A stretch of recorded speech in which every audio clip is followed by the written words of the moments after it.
extra faster, I can't see. Maddox throws it, time to focus, DJ drop that beat. They're afraid of the pain that I ingrain in the brain. Degrade the brave escapades by throwing shade at the name. My rage built into her lane, volcanoes burning away. Cat level 4, hurricane, chill to the core, can't escape. Soon be no more, disengrave statues of gold that I say you're worthy hero. Now go slay the lord of destruction today. Source and controls, road fate, get to the throne to delay your only hope. Take a moment now, ready, set, play. Lord of destruction, Lord of corruption, Lord of the hate and pain. I instigate a flow so great, eviscerate the syndicate. I decimate, eradicate my foes in turretonic state. They suffocate, choke on my name.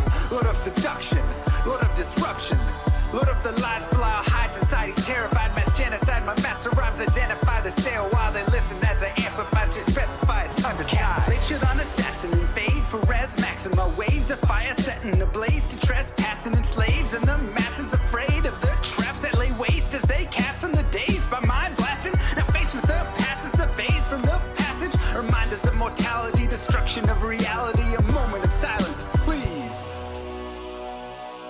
Beware, foul demons and beast.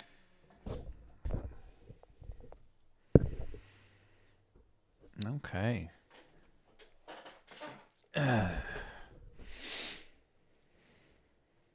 Weird yesterday. I don't even know what to say. I just like all of a sudden got really temperature sensitive.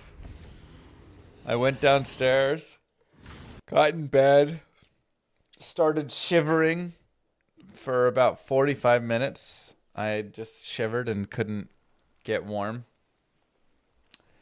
And then my body was just like super exhausted and I had a headache, no fever. And I just like chilled because I couldn't do anything. Didn't get to go play my hockey game. Thankfully they won, so it's best of 3 for the playoffs. So next game's Friday, but I don't know, man. It was weird. Did I see Cooley's video on the? Yeah, so I've known about that for a little bit now, and told the devs to go patch it. I was hoping nobody would make a video on it, so it wouldn't go get abused. The good news is the devs already, I think, have a patch ready for it, so they just have to deploy.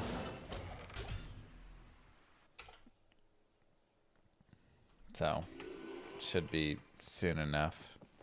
Sounds like mild food poisoning. Had the same thing happen to you last month. Yeah, I mean, maybe. Like, I'm trying to think. Thanks, K-Mac. We had Baby Lilith's 3-year party. Thanks for that Prime sub. We had our 3-year party, and it was outside, and we had pizza, some really old, but I mean they're frozen little mini corn dogs, a cheese spread, but you know the cheese spread was out there a little bit, so it started sweating after a bit. And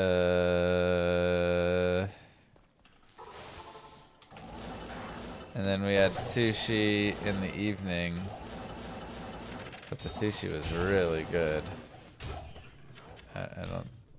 I don't know. Something. I think it was just some mild food poisoning. Agreed. It wasn't like awful. I kind of felt like I was gonna puke, but I didn't puke. So just yeah.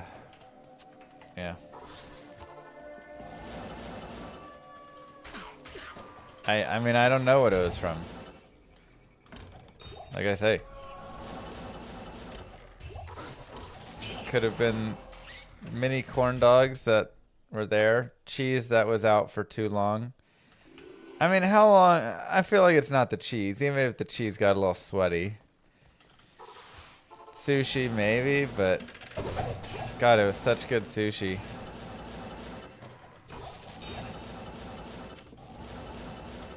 Did I buy the Switch 2 yet? Yes. We got the Switch 2. we got Pokapia, and then Moo Girl bought Mario Odyssey and Mario Kart World, and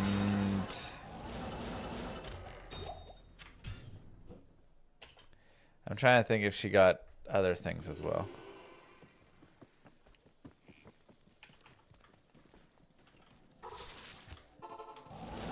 Thinks you can't gamble daggers anymore. Yeah, it's unfortunate. I mean, it makes sense, but it is unfortunate. Gold dagger is no longer the early gamble. Oh, geez, nuts it. Bet on some bad meat. The only meat I had was the sushi and the mini corn dogs.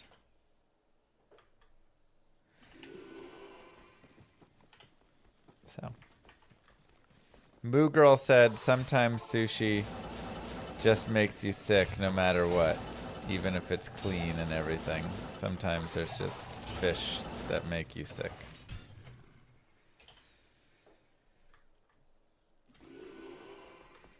Expecting a blizzard when it's always a clubbing. What's the best way for me to get through this? Teleport past it. It's gonna be a little tough because you are still gonna need some way to kill Desace and some way to kill. So you're probably gonna have to, like, I would telepass, but also level up in Act 2. And level up high enough, you know, Act 2 hell, you can easily, or Act 1 and 2 and kind of the outer areas, Stony Field, Far Oasis, right, like those areas. And you can level up to like mid 70s plus 80 if you want. Shouldn't take too long to level to like 80 there. And then at that point get a mercenary. And you may have to do some Indarial runs, Mephisto runs. And get him Treachery or Duriel Shell or, you know, Shaft Stop, whatever. And then get him like an Honor or Obedience or Reaper's Toll. And then, you know, some nice helm, even like Cathan's helm could be solid, but Bulwark would also be really good. You could do Nightmare Tower runs there, Hell Tower runs. Well, not Hell Tower runs because she's cold immune. And just get him good enough. And then you may just have to slow play it a little bit.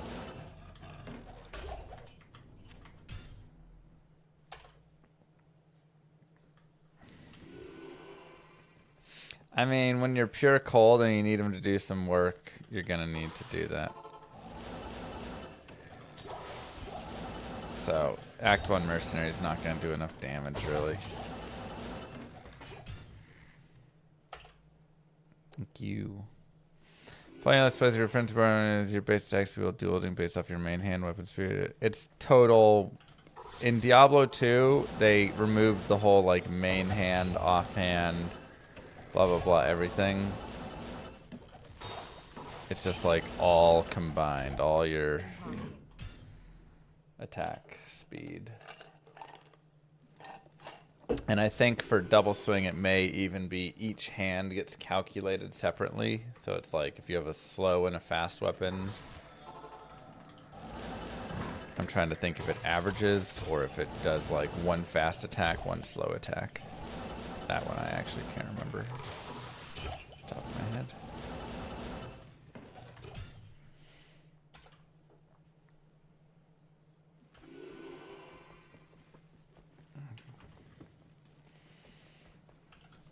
Fire Arrow, Act 1 Merce.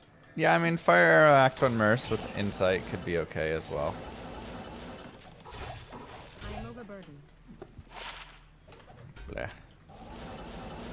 Sushi sounds great. Dude, it was such good sushi. I mean, again, maybe it gave me food poisoning, but it was so good, I'd risk it again. Perfect death shot stop. That's nice. 7% MF. Let's go. You know, we're not finding a lot of like super good stuff. But like we talked about before, one of the big benefits of doing these runs is they may not be perfect in always getting you the high runs that you want.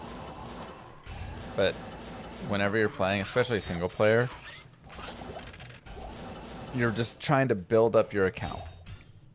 That's it. You just got to slowly build up all of your stuff. And getting all your MF charms is an important part of that. So I'm always happy to get, especially 7s. Even 6s are good. They're good enough temps for a while. But, yeah, tons of ancillary items.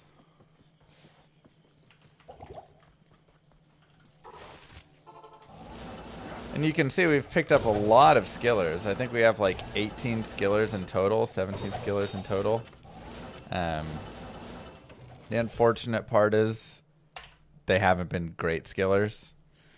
Passive and magic, shadow disciplines, masteries, even demon GC is like, okay. Good for Blood Boil build, I guess. So, a little disappointed with the skillers we've got this time around, but still a great way. You do like 10,000 LK runs and you can actually pick up a decent amount of skillers. If I ever reroll. Oh yeah, especially now. I mean, that's the other thing. Look at all these like flawless gems I'm picking up. I'm gonna have so many gems for rerolling.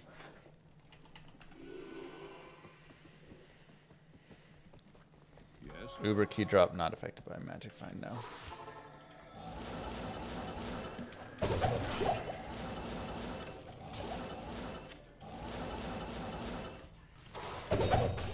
And this is also, again, like one of the massive awesome parts about having this like new stash and the new tabs and stuff is it makes this so much fun. Now you actually pick up flawless gems. Like, oh my goodness. I used to just not even pick up flawless gems eventually when I was doing okay runs because it was such a time burn.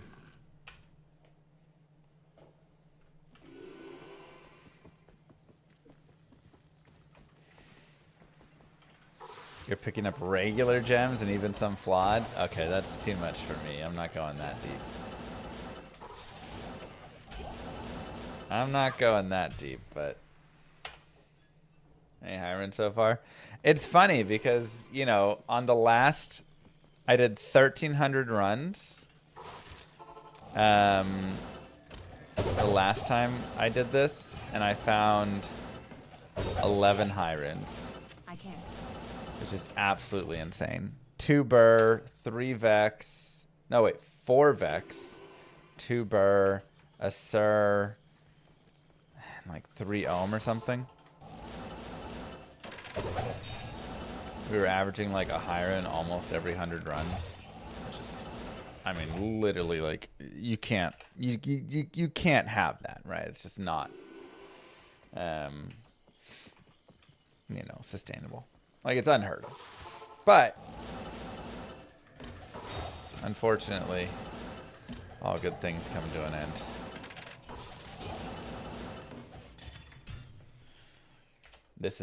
We're now at the correction where we do 1,000 runs and get no high runs. Plus, yeah, we had our Andy runs even out the balance in the universe anyways. How many rings did we end up with at the end? Like, I mean, I don't want to spoil, I guess, for the people that are watching the YouTube series. A lot. So many runs. Thousands and thousands of runs more than statistically necessary. I talked with Moo Girl, you know, and I was like, how do we get to be in the 1%? And then I went and did those runs, and I was like, we did it. We're in the 1% now. Her solution was have a distant relative gift us $10 million.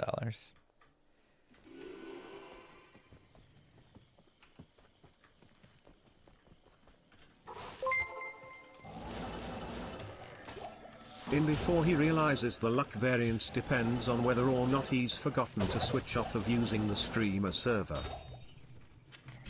I mean, yeah, I don't feel like I've been on the streamer server for a while now. Paint. That's true. Cowboys winning the Super Bowl this year is pretty guaranteed, and it is great odds right now.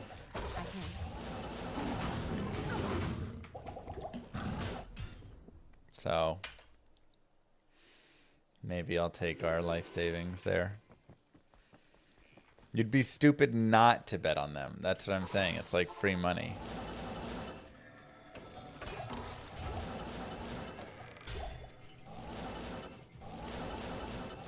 Wow, Blue Star. Are you for real? Impossible. Yeah, Sharon. The Hirons out of chests. Chester out of the Hiron. Good day. Not here.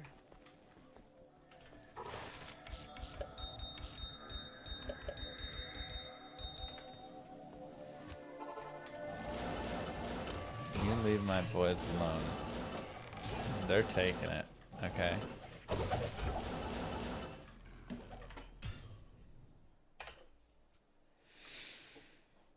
What are betting odds right now? If I were to go take out $10,000, drain my kids' accounts temporarily, it's a winning bet, remember.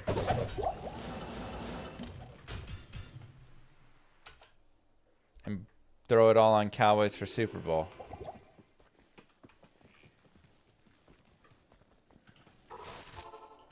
How much were you winning end of the year?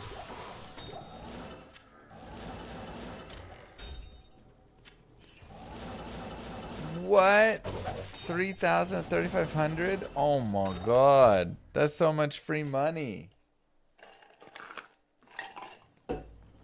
Wow.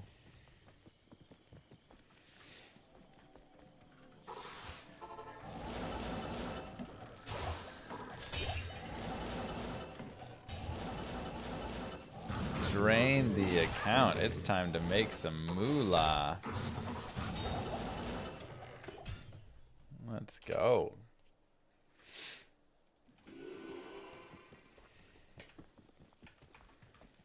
They're the 20th ranked team? No, they're not. You're looking at the wrong thing.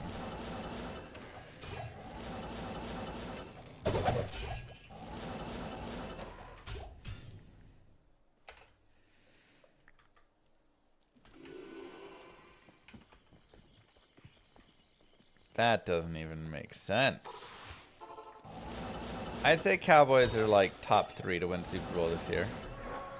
It's always hard to say where exactly in the top 3, you know, there's enough teams are decent and everything, but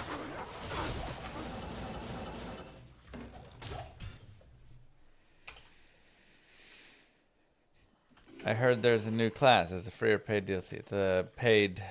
Yes. Paid piece, yes. I think Chiefs gonna bounce back this year. No.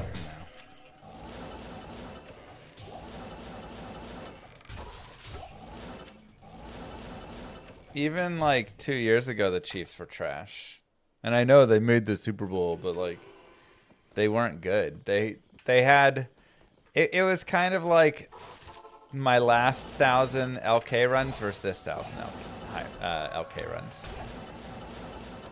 In like one score games, they were like 10-0 or something the previous year. And then last year in one score games, they were like 2-8 or something, right? Like the variance caught up to them. If you watched any of the games, That's why, like, the Eagles versus Chiefs, the Super Bowl was, like, so obvious the Eagles were going to dominate them. Thanks, Ukrainian Teddy Bear. Ukrainian Teddy Bear gifted a tier 1 Wow, sub booster. to Blitz Razor. Very sweet of you. Thank you so much for the gifts,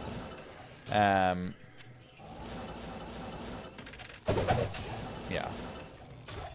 So, you know, it's like they just had really, really lucky variants, but they weren't good. Again, if you watched them,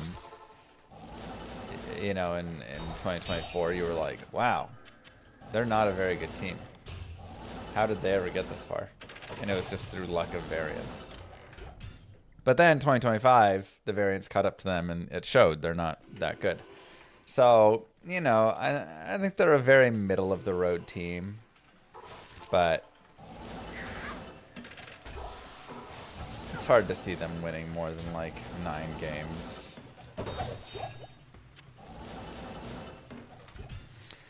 Cowboys making good moves. That's what I'm saying. Cowboys looking...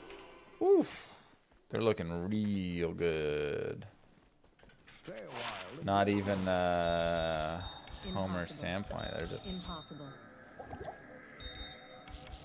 looking good. 10 FCR, 40 mana. Wow, nice res on that. And some lifesteal. It's actually not terrible for like a warlock if I don't need the FCR. Would I rather have Dak or Mahomes? I feel like Dak is probably the better quarterback overall.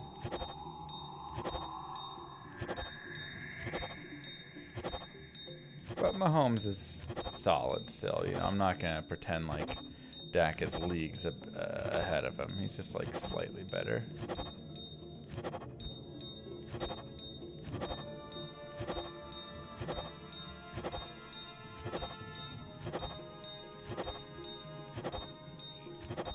But Mahomes can do more stuff with his feet and stuff for sure.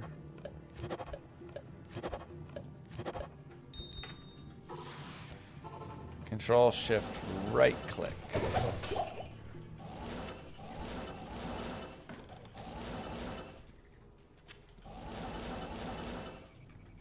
Take out some loans in Moo's name, put it all on the Cowboys next year.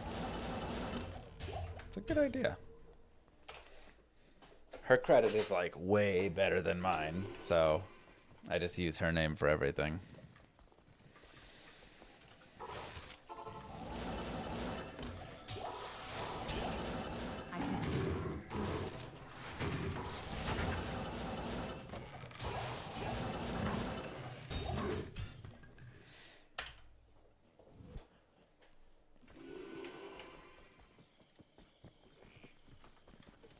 I mean, what an amazing, like, Valentine's Day present that would be.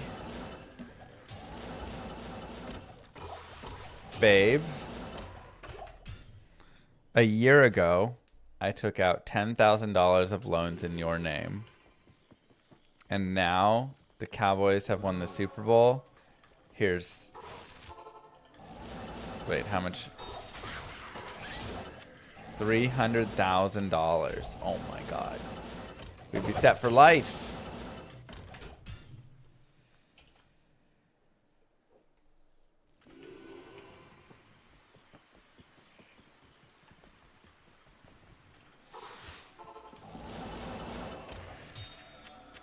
I can't. Happy Valentine's Day. Go get yourself something nice. How do I feel about Parsons being out? I mean, yeah, this is unfortunate injuries.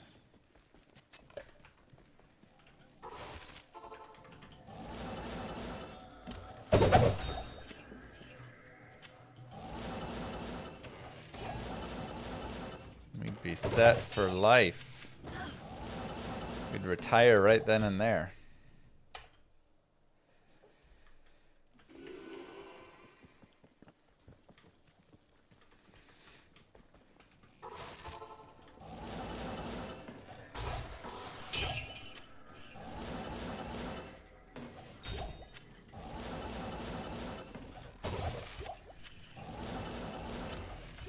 Go take a nice vacation. Push Llama RPG into new territory. I mean, I feel like Llama RPG is in good territory. I don't know how much more I want to push it to newer, even further, crazier territory, you know? Like, we could polish it up and make it even more and whatever, but, like...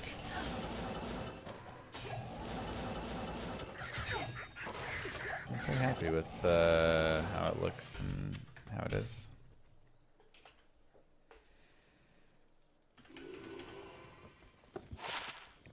Two to cold skills. Nothing else. So many skillers, yeah. Why not picking up the jewels? Just more time. I was mostly just collecting jewels for junk jewels for crafting. Thanks, KFC Zingers.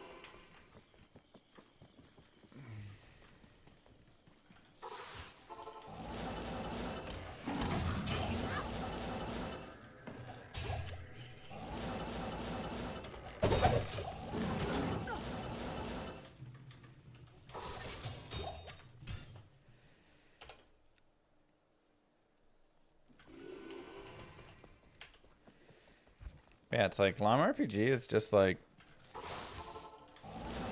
solid. It just needs some more cooking time, that's all. I can. And then just getting in and doing some more like balancing of things.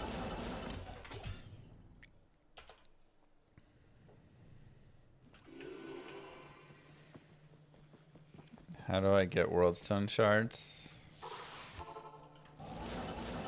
Just kill unique mobs and champions anywhere in the game.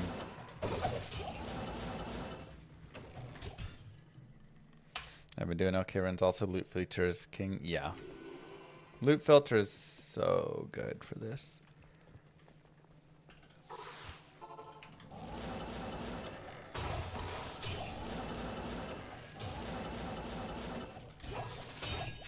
So very nice. I hope I didn't like filter out Hirons or something.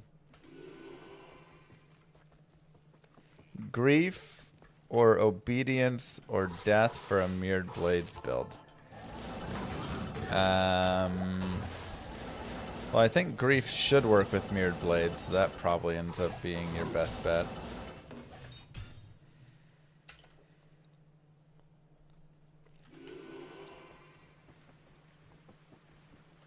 But you can do a lot of things with mirrored blades. There's lots of fun weapons and ideas there. Is there a reason I went turn-based instead of action-based for my RPG? There's kind of a couple reasons. The first reason was I thought for my first game, especially if I want to be online, action-based seems too difficult to worry about the like net code and all the like, you know, that just seems even more intensive. Sending all the movement data even more often, having to make sure it's all accurate, expensive, difficult, etc. If it was just single player, I think I'd be more open to it. The second reason is I had like a dream a little bit. No. Thanks, Lorin. I had a dream of this like turn-based combat system. Perfect. Finally, General.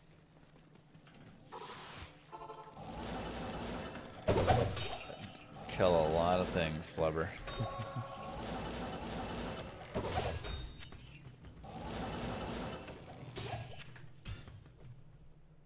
Yeah, we're done. So I kind of thought I want to make a game that is fun, unique, and different. And right now, there's a lot of big players in the ARPG space. Now, I think they're all kind of churning out the same, I don't want to say like too mediocre, but a little bit underwhelming stuff. they're making some moves and things, but I also feel like the ARPG space is, there's a lot of stuff, but it all kind of feels samey a little bit.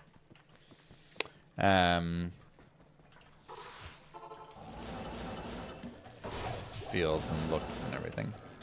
But this would be taking the ARPG style of itemization and the way that it grinds and the like fun of all that and the crafting and, you know, think of as if you played Diablo 2, but it's a turn-based game, right? Obviously, it doesn't work as well with like D2,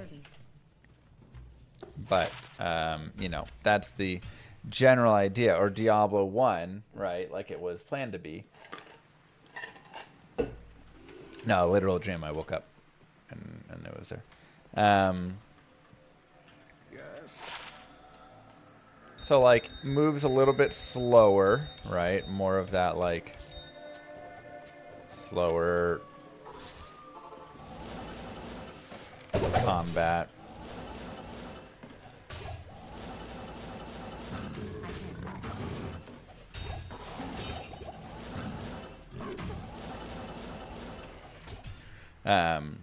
But the grind, the gamble, doing the Mephisto runs, all of these things, right?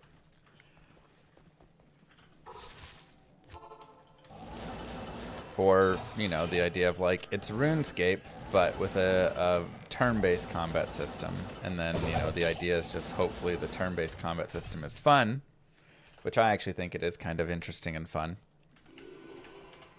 And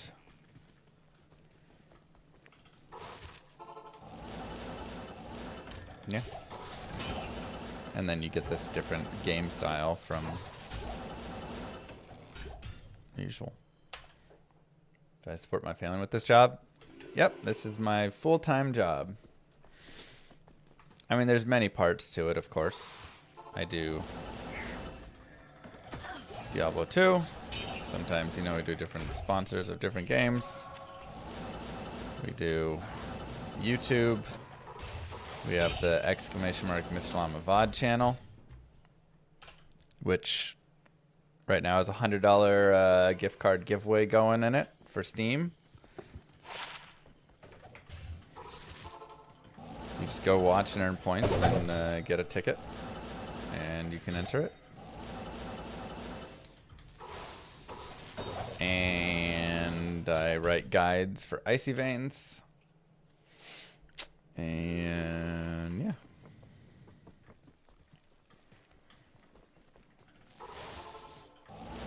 This is his full-time job. It's a bit of a stretch to say he supports his family with it. Okay. They get supported enough. I make enough that I can bet it all on the Cowboys to win the Super Bowl, and then when that happens, then my family is fully supported.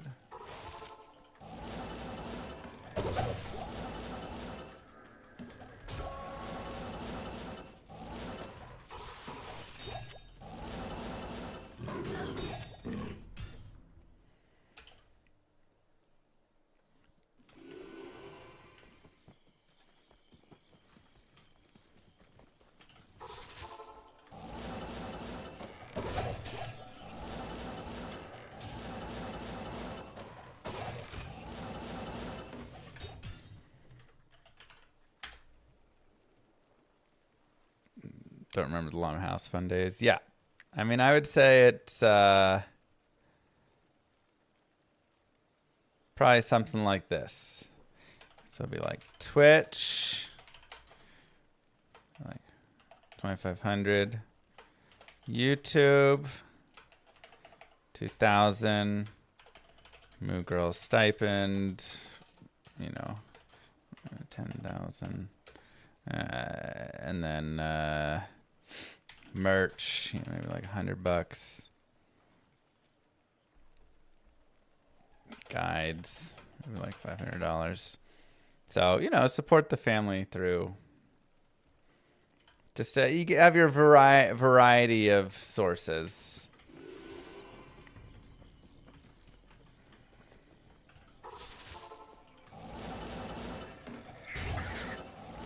Sheesh. That's a lot of rares.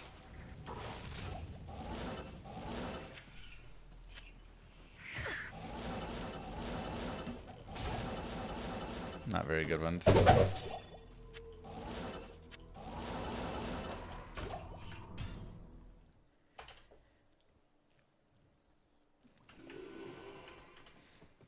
I mean, Geometry Dash is a fun game, so.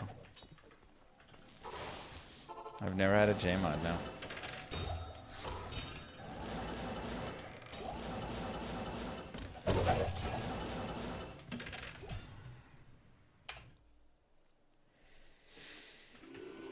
Stipend allowance. I mean, call it what you want. You know, there's a small portion of help from Moo Girl there.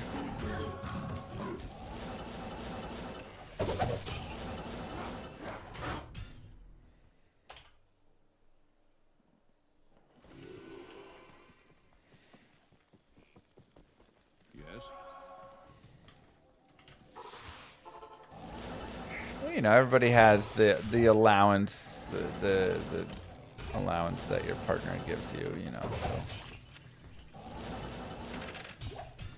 She says, as long as I continue to stream and try and make money, then, you know, she'll continue to give me my allowance. Good day.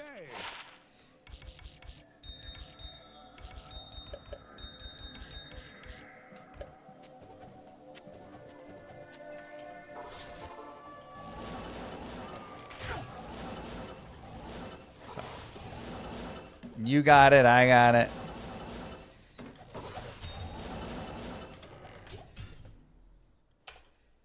Very normal.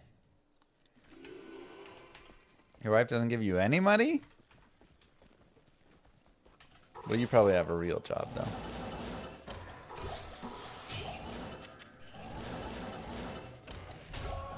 I'm trying to make Enigma. I have like a few things I want to do.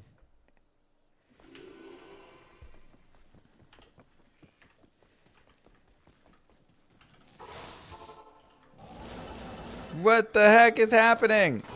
Ah! No, stop it!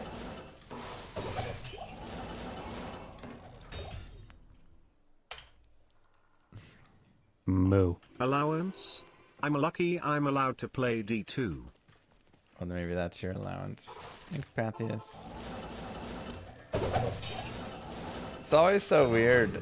Every now and then you get these like crazy, like as soon as you quit the game and like start another one, it's fine again. MVS prepared me for that.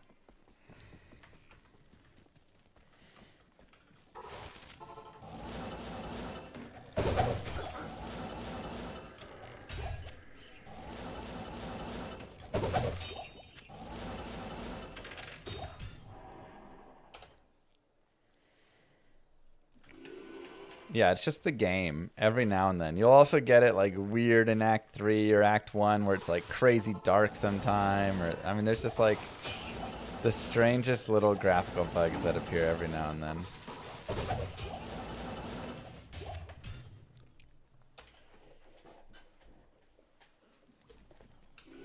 Oh, geez, Zindane.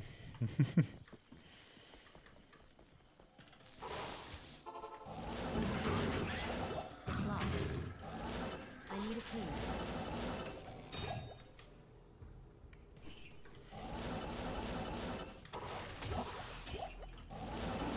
I need a key. Alright, let's go get keys.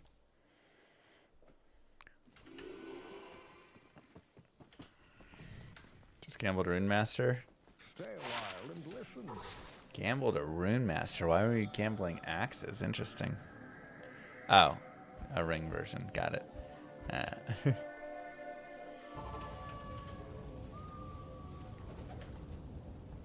Greetings. Best way to farm Burrune, you're looking at it.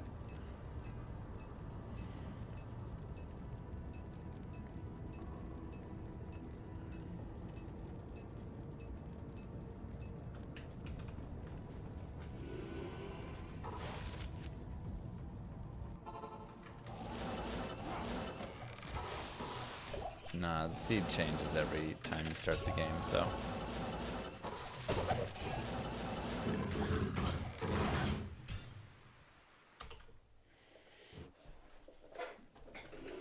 What about ladder where the map changes?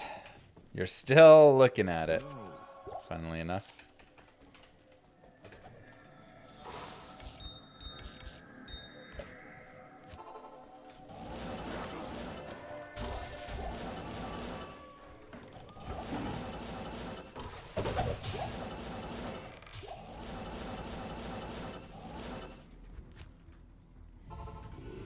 When Burr, that's what I'm saying.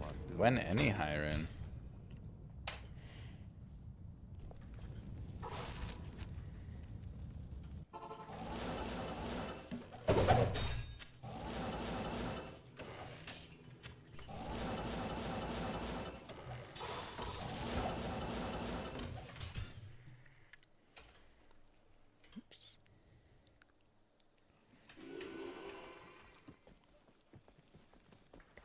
Just did a demon only warlock, pretty fun. Yeah. I think it's when I did my demon warlock playthrough, I had a really good time with it.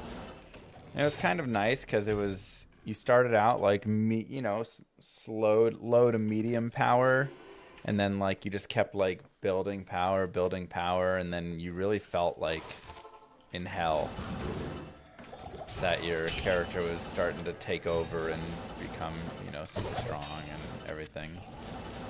Just had a nice pacing to it. Yeah, it felt like how a summoner build really should be. I think the other summoner builds could take note a little bit and be improved to about that point.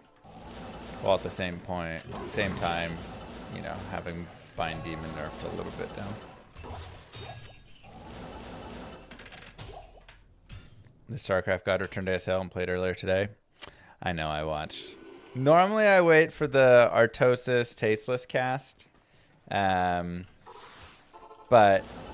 they were... I couldn't wait to watch Flash, so I watched the Korean version. No spoilers, but Flash got to play today, and it was really fun to watch Flash play. Just to see him come back.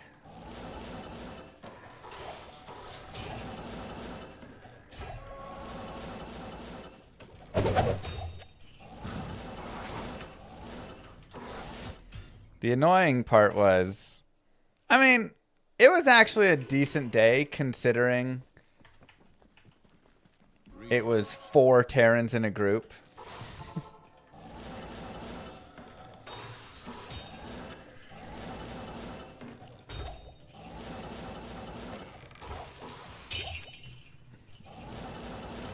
We had what? Piano, Flash, Rush, and Sock.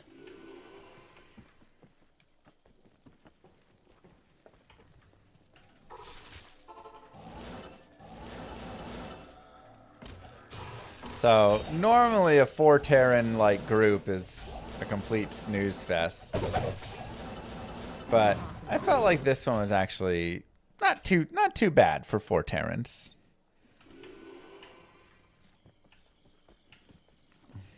True, Grouchy. Ask the mods, man. The bow is for vigor, yes. This is P7. Maybe we should try going to P5 just to change it up a little bit. / players 5. Let's do like 100 runs on P5 and see if it'll help it.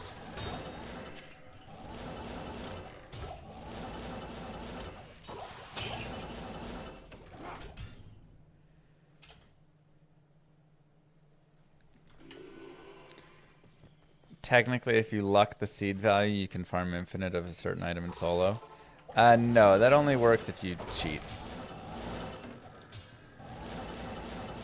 You have to use the dash seed command, and then you can do it. But that's cheating because you're forcing the seed every single time.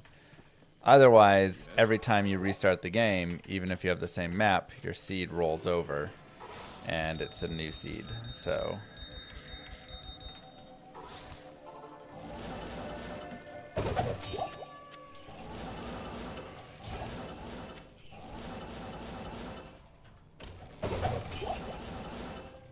Have I even looked at any since my last SOJ? No.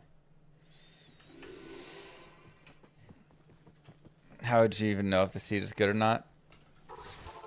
I mean, you essentially have to, like, you know, hunt it, figure it, whatever. Or you could do an inspector. So, like, if I go and find a burr rune, I could then use a seed inspector on the game I'm in. It would tell me what the starting seed was. Then I could go to dash seed, set that seed.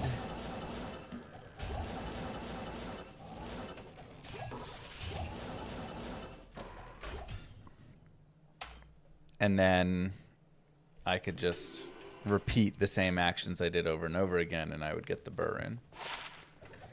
But again, the reason you don't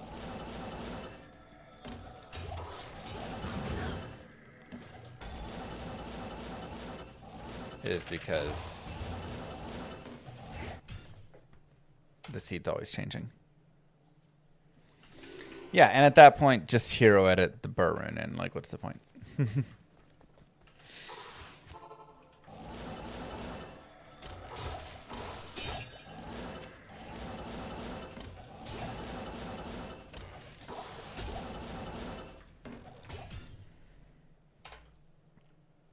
No, it's ours.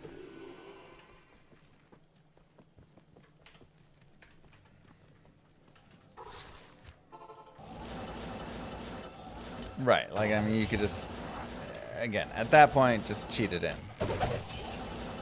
Because that's what you're essentially doing.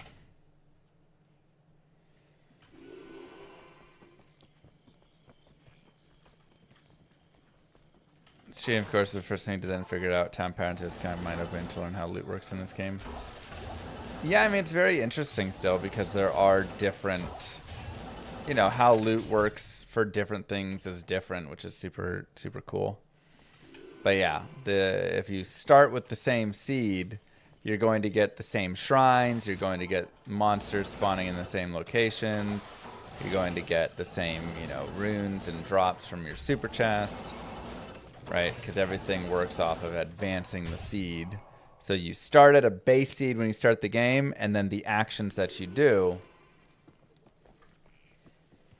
are the ones that will, like, advance the seed.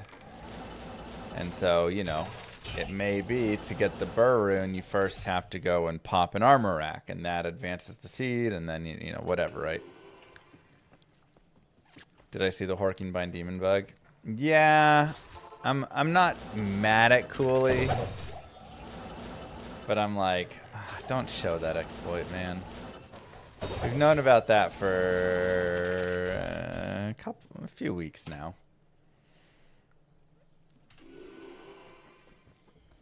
I just didn't want to show everybody how to exploit the game. So now I'm like, ugh, all right. I mean, the good news is I'd already told the devs weeks ago about it. So, you know, they're patching it, and now they have a good heads up on it and everything. Yeah, I have the decompressed assets load times. Blah, blah, blahs.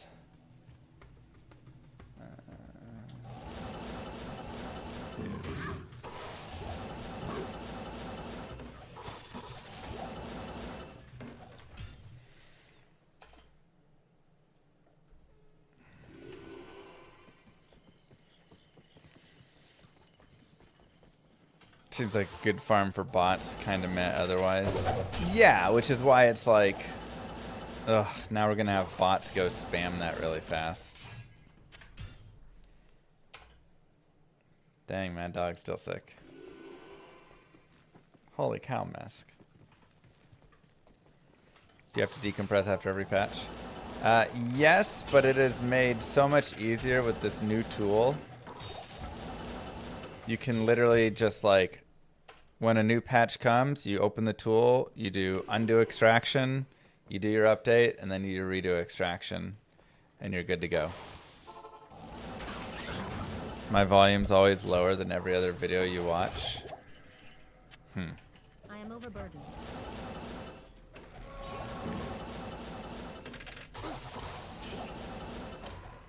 I don't know why. I mean, like, I can turn it up, but if I turn it up anymore, I'm going to start peaking. So, like, I don't want to output any louder than this, you know? So I don't know why it would be, like, lower from me. I don't know. You have the lowest volume stream for sure. Huh.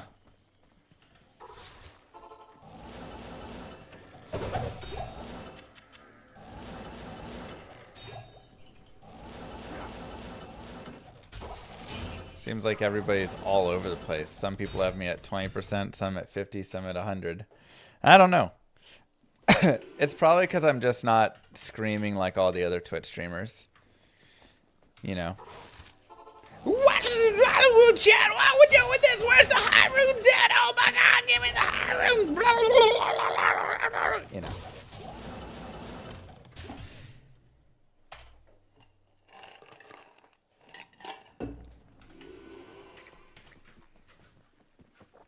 Why not use the stealth? Well, I have my FCR. Oh, yeah, I still would. Do I have stealth in here? No. Just out of laziness. Moo. That's what the kids like, right? Thanks, new ending. New point redeem sound. Sound just like Phil, yeah. It's because you don't use compression on your voice. You know, I'm not a good, like, what do they call it? Something file? Audio file. Yeah. Good streamer? Yeah, I'm not a good streamer.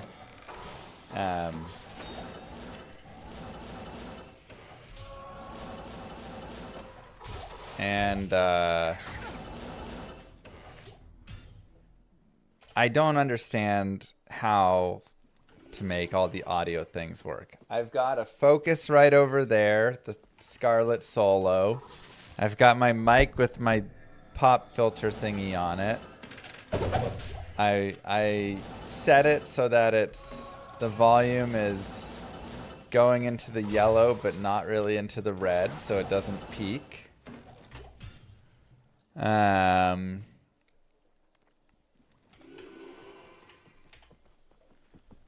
Whenever I've tried to use compression, it's always turned out bad. Like, everybody's always like, why do you sound so weird?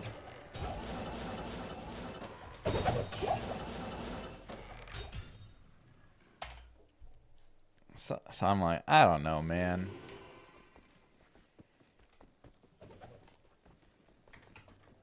Not here.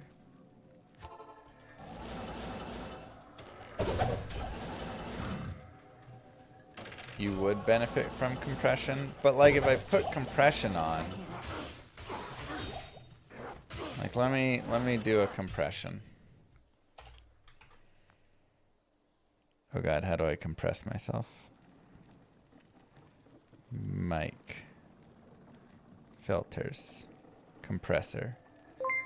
Boom. Okay, so now I think the compressor is on. For finding a Griffins, can I run LK Terrorized and try to farm an armor rack? Can I run LK Terrorized? Yeah. Yeah, that would work. Probably gonna be pretty low chances unless you have that terrorized diadem rack found, which would be really hard. One person says it sounds like I'm inside of their ear. Somebody else says it sounds the exact same.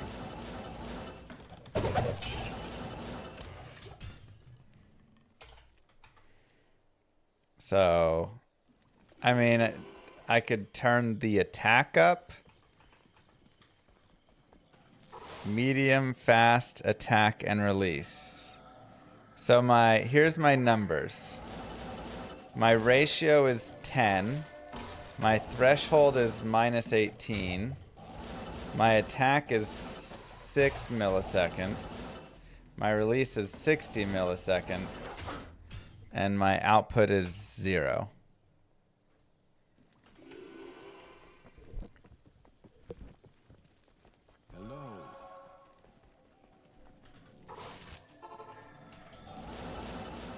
My ratio is too high. Give me... Those are the 5 things. I don't have an effort. There's no effort listed as an option. This is the built-in compressor in OBS.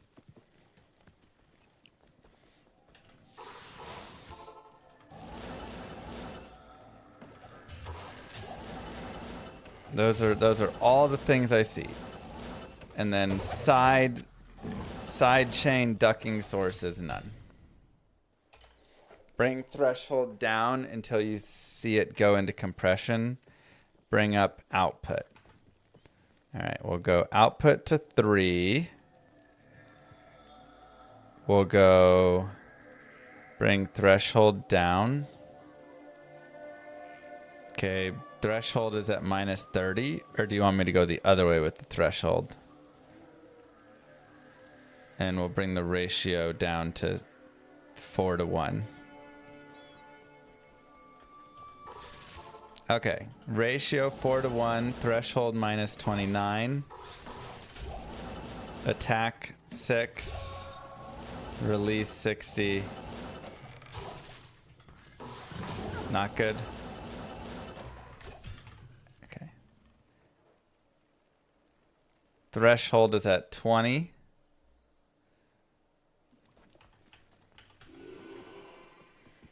Now I sound quiet and weird. Okay. Am I supposed to turn up my mic volume now? Now that that is changed? No. Okay.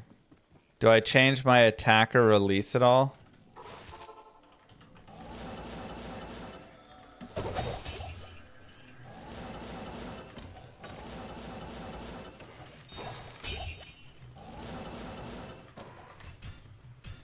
You're louder now? No, it sounds good. Attack and release are fine.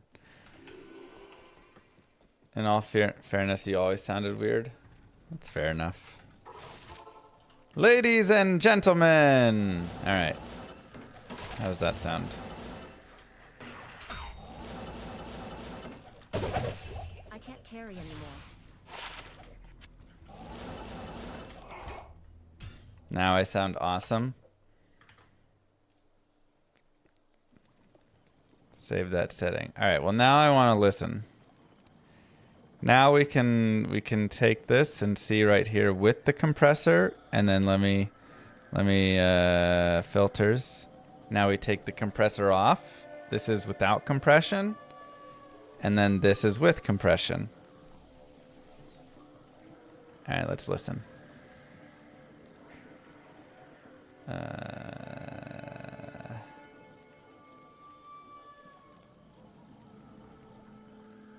I want to listen.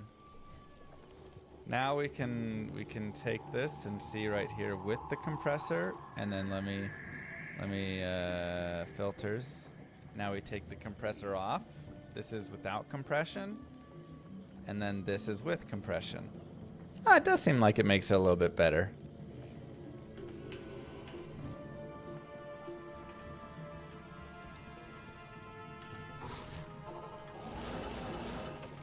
You need to cut your highs. No, I thought I did sound a little bit fuller and ever so slightly louder. I don't know how to cut my highs. Unless that's a reference to something else. Your attack is still too fast. Filters. Compressor. Okay, now it's at 10. Your EQ is fine. Oh, I guess it would be slightly louder because the output gain is 3 decibels, so it's 3 decibels louder. I have a 3-band equalizer. Should I turn that on?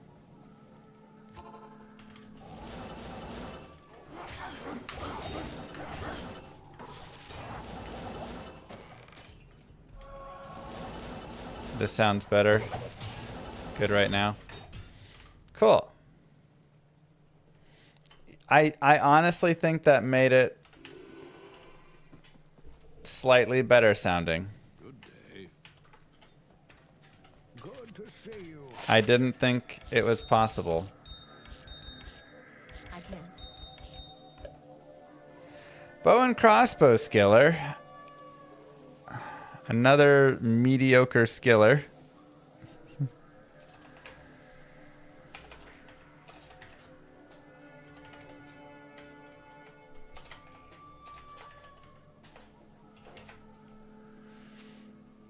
Another mediocre skiller.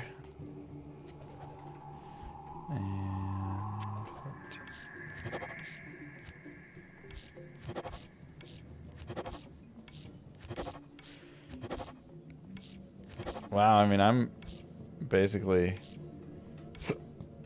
filled up on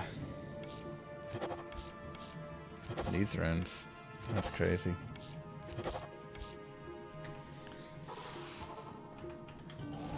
If you have expensive headphones, it's noticeable. My headphones are medium, but I definitely was able to notice some difference. Like I say, it was a little bit louder, and like without the compression, it felt a little too... I do think flat is the right word. There was no like backing to the voice. I don't even know if that's a real word. But with the compression, it kind of rounds my voice out. These are the weirdest ways to describe... it sounds like the proper way to describe it.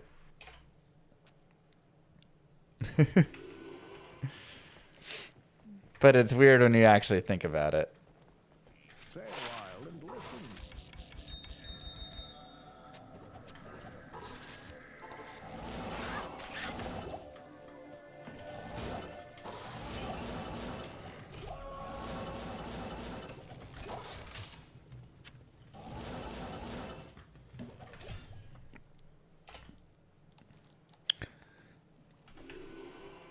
How do you not hear any difference, Kai? It sounded so different.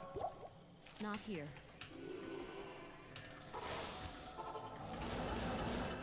I can't.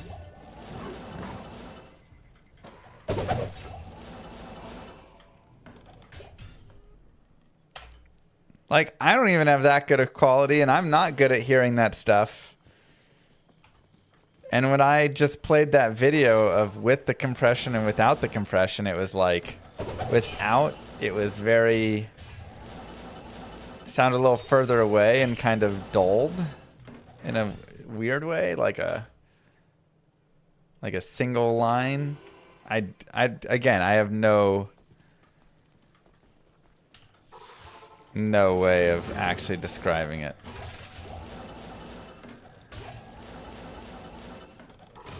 But even I noticed a difference, and I am not an A file at all.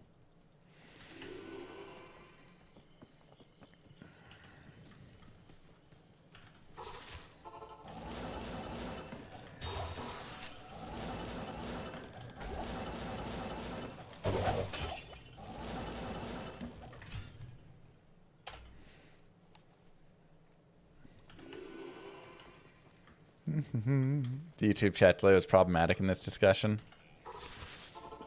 Yeah, YouTube chat delay makes it a little more difficult. It's okay.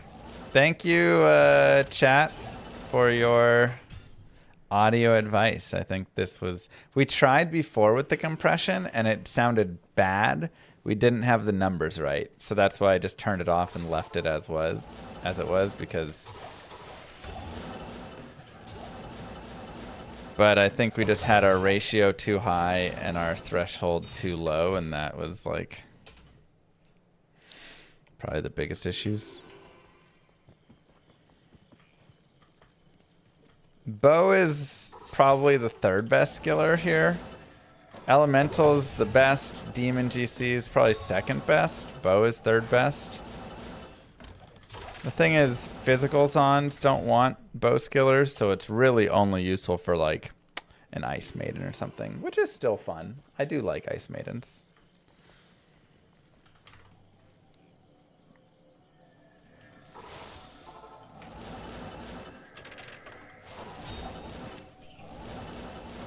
Ice Maiden is Amazon that runs ice bow.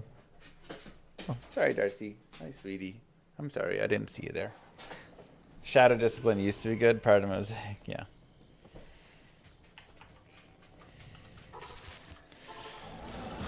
Nah, even.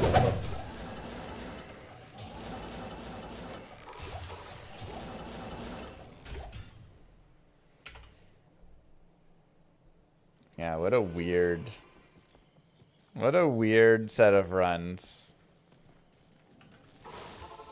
We're just getting like one charm every 100 runs, and that's all we're finding.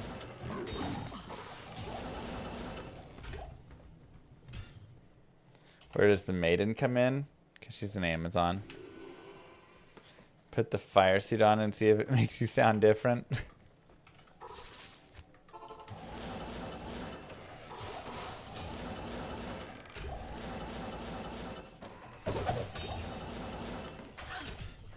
Don't just put the fire suit on. It's reserved for special occasions.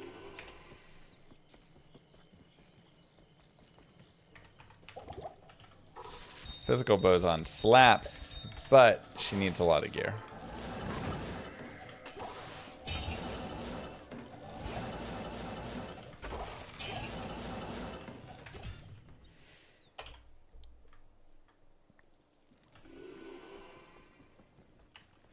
How do you use these runes in multiplayer for farming with an offline character?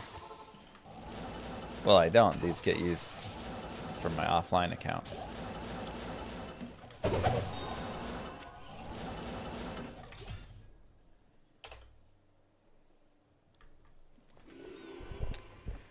What's up, YouTube? How is that? Better?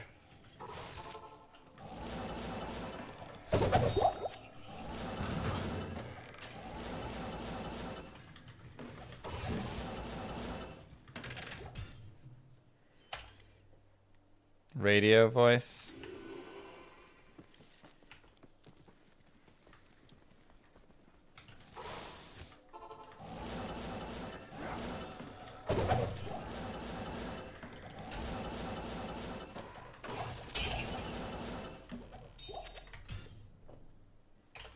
Got a face for radio.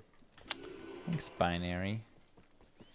Hope I find a low. I would love a low rune. Playing a fire and ice boson as we speak right now. Honestly, elemental boson is definitely up there for me in a fun builds to play. Irregular. We're trying Players 5 for a bit right now because Players 7 was a dud. So we're giving Players 5 a little bit of a chance here to impress us.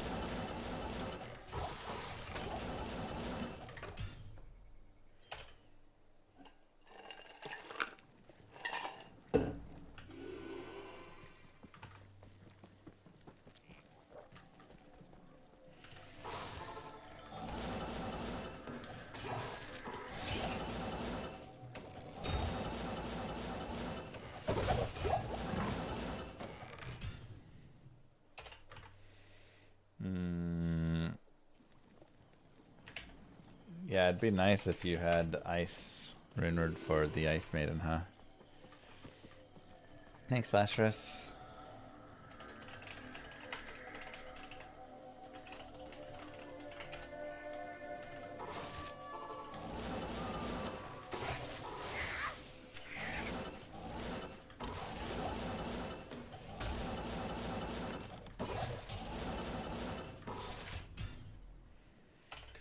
you prefer SSF or Balnet?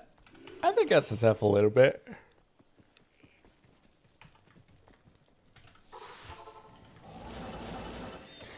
Am I speaking from my diaphragm? I'll try and do that more now. Oh. Yeah, I saw his video.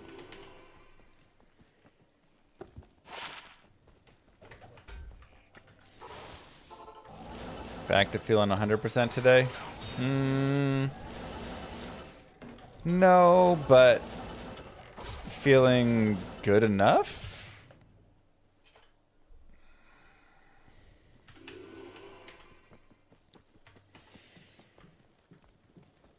Maybe just like a mild food poisoning kicked in.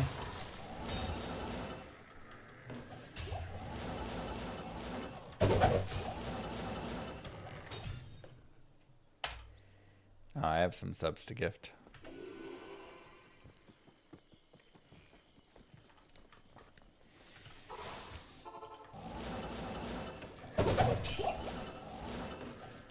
Tal.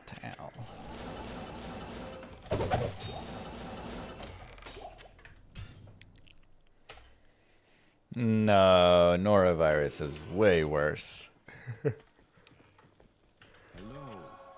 I've had norovirus, and that's like the worst sickness ever. Oh my god, it's so miserable.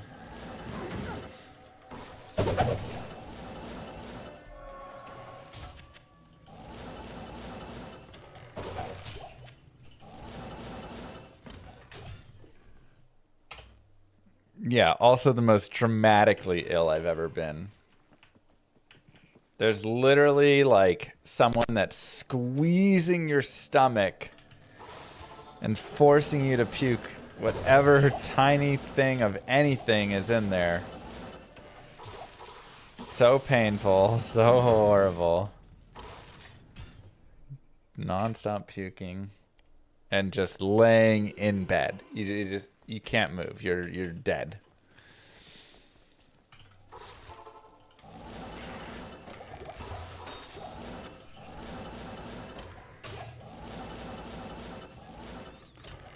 Coronavirus made me think I might die, and with Noro I thought I'd rather die. That's a good way to describe both of them. It's also funny with COVID because COVID had such like varying, you know, we've had COVID like 3 times. The first time was like, oh, I might die. This is rough. And Moo Girl especially, she was really rough the first time she got COVID. The third time we got COVID, it was like, oh, we have it. Oops. Like, I can't. just different strains and severities and all this stuff. It was crazy. But yeah, norovirus, you're like, please just kill me instead of this. You just lay on the bathroom floor, wishing you could drink some water, but knowing you're going to throw it up if you do. In the most misery that you can ever be in.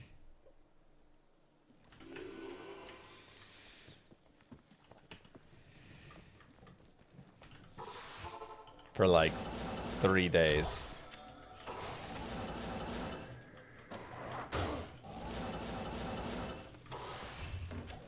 Amrun! Oh my god, we got something.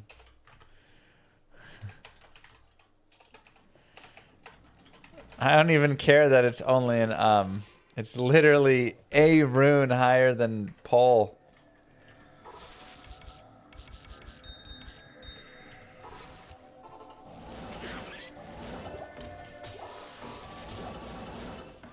Norovirus sucks all the life from your body. It really does. I mean, I have never felt closer to death or wanting death than when I had norovirus. Thanks, Darth. I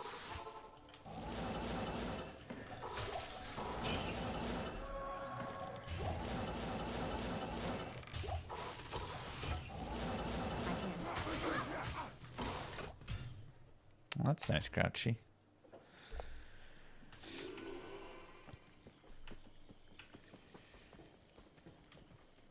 But I didn't have that. I literally was sitting here streaming yesterday, and then all of a sudden my skin got really temperature sensitive, and I knew, oh, I'm going to be sick. So I shut down the stream, and I went downstairs, and I climbed in bed. I shivered for 45 minutes, no matter how many. I drank hot tea, I wrapped up in blankets, whatever. Nothing stopped the shivering. My teeth hurt so much because my teeth were clenched because I couldn't unclench them. Then I stopped shivering eventually. I never had a fever. I felt like I was gonna kind of puke, but didn't quite get there. And my fingers went numb at the tips of them. And then my body was just really exhausted from shivering and clenching for 45 minutes. And then I just had kind of a headache, and then, just felt better then over time, and then slept, and now I feel, probably like 70%. Who knows? Just a quick round. Sounds like a panic attack? Nah. I missed the playoff game. Yeah, so then it was a mad dash to find a goalie to fill in. Thankfully that we found a decent one. So my team won 8-3. So game 3 is on Friday. Gotta win to advance to the finals. I can't.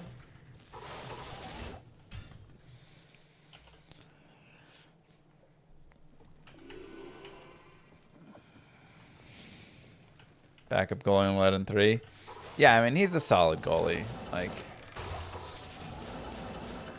We really wanted to get this chick.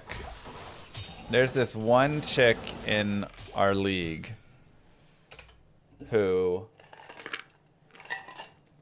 She is such a stud of a goalie, man. She shut us out the last time we played that team. They're not even they're like the rank 6 team or something in the league. And she's just always in the right position, tracks breakaways and things so well. So we were hoping to get her, but she was busy.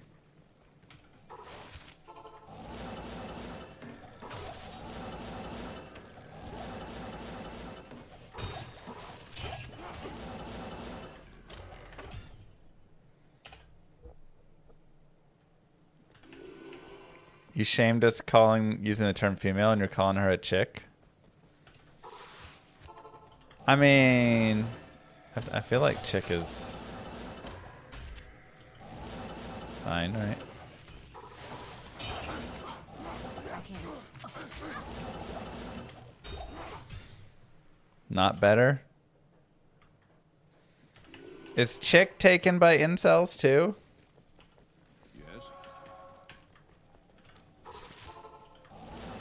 Dude and chick.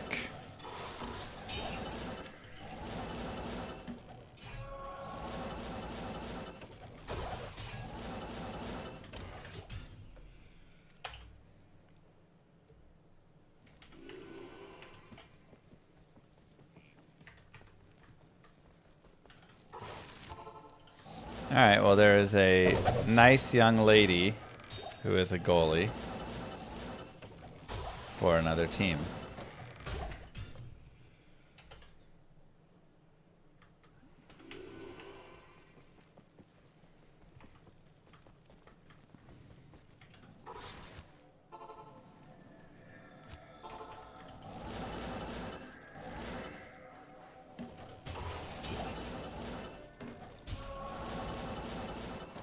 I mean, female I get, because again, it's trying to kind of you say a man and a female, you're trying to degrade them down to more of just being animal-like.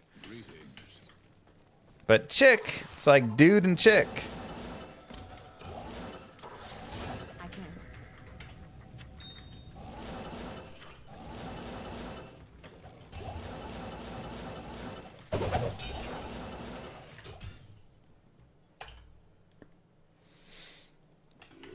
Who knows?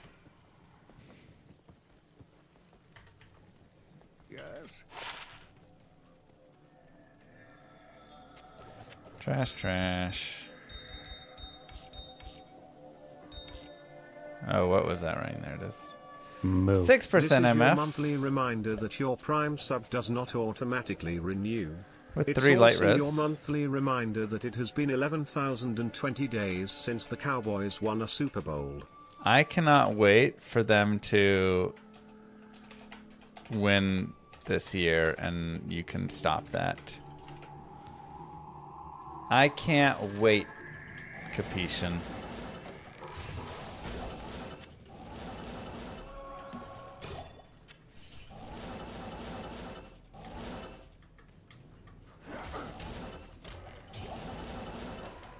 Dude's gender neutral.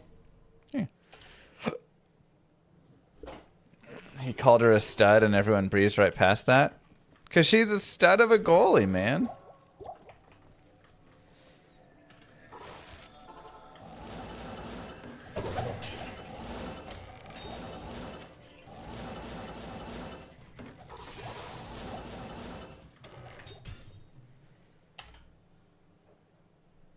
Don't you need a VCR to watch your last Super Bowl win? Can we get paint banned from this chat? Are you kidding? This is ridiculous.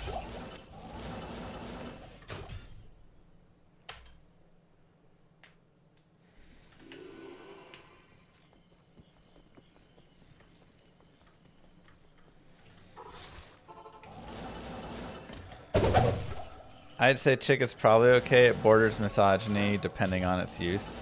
Yeah, I feel like just being like, oh, that hot chick, you know, you can be a little bit more. But just a general use of it, I don't know. I'm getting old, so who knows?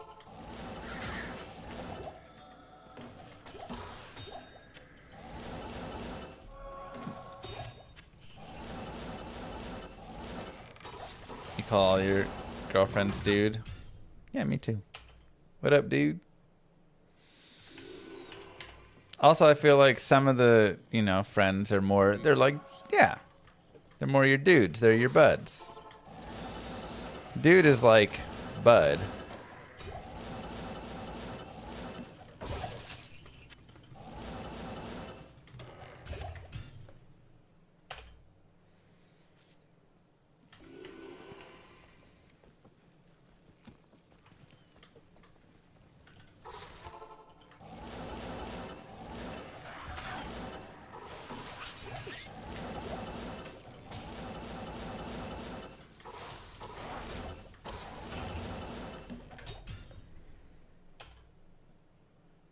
Would you refer to Moogle as my chick? Yeah.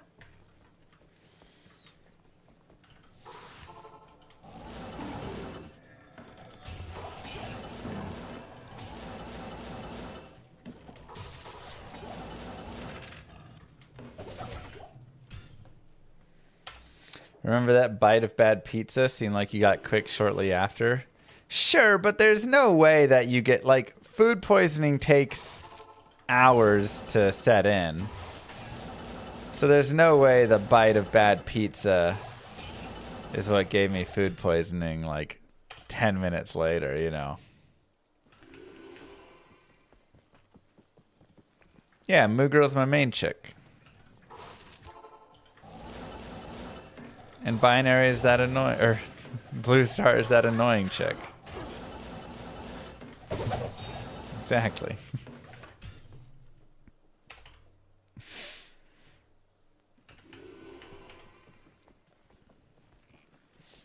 I hope we can debate incels every week.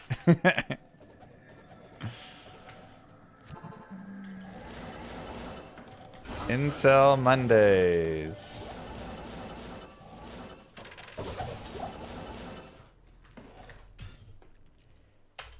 Is Warren the side chick?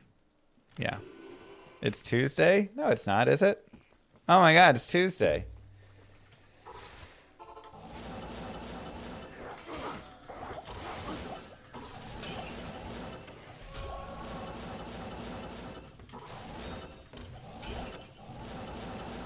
I guess I was sick all Monday, so the day just kind of passed.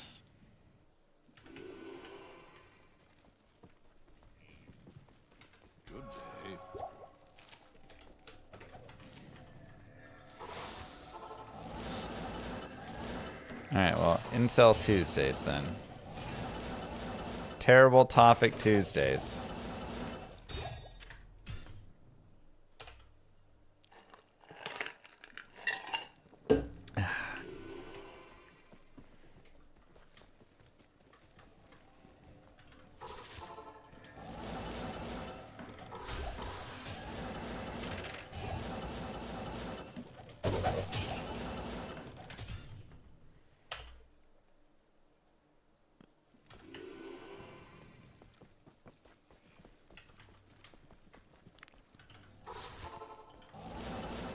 Tense topic Tuesdays. How about that? Better?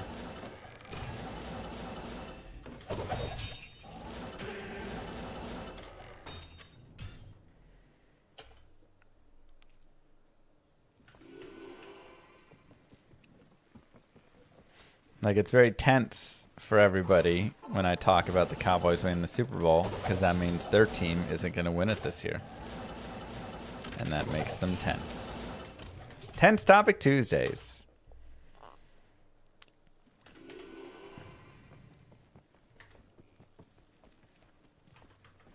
Food poisoning can set in quite quick, but not 10 minutes quick.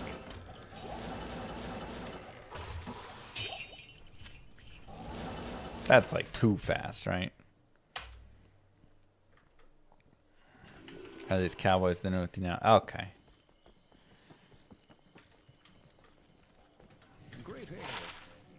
Yeah, I mean, I definitely think it was some sort of food poisoning. Maybe I didn't take the trash out in time, or I forgot to do the dishes or something, so Moo Girl brought me lunch.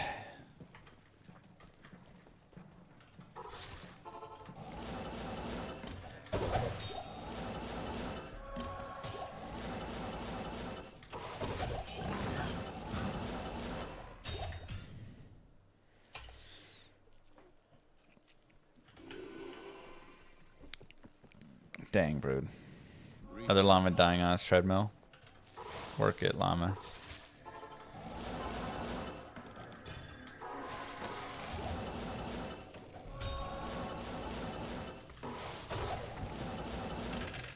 Yeah, it's hard to know what poisoned me. It was either the pizza I ate 10 minutes prior, I had a bowl of cereal with spoiled milk that morning, but I didn't really drink much of the spoiled milk. I just kind of like ate the cereal on top of the milk because it was pretty gross tasting. I had sushi from the gas station the night before, and then I had frozen mini corn dogs the night before as well. Or the afternoon before, that were probably a year old.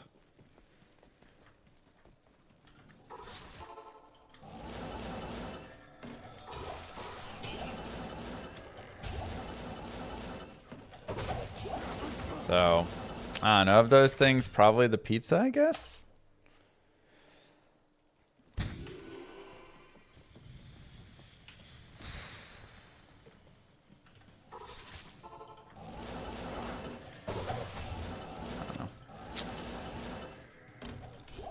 It's annoying when you don't know.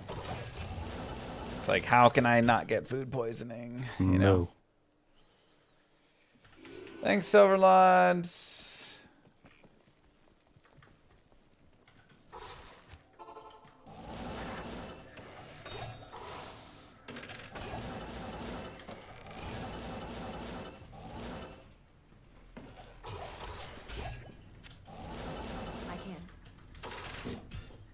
You got sick the same night you ate undercooked chicken once. Never vomited so much in your life. Dude, I ate a bunch of raw ground beef one time, and I puked so much.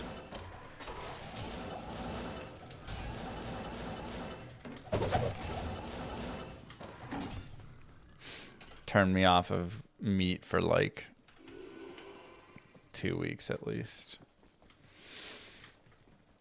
What'd you think would happen? Well, I thought it was gonna be like the what do they call it? The Thing. You know, in Korea you go, or in tartare, beef tartare. But I think they prep it differently rather than just like out of the package at the grocery store.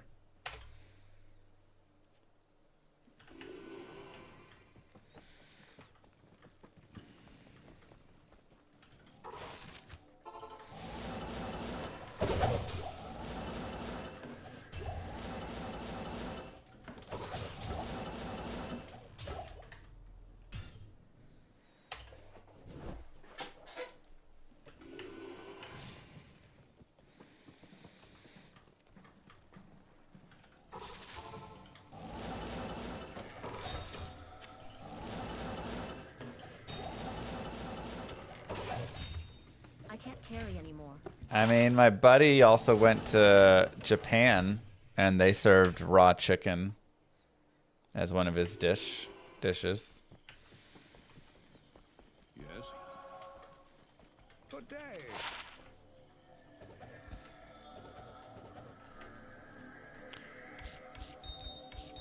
But Moo. Glad you're feeling better, bro. thanks, Telep. But I think after eating like a pound of raw beef there, I'm vomiting a bunch. I think I learned that the care and prep of the raw meat is important. Was it raw chicken to place into shabu?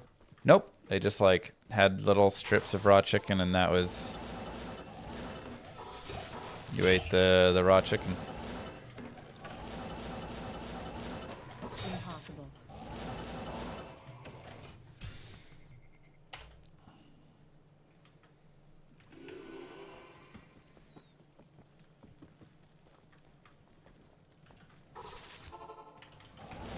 Is that how you get salmonella? Well, again, the prepping and everything matters a lot more. So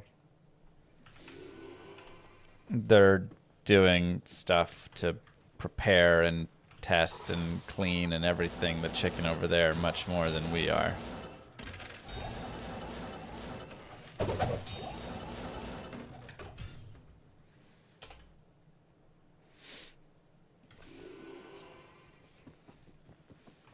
Why did I eat ground beef raw? That's crazy.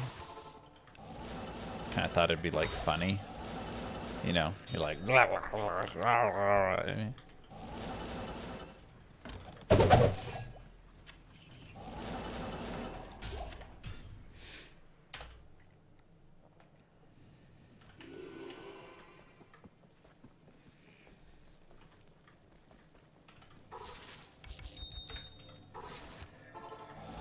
Did I at least get laughs? People laughed. But then I was puking all night. So.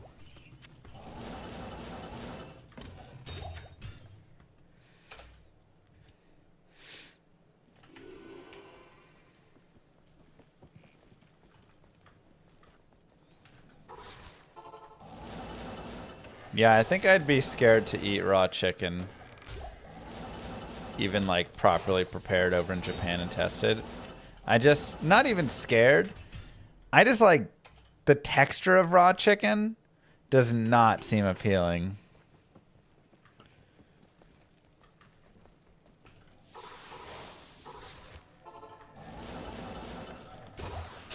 Just raw chicken texture is so gross.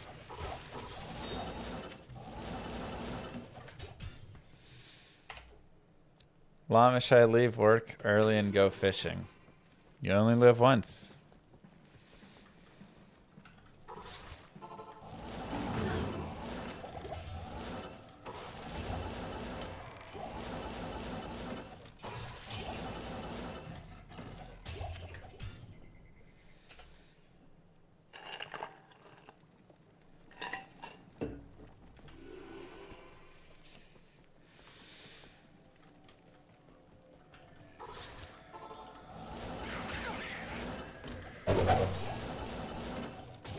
Yeah, I just don't think I could get past it.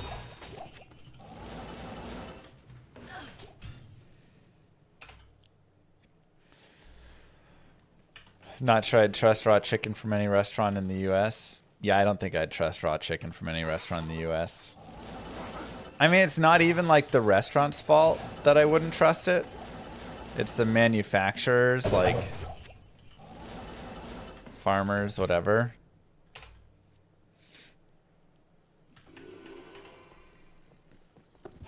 Like, chicken in the U.S. is just gonna be...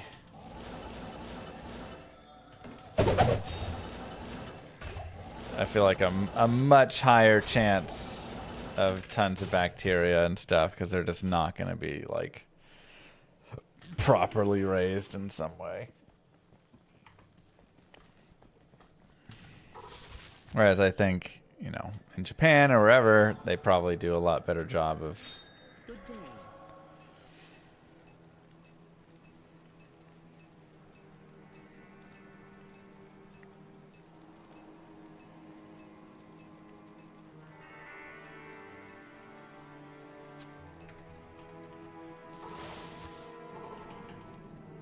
Just don't trust the quality control in the US for it. Yeah. I just don't. It's already pretty messy and messed up.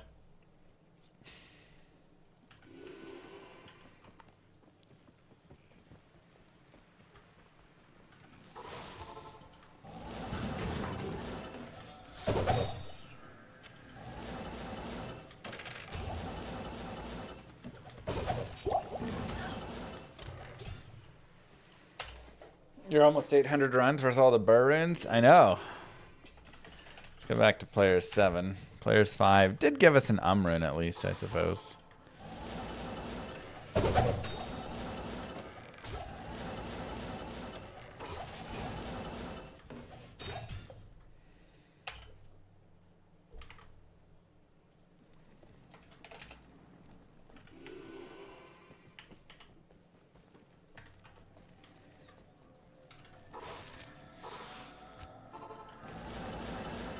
I've seen some wild foods.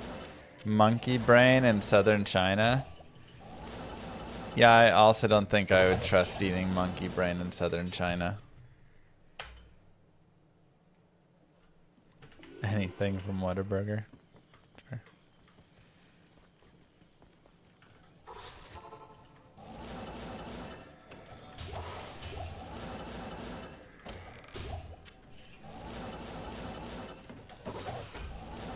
Something about eating monkey brains.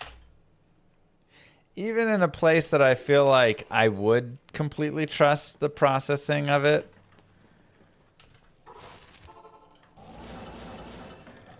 I still just feel like, I don't know.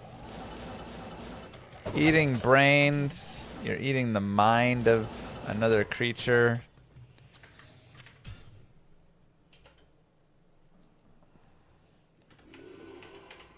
Feels like a little much. Greetings.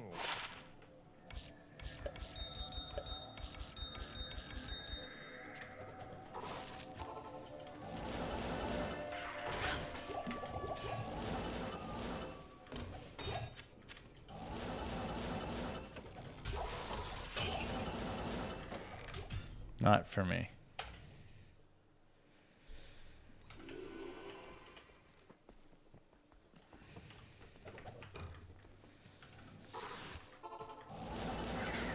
Also, because we descend from monkeys, and they have like 99% of our gene pool or whatever, DNA, that feels just like cannibalism at that point.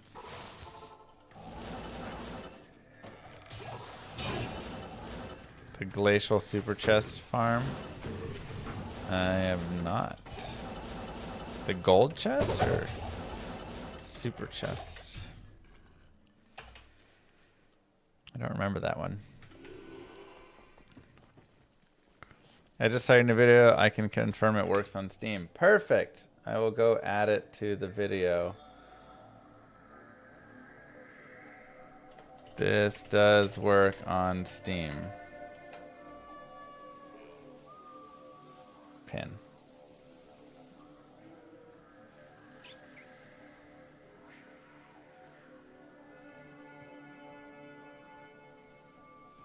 Thank you, thank you.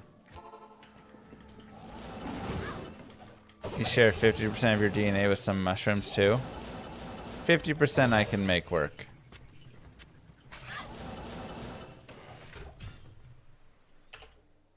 We have a common ancestor, we don't descend from them. Common ancestor. I feel like I'm eating my cousin's brain, you know?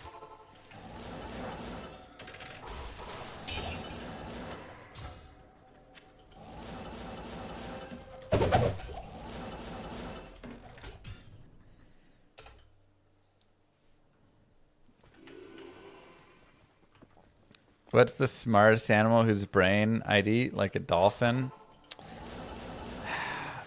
You know, I just don't know if I'd eat brains. Overall, I feel like the brain is, you know, that's the thinking area of the spot. Like eating someone's brain, I'm like, am I going to eat their memories? I don't want that.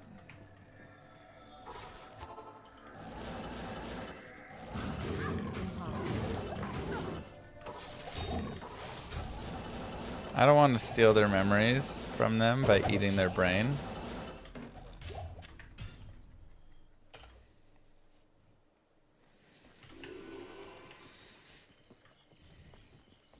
LKP 7 or 8, it's the exact same.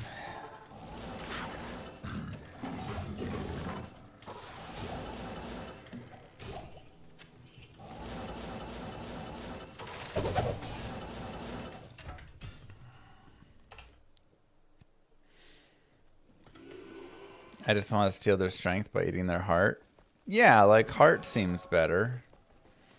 Honestly, pretty much all the other organs seem better.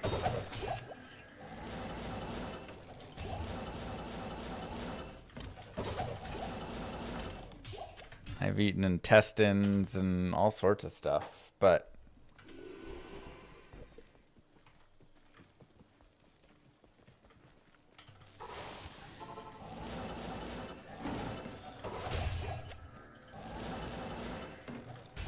if you eat anchovies or small fish, you eat the brain too. Yeah, so I mean, I guess the cutoff is down at just like tiny little things.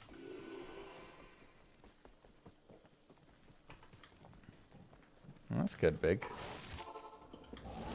Would I eat brains if I could obtain their knowledge instantly? Oh, man. I don't think I would want to eat the brains of any animal that has gone through the, like, meat processing.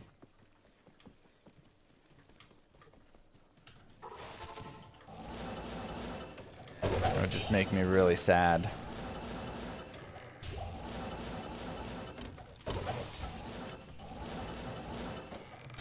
I am overburdened.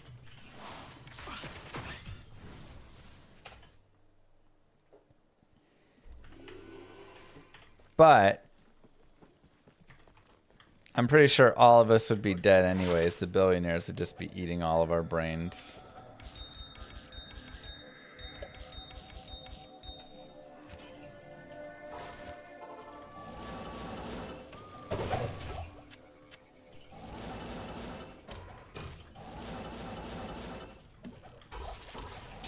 Wow, you talk trash on Whataburger and then you say you're a sucker for Jack in the Box?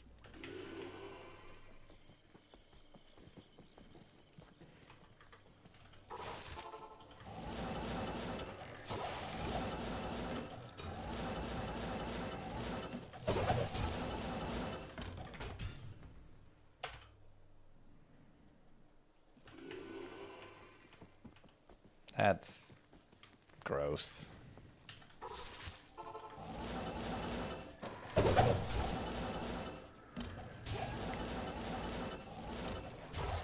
It's not even like remotely good either. It's like trash food, and it doesn't even taste that good.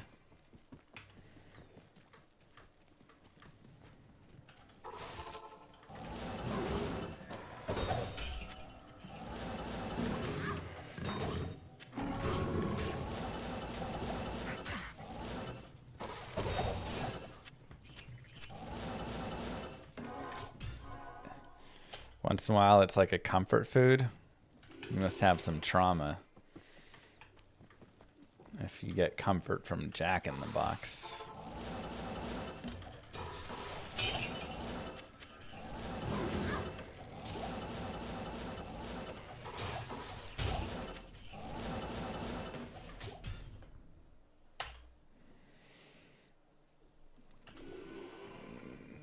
Thanks, Kai.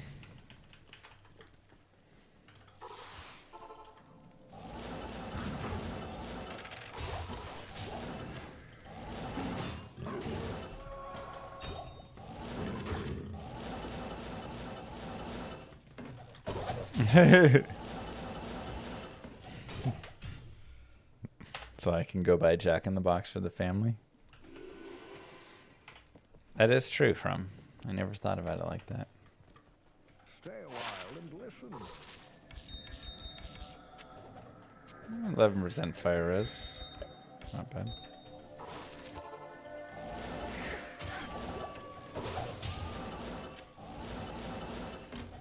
We're gonna do 3,000 of these. Or we're gonna do 3,000 of these.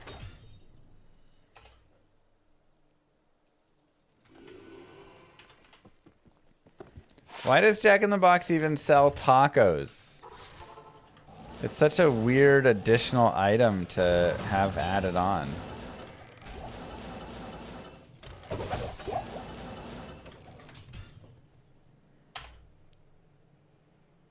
Nice, Kravis.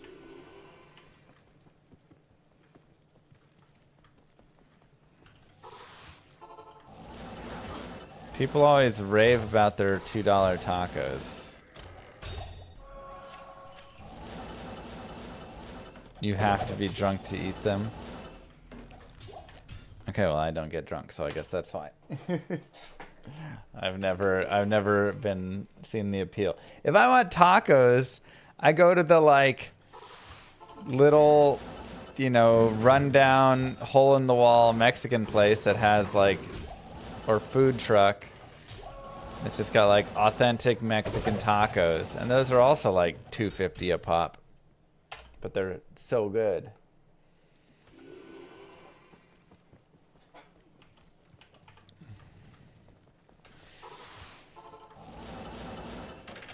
These aren't meant to be real tacos. Scratch a different itch. Okay. I mean, maybe we'll do a taco trying session on stream with them sometime.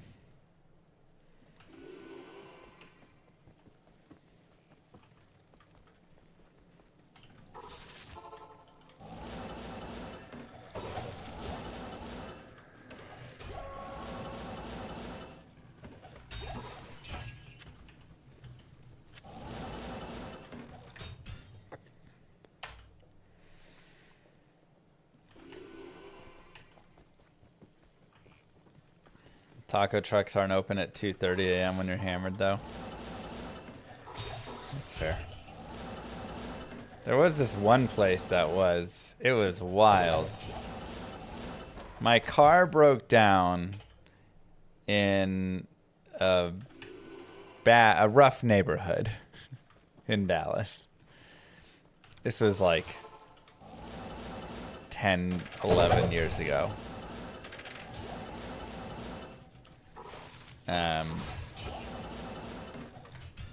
And super unfortunate. And I had like my friends with me and stuff, so we were just like sitting in the car. It was 4th of July, so it took like 3 hours for AAA to get there.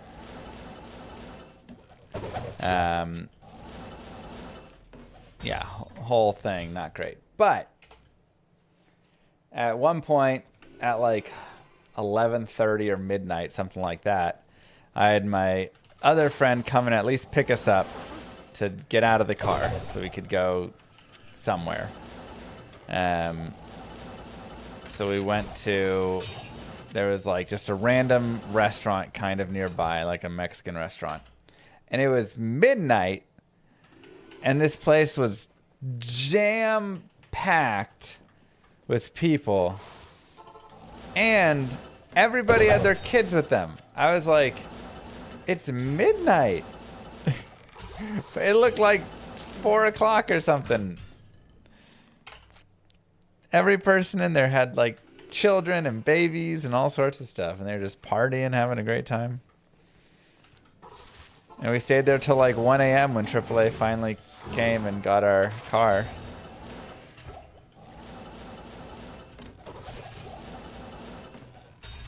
I was like, huh. I guess there is a place for tacos at 1 a.m.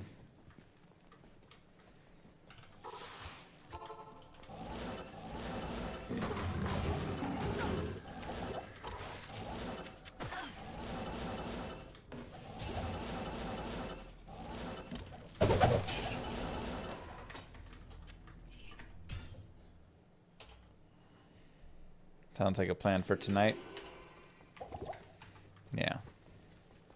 Hello.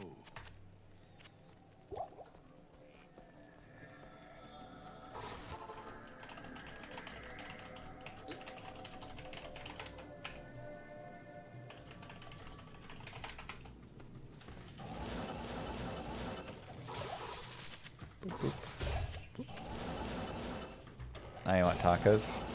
I know, now I've talked myself into wanting tacos for dinner.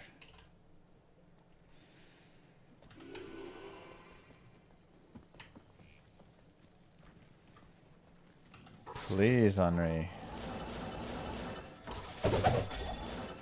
We're having a really big dry spell lately. You feeling better today? Somewhat.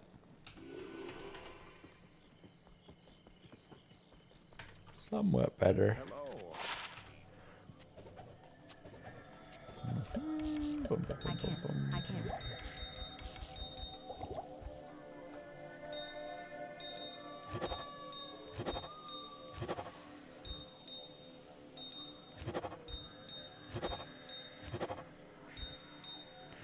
Man, it's so crazy how fast these fill up.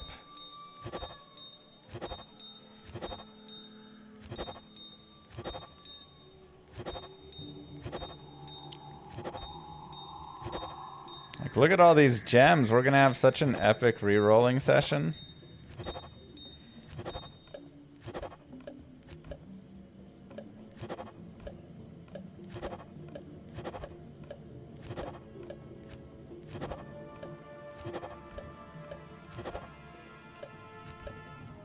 Oops.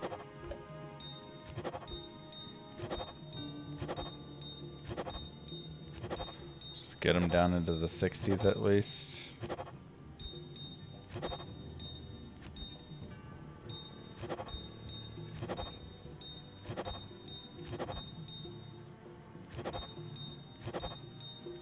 So many gems.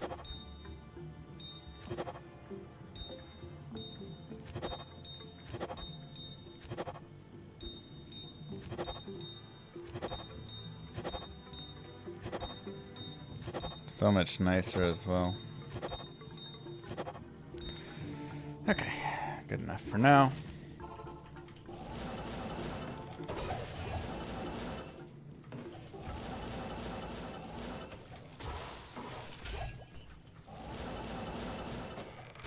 I mean, it feels like they could add another like little button to just auto transmute.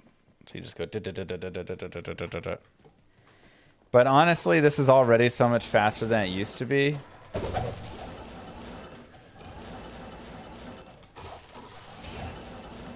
I don't want to be too much of give a mouse a cookie, you know.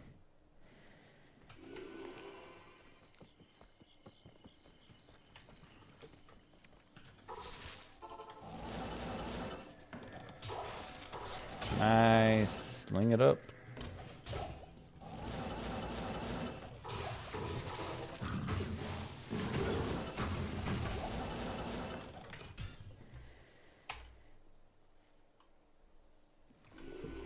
Act 3 enchantment versus Act 5 barbarian. I mean, Act 2 mercenary, you can get Might Aura, which can be really helpful to just increase all of your guys. Act 5 mercenary is just very tanky, so he'll just kind of like run around and survive a lot, which would be fine. Act 3 enchant merc will add a little bit to all of your summons, but it's probably the weaker still of them all. Enchant's not adding that much damage from them. It's like a little something.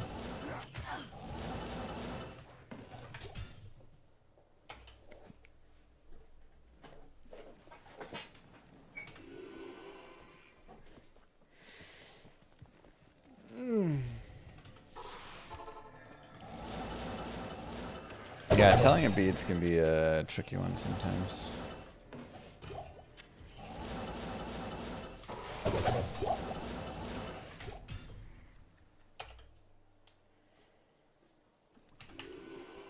Watching VOD split screen, can't get enough. Well, thank you very much for split screening it. Means a lot. Very easy way to double support the llama. One watch here, one watch there. You don't want to do a Might Mercenary. I mean, I think Act 5 with the tanking is good, but you know, the Enchant Merc is also not terrible because he will shoot and have like range shots from behind and stuff as well, so. Wait, how do I have experience? I don't feel like I've killed anything, really. It's weird.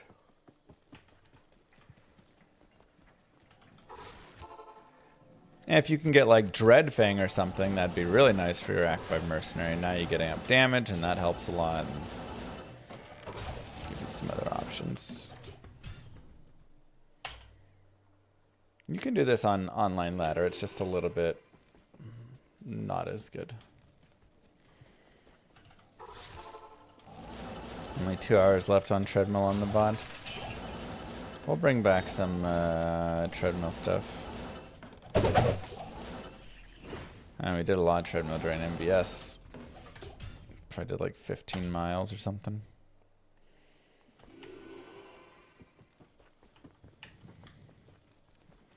Maybe more.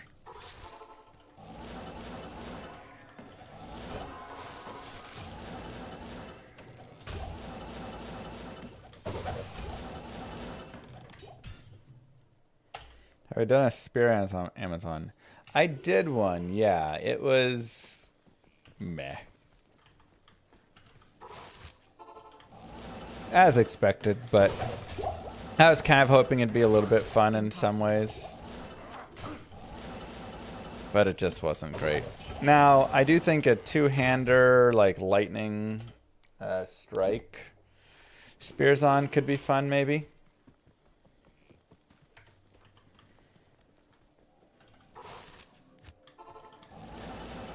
I don't coach hockey. I'm a goalie, yeah.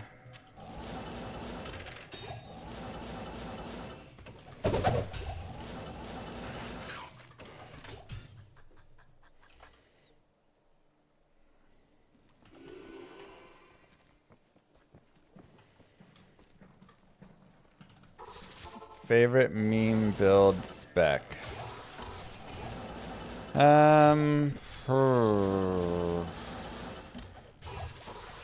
Arctic Blast Druid. Pretty fun, actually.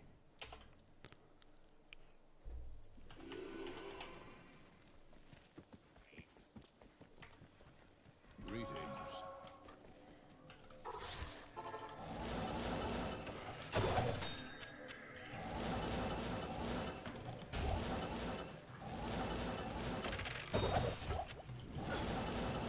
Trying to think what else. Vengeance Paladin is actually a decent time and a fun playthrough.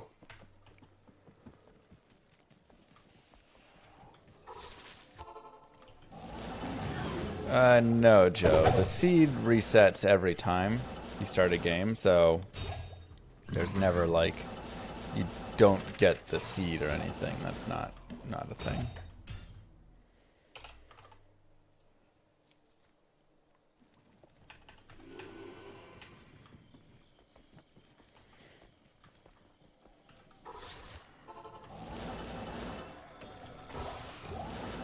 We're just getting unlucky right now.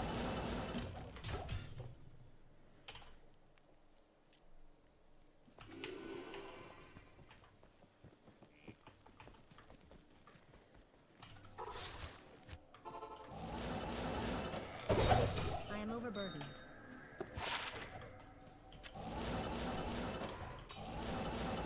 Big rune, come on.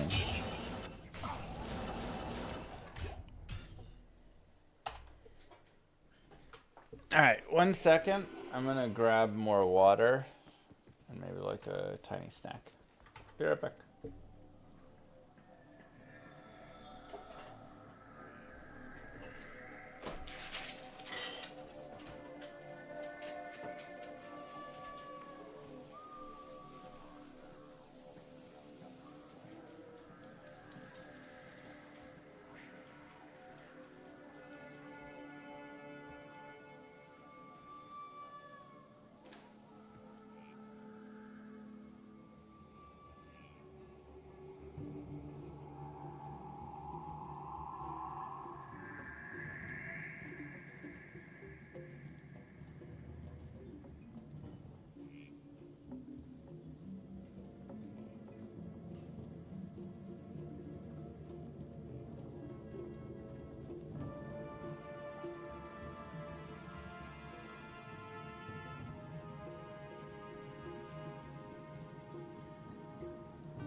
Okay.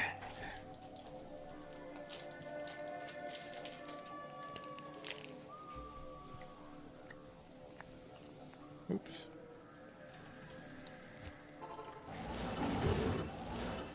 I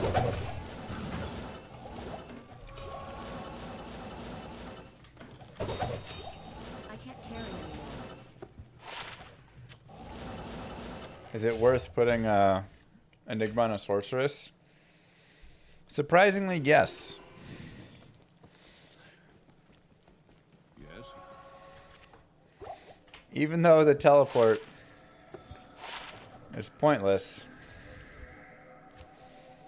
it still ends up being worth it. That's how good it is.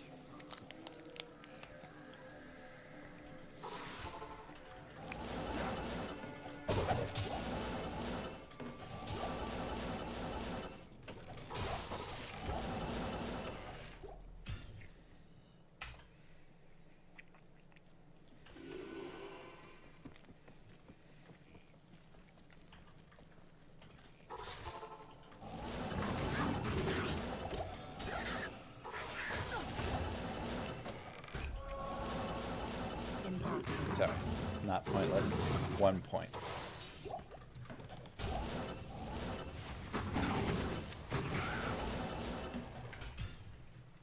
Don't eat pizza this time. No pizza this time.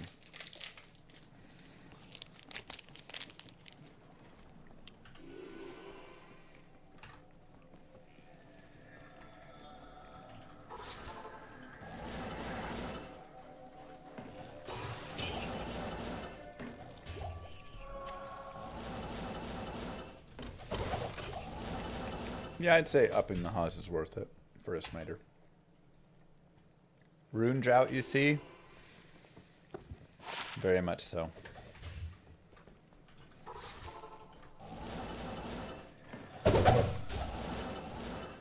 Very much so.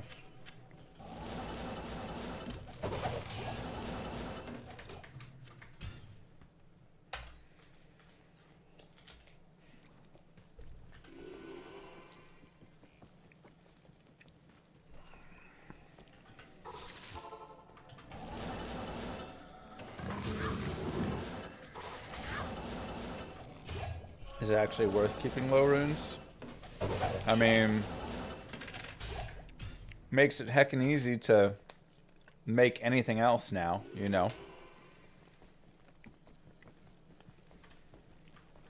Good day. So,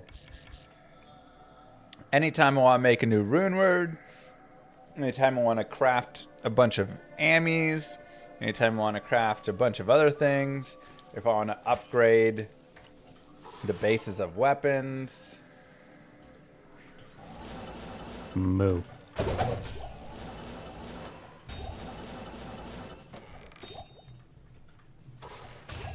I can't. Thanks, Julie Tube, for 47 months. So, that's why Moo Girl's the best mom. Because she just takes care of all that stuff and makes sure that... Oh, my bad.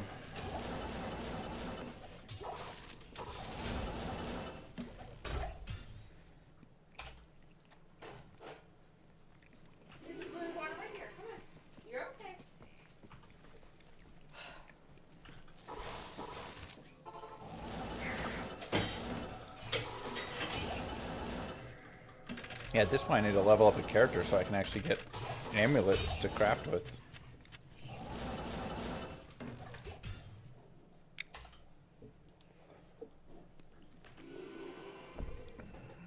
Yes, we have seen the bug.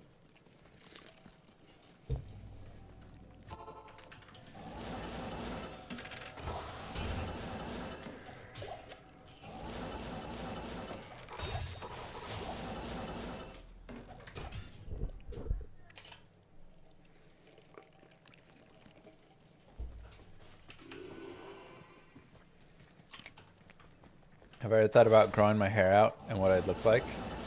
I mean, I grow it somewhat long.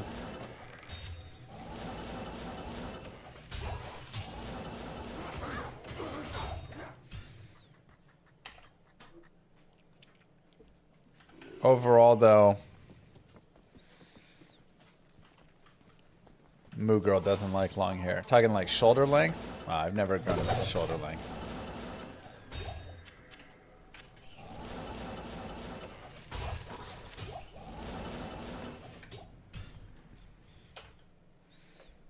It'd be funny.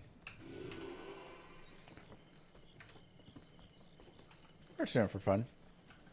Am I gonna do the new Cooley exploit on stream? No. I wasn't making a video on that because I'm trying not to broadcast the exploit. We've known about it for a few weeks now. But Not here. try and keep it to less people knowing it.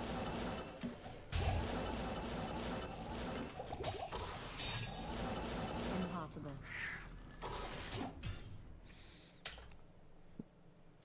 How do you kill Hell Ancients with the Bliss Source? I mean, you need something else. You either need like Hydra or Firewall or a mercenary who's like really tanked up.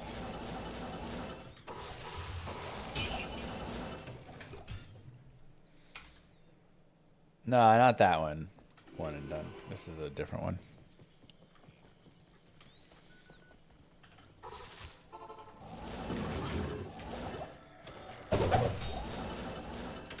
Or you learn my How to Cheese Ancients video, and then you trap Corlick and have him get cheesed by lightning.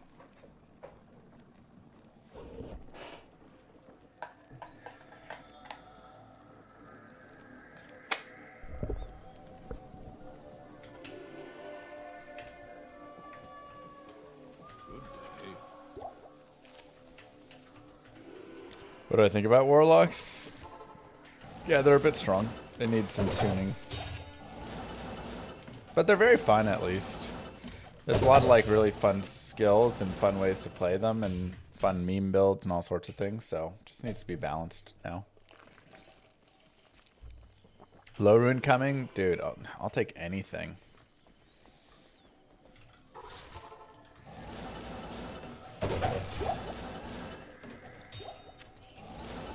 This is a extremely sad 1,000 runs.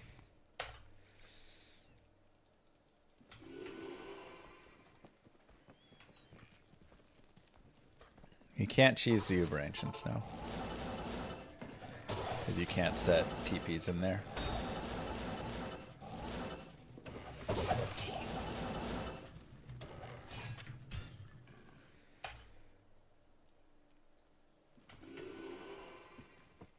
Maybe Paladin. Wouldn't be me.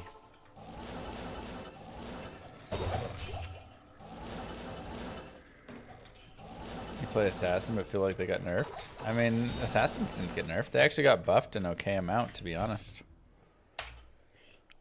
Trap Sins now get the benefit of, you know, Griffin's positive and the minus.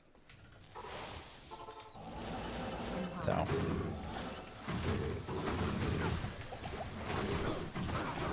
Impossible.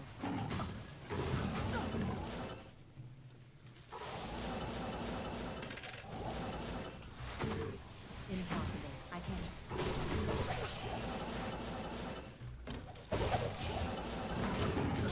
Jeez.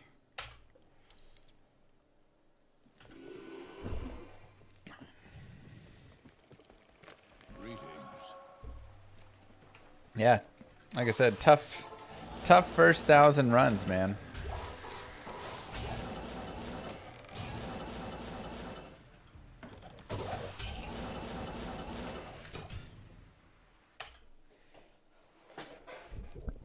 Spears on with self-loading Infinity is pretty fun.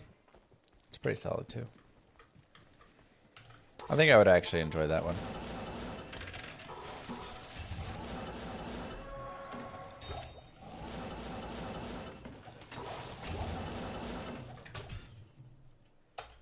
Trying the old kicks and build. Ah, yeah.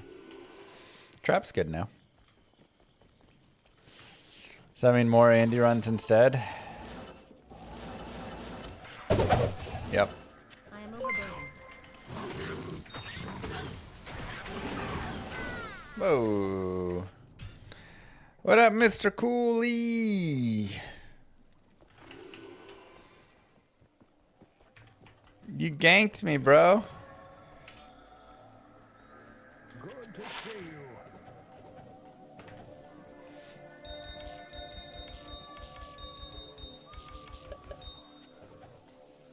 Trash.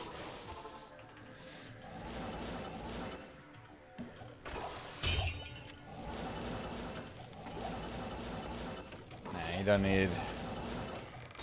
don't have to worry about dying here.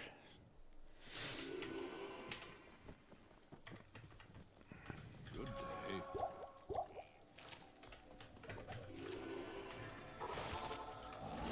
He wasn't supposed to share the exploit. Now everybody's gonna go exploit it. I don't even know how good it really is unless you're a bot.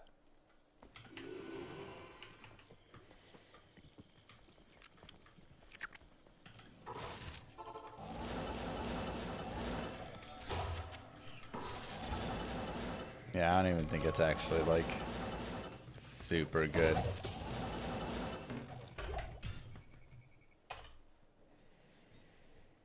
I used 8 accounts degenerately for a week. Oh my god.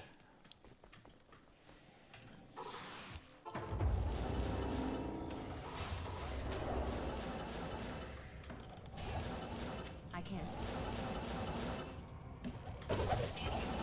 Yeah, that's not great. Double Monarch. Have you ever seen 2 JMods identified at a single time? Greetings. Boom!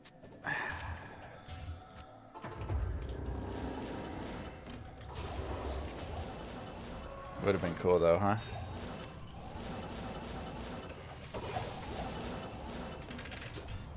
Would have been cool.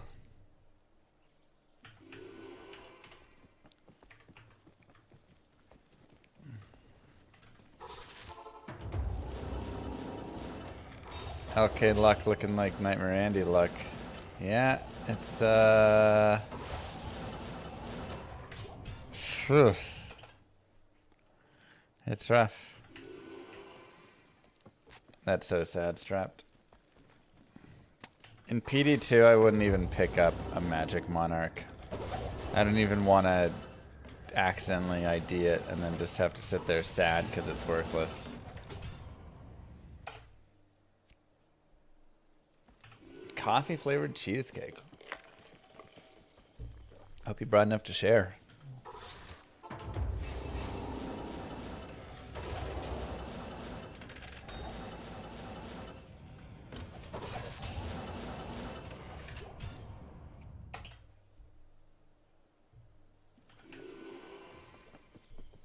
It's true.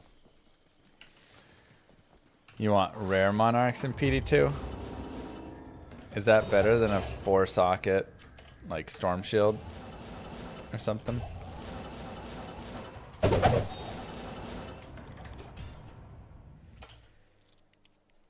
Do you drink alcohol sometimes? Nope.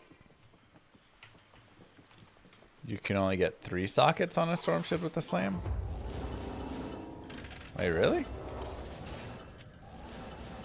But you can get 6 sockets on a weapon. Oh, okay.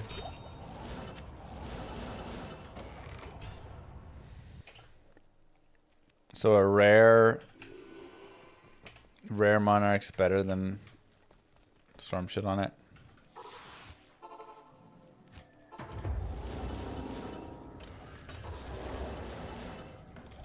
Gotcha.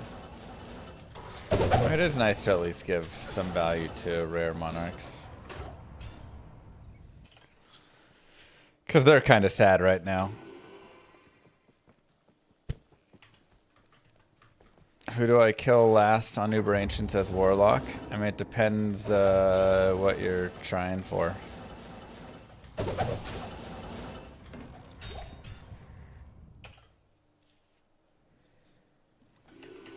Got awful Daniels for Purdy 108 and 27 first.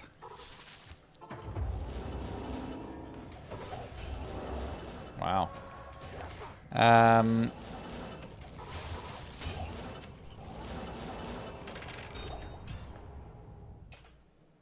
Yeah, I mean, personally, I don't value Daniels as high. Just because I worry about injury risk and stuff. But taking my personal bias out,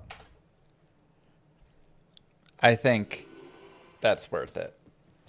Yeah, Superflex.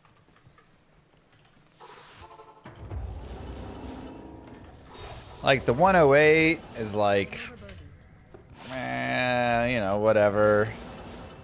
27 first, you're probably still, I assume, going to be placing high. Especially if you're now picking up Daniels and improving there, right? The idea is you're probably going to have, like, you're trading Purdy, a 108, and a 108 or something, 109, right?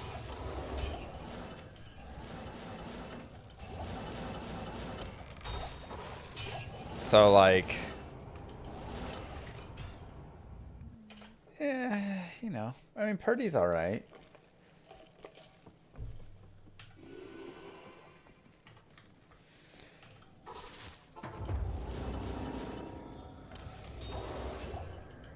I mean, it's a dynasty league he's talking about, so.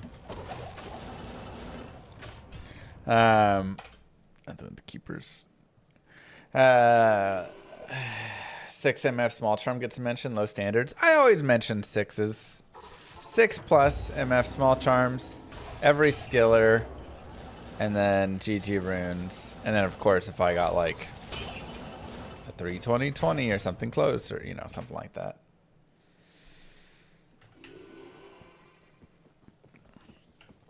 It's tough though. It's a tough trade. I don't think I do it just because I don't believe enough in Daniels. But if you value Daniels in that like 101, 102, 103 spot, then, you know, yeah, that's worth it. I am overburdened. But like personally, I'd rather have Dak, you know. And he's a lot cheaper.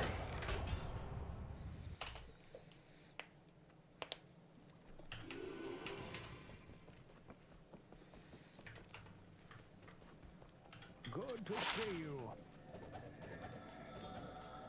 5% MF. Not worth a mention, but worth a keep. Or yeah, see if someone else wants Daniels and flip him.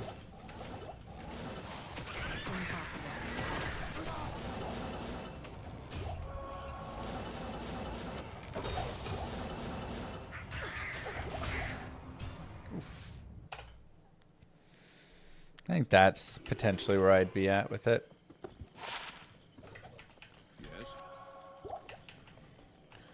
Yes. You can do Uber Ancients if you can do Uber Tristram. They're not that hard. Especially on the Warlock. Still better than 3,000 Andes. I mean, again, the better thing about this compared to Andes is look at all the stuff that I'm still getting at least along the way. Whereas the Andes are Andariel, you know, like SOJ or nothing. There's nothing else you get. So this at least has a bunch of stuff on the side. So you're building up stocks of P-gems for re-rolling and grand charms and small charms and jewels and everything.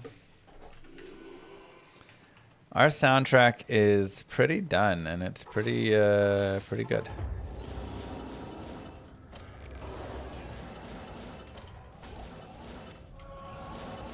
But oh yeah, the last, you were asking about what's the last Uber to kill. It just depends which jewel you want.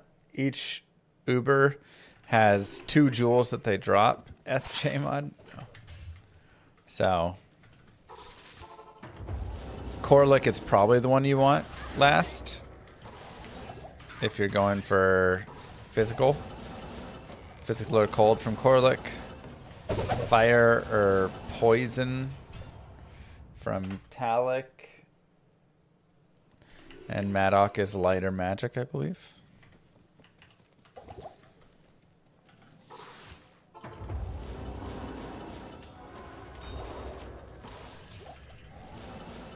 You did 2K Nightmare Andy runs, no SOJ, 5 Tal Ammies, and 5 perfect Nagels. That's insane, 5 Tal Ammies in that time. Jeez, Ted.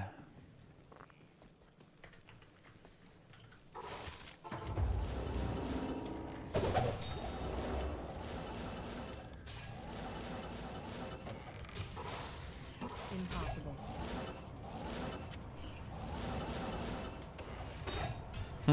Interesting soft.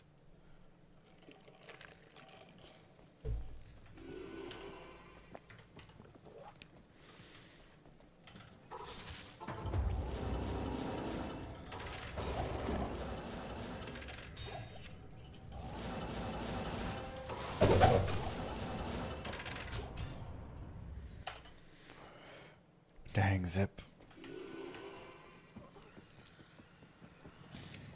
That's how it goes, Face. That's how it goes.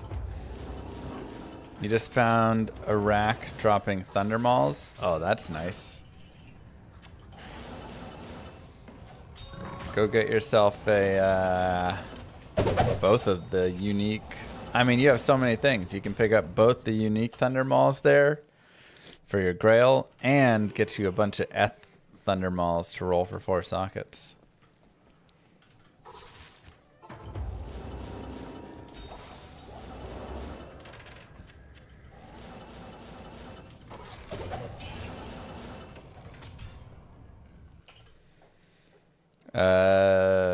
P7 is gonna just, for keys, it's much better, but obviously you get less runes, so you gotta kind of decide, do you want keys more or runes more?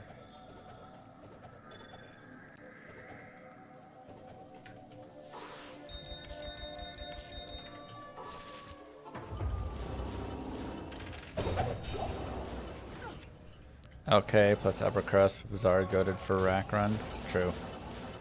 Yeah, once I get a high enough level, I would consider doing some crazy like rack run stuff.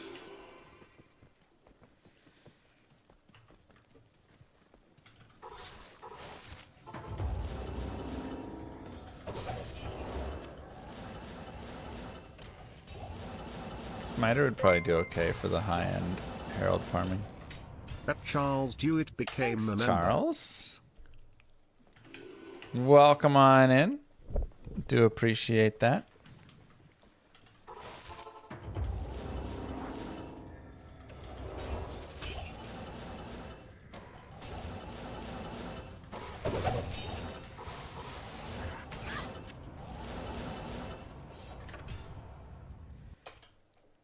Oh, we see the trivia show anytime soon. It was so fun.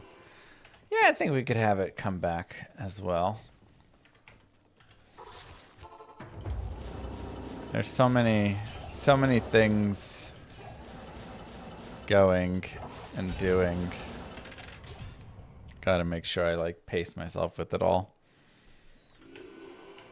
Did I win the Warlock MVS? No, chat cheated.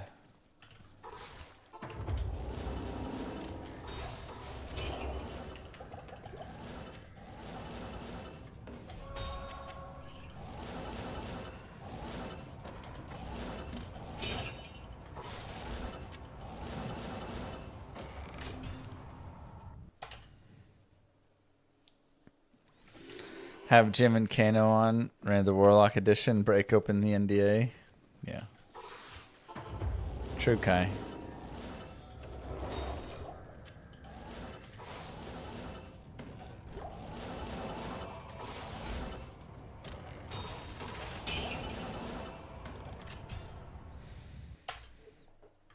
Oh, yeah. Alright, let's do the subs.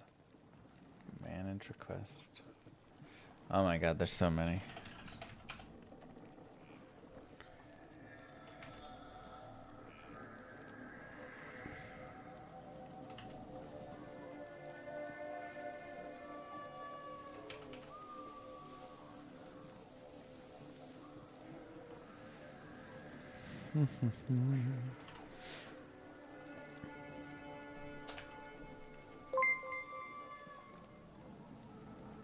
Mr. Llama gifted a tier 1 sub to Bright Lights. I cannot share how long I knew. For a bit. Mr. Llama gifted a tier 1 sub to Bloomy91.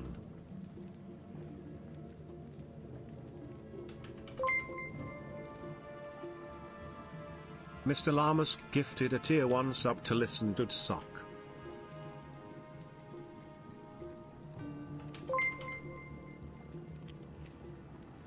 Mr. Llama gifted a tier 1 sub to S2 Panic. Oops. Mr. Llama gifted a tier 1 sub to Otsika88.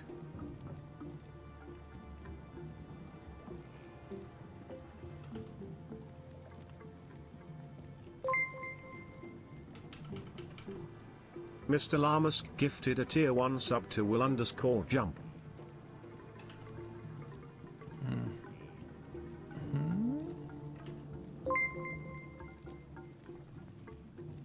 Mr. Llama gifted a tier 1 sub to Stizzles TV. My goodness, you guys.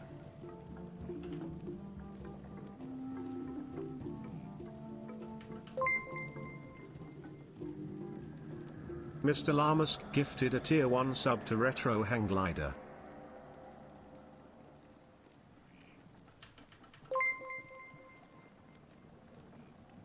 Mr. Llama gifted a tier 1 sub to Severitix2.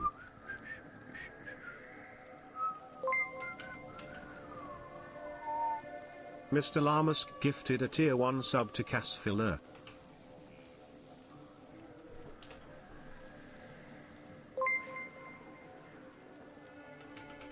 Mr. Llamas gifted a tier 1 sub to Knacker87.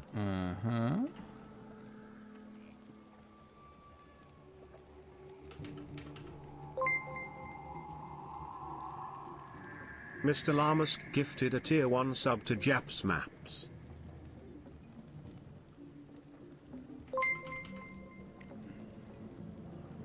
Mr. Llamas gifted a tier 1 sub to Onrelabsk.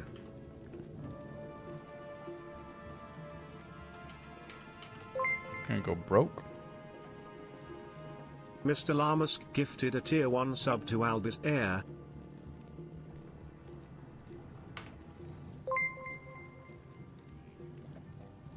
Mr. Llamas gifted a tier 1 sub to Pro Average Gaming.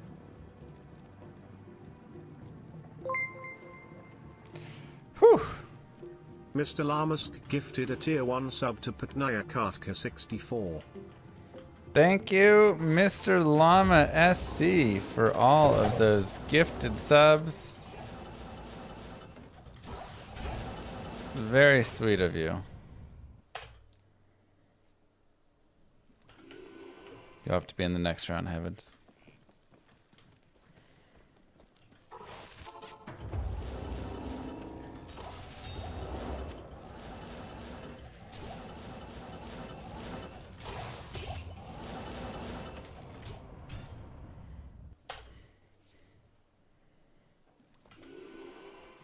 Sweet Llama. Perfect on me. First ever playthrough is Boson, got you hooked. It's a fun playthrough.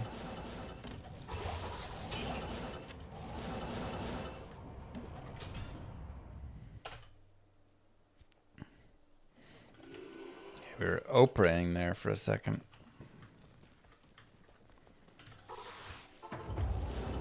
Alright, let the runs continue.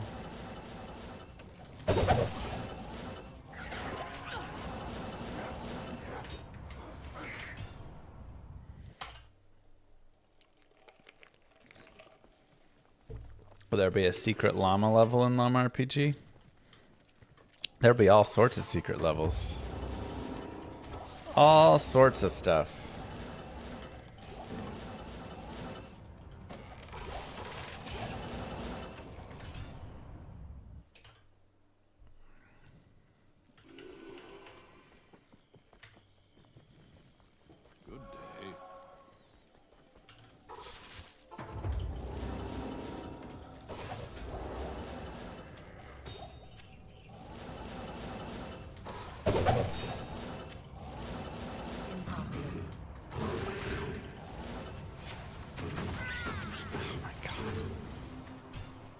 I would say a lot of the game is built on the idea of there being fun random secrets and things like that.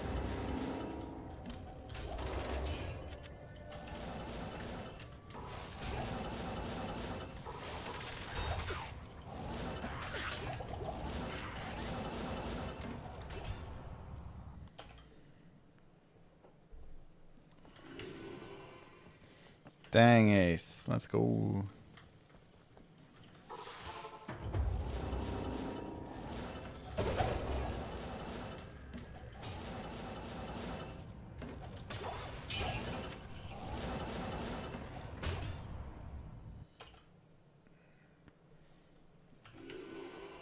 Get it, Giovanni.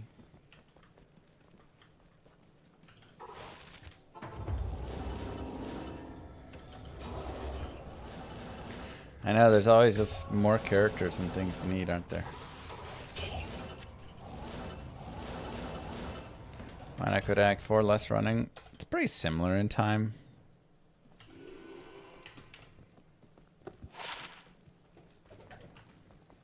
With the harmony, it ends up being pretty close.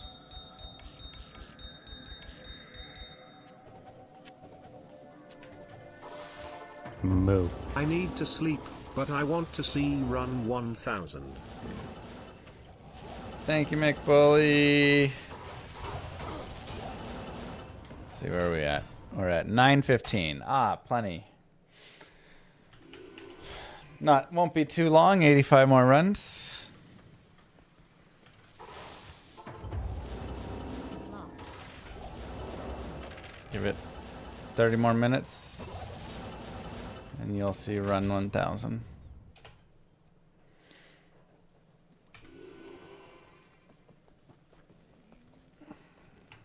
I mean, I like offline and online. Just depends the vibe.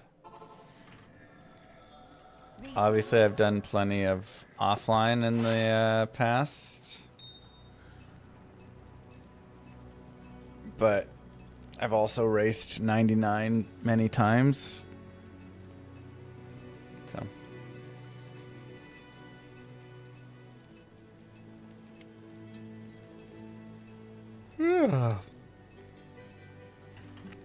I'm tired from just not feeling good just yesterday.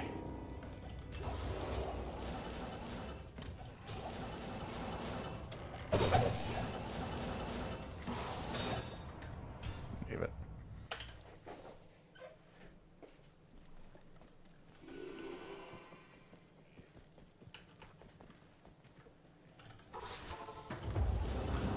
More efficient than cows? For anything up to Burroon, yeah. Can't beat the efficiency here.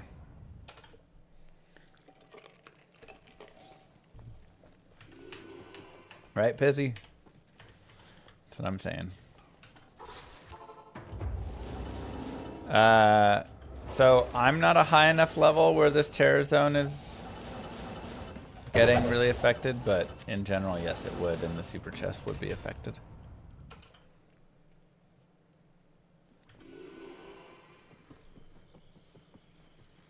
Random teleport from Hodo's so annoying. Yeah, it is. It's awful.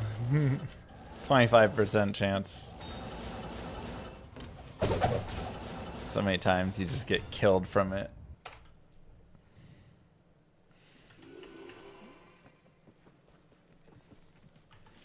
I feel like a lot of times it knocks you into the like a group of mobs, and then it knocks you out of a group of mobs because they hit you again and you get knocked away, and so it like goes to kill you, but then it saves you, but it just never feels good.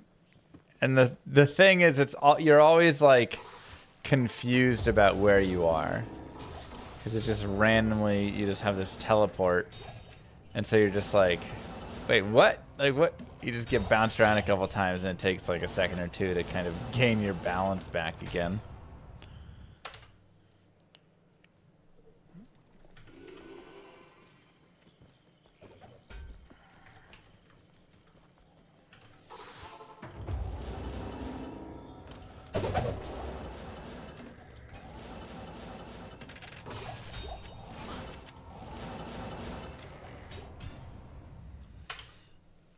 The extract program seems great. Yeah, it's really nice. It just makes a process that was pretty tedious before much simpler. Ooh. Okay, I mean, even though it's only a 5%er, that's really nice with the 11 light res on it. I wish it was a 7-11, but single player. Take what you can get. Very nice.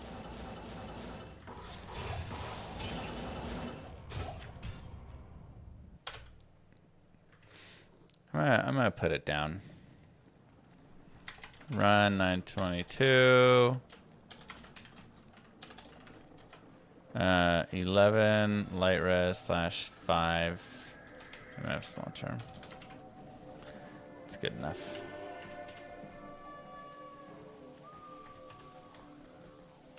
You have a 5 all red, 7 MF small charm. I think I have one on ladder. Or non-ladder. Maybe it's on non-ladder. Yeah, those are godly.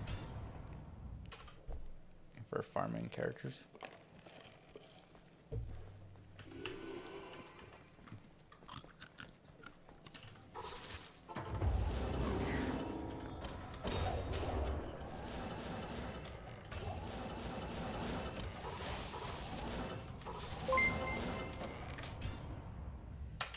Mr. Llama, I am farming XP with a holy shock / feel paladin, but I need a new weapon. Vex is my highest rune. What should I build? Crescent Moon? Probably.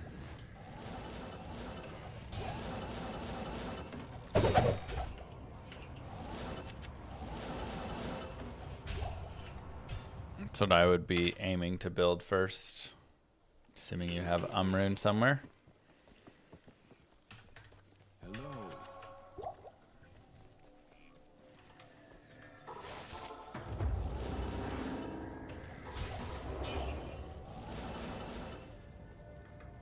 I can. Happy 28 years Impossible. to Starcraft Brood War. Well, Starcraft Original. What's my favorite memory from Starcraft in the first 28 years of its life? Oh my gosh. I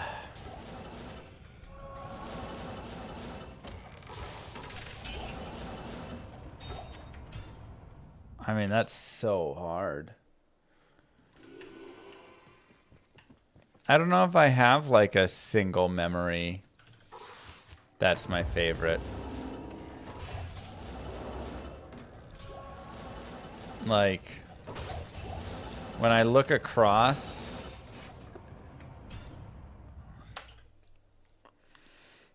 there's just so many things that I did with Brood War.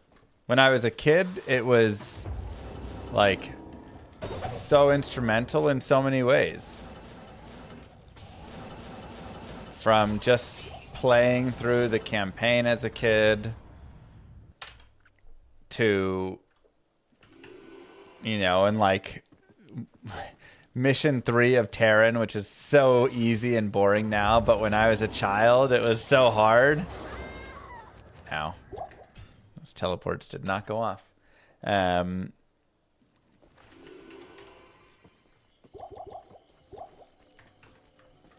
Yes.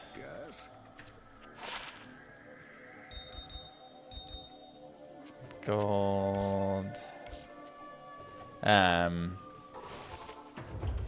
like cutscenes in the game. So many good cutscenes. The bunker wars, all the bounds I used to play. I used to play so many bounds as a kid. And then I made bounds, and that was like a little bit of my first experience with coding, you know? Wasn't a lot of coding, but you had like little triggers basically that you would go code in for when you're creating them. And so it taught you basic if-then statements and things as a child. For sure, chaps.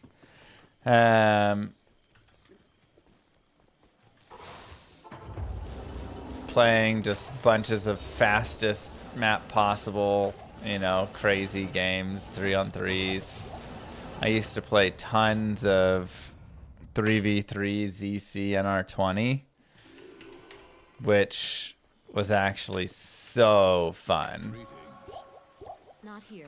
It was just a top versus bottom 3v3. The map was just one big base, one choke in the middle, and then another big base down below it. Let me see. Zero clutter. Starcraft. Map. Perfect.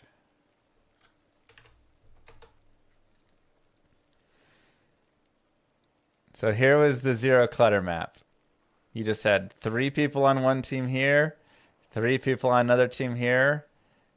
You had no rush. It'd say it's 20, but it was usually like no rush 12, 13, 14 minutes because the game would max out and you'd get cannot create more units. And at that point you could go fight and you would just do giant max fights between you. Oh my God, I played so much Zero Clutter. And then in a similar vein,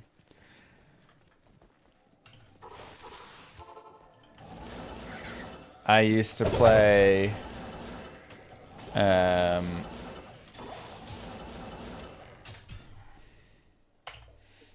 this 2v2 map that was very similar. And so you would have like, you know, 10 minutes or whatever. It was like high money everything, and you'd have like 10 minutes to build up your bases. And you would build them with all the defenses and all sorts of everything. And it was, this one was more like, you know, 1-2, 1-2 with like things in between, platforms in between them. And then you would just do these like hour-long fights on those maps as you're slowly trying to whittle, you know, swapping back and forth between them and trying to get spoofed arbiters in and all sorts of things. So you can recall and break the defenses down so someone else can drop things. You're dropping nukes on each other for breaking down those defenses slowly. It was we used to have a ton of fun with that.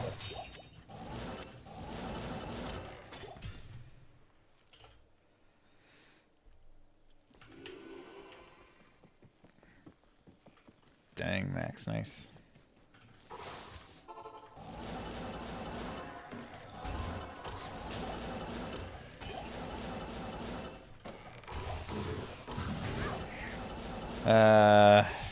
Later on, playing Desert Storm or Desert Strike, whatever it's called.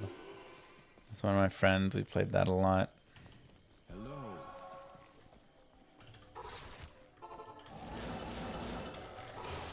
Just everything in between with it. I don't know. It's like Observer, you know, Dodge the Observers. One of my favorite, like, silly games. 8-man, free-for-all, big game hunters.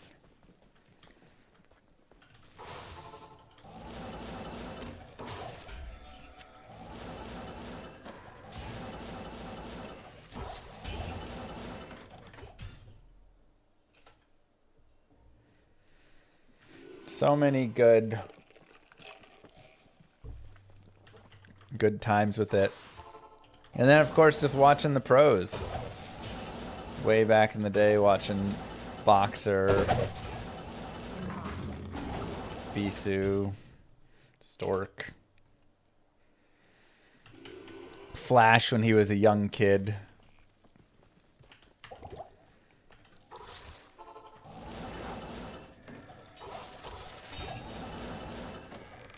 So I think there's a chance they bring back Starcraft for a third game. Not really.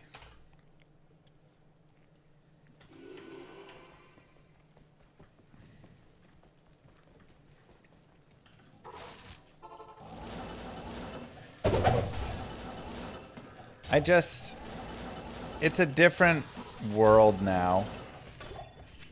You know? Like, the gaming world is just different. They're not as patient. And I think that is pretty detrimental to the landscape of, like, games.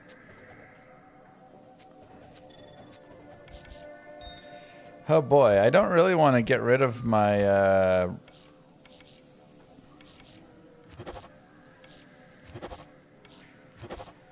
Ral runes, you know, but sure.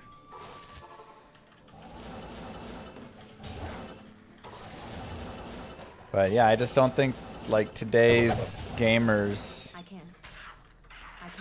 Impossible. are built for hard RTS games.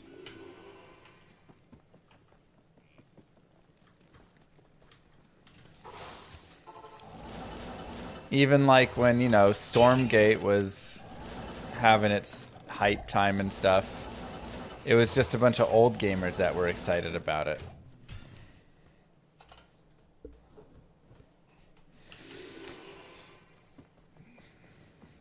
Did MOBA replace RTS? Kind of. I mean, I think you just have to... It's really just...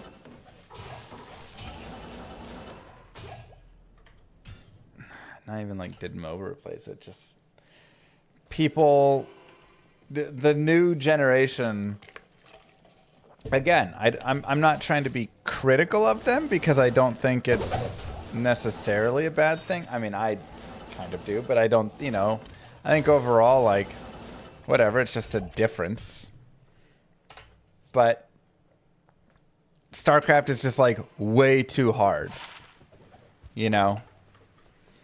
Like they're not going to play games as difficult as Starcraft. And a lot of the games have learned that nowadays. And the gaming space has casualed up a bit over the years. And so games are a lot more casual now, and the learning curve is a lot flatter, and it's, you know. And there's still plenty of places to, like, go have high skill in a game and stuff. But I don't think you're going to get to the level of, like, Starcraft Brood War difficulty is just brutal, you know?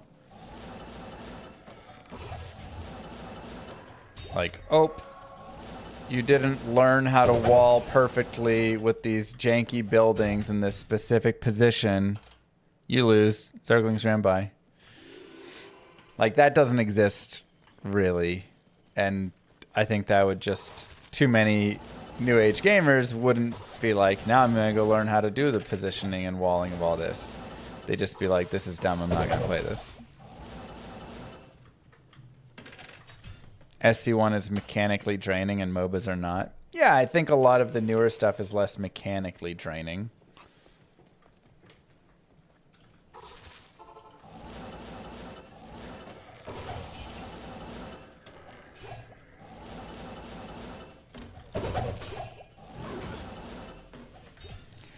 The gaming space has casualed up where the game is seeking a large audience. True, if you need 1 million copies sold day one to break even on a project, you can't develop to niche audience. Yeah. I mean, I think that's another great way to put it. It's because the audience is so large and now their projects are just more and more expensive. You have to develop for your more standard gamer. Right? Do you think the difficulty is a result of actual intended design or from limitations of the technology? Both. I think in some instances you find that limits of the technology just end up causing some of the difficulty that ends up being good. But then also, like, I would imagine the devs of StarCraft knew that if you could put... can't drink from that shrine, weird. If you could put all of your units on a single hotkey, Zerg would just be, like, broken good, you know?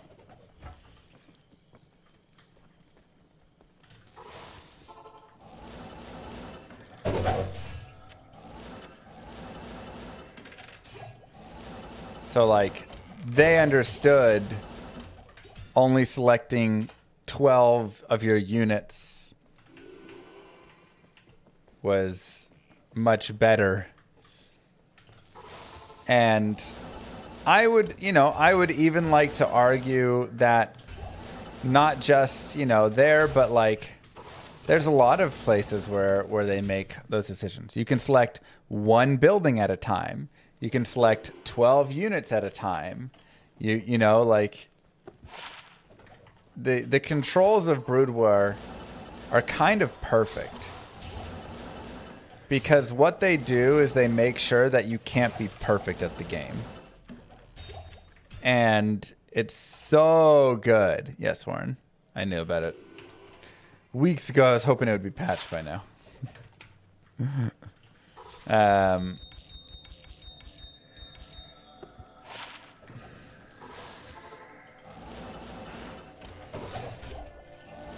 Like, that is the best part, is it requires you to make decisions. You can't be perfect when you're playing, so you have to decide, am I going to focus more on this engagement? Am I going to focus more on making sure I'm macroing up behind it? Am I going to focus more on getting my spells to land right now? Am I going to focus more on, you know, making sure I've got my expansion timing set? This other tiny attack I'm doing on the side.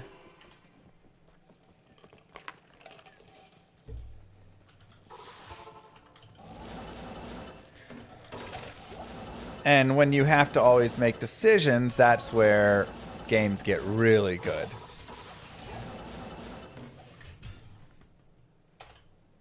And it's like overwhelming, but you have to figure it out.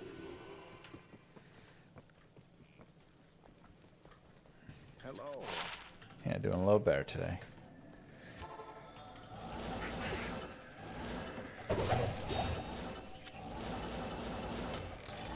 So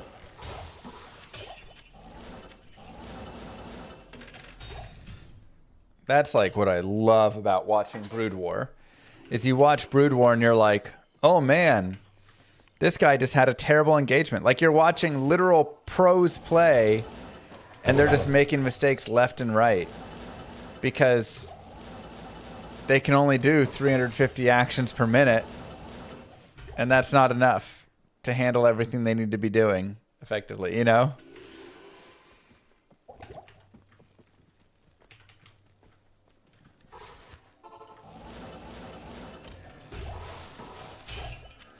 I think that's so cool.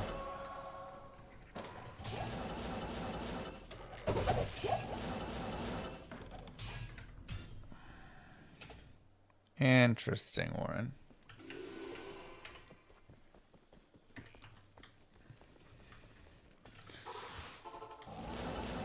But I think what StarCraft does better than so many of the, like, other, you know, because there are, like, some janky pieces with, like, controls, right? Like getting a group of dragoons across a bridge. It's like one of the hardest things to do effectively in StarCraft Brood War. Or down a tiny ramp.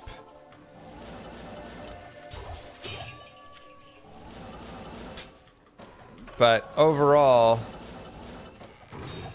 I feel like what it does really well is the controls are jank enough, but good enough. It still is like really smooth for the most part. It's very reactive. You're able to do a lot of precise movements like muta micro where they're moving shooting, or having, you know, moving shot vultures, or stutter stepping goons back against a vulture mine, or you're right, there's like all sorts of like little things that you can do.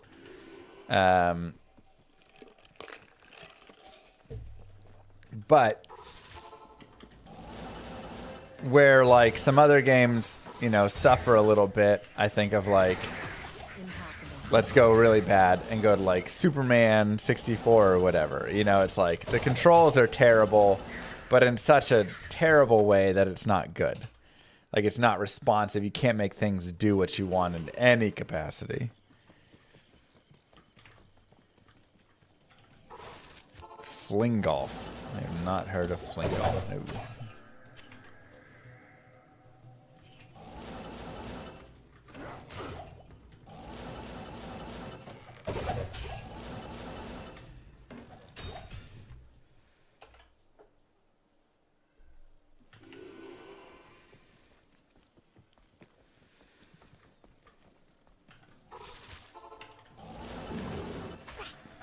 But like one of the problems that StarCraft 2 has is they buttered everything up too much.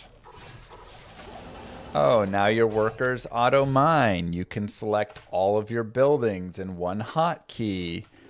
You can select all of your units in a single hotkey. All of your units move together so smoothly in a little death ball. They buttered it too much, and it kind of made it so everybody's like, you kind of hit the ceiling more, right? Whereas the ceiling is so high in Brood War. It's still not easy to master, but it's not the same. It's like there's a lot less of just insanity overall with it, I would say. and trade-offs and all these pieces. And the game, I find, is more just like death ball timing attacks and things, and not just these like even a timing attack in Starcraft Brood War, the way that it's microed, I find to be so much more exciting and interesting.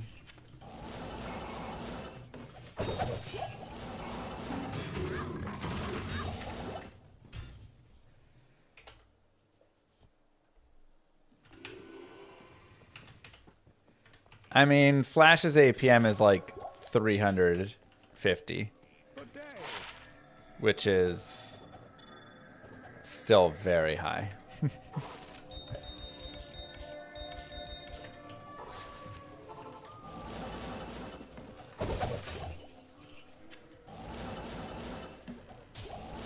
But there are some guys that run 400 plus. But, you know, I mean, at that point, it's like, yes, a little bit higher APM is helpful. And he can go faster if he needs. But where Flash really shines is just the decision making on everything. He just always is making the right decisions. He's always sieging his tanks at the right time. He's always... And just, he has such a good understanding of the game. I mean, again, so much so that he finished 3rd place in his last ASL as a random player. Dude straight up got so bored of winning, he decided to play random and still ended up 3rd.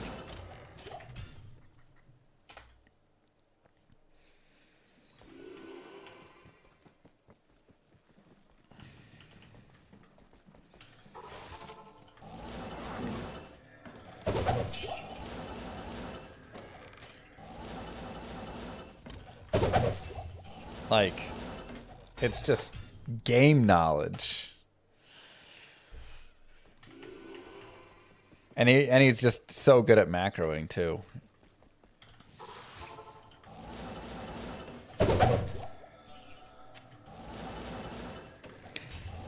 True pros can play random and do well. True pros can play random and do well. But how many pros can make it to 3rd place in ASL as random?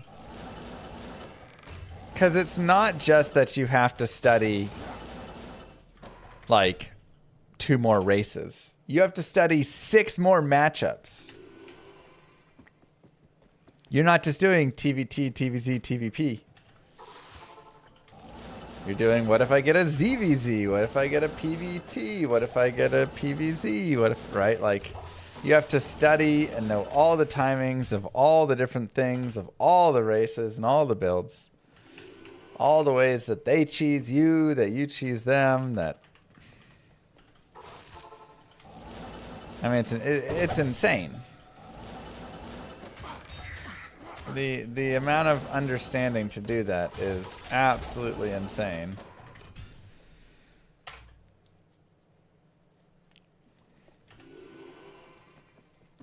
And then again, to do it against top players in the world, literally the best players in the world, and you're like, I'm just going to play whatever race appears. You know, it's one thing to go win a game as a Zerg on ladder against some random dude. Moo. Thanks, Askavika. I'll ID them all later.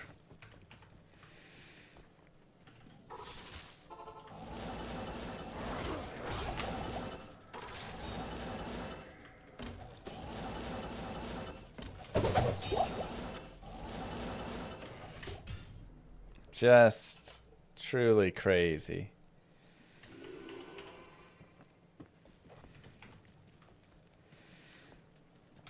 Starcraft Brood War was more my style. I played some like Warcraft 2, and then when 3 came out, I honestly got so sucked into Dota that I just was playing Dota all the time in Frozen Throne, and I never ended up really playing like the base of Warcraft 3. So I just had thousands of Dota hours instead.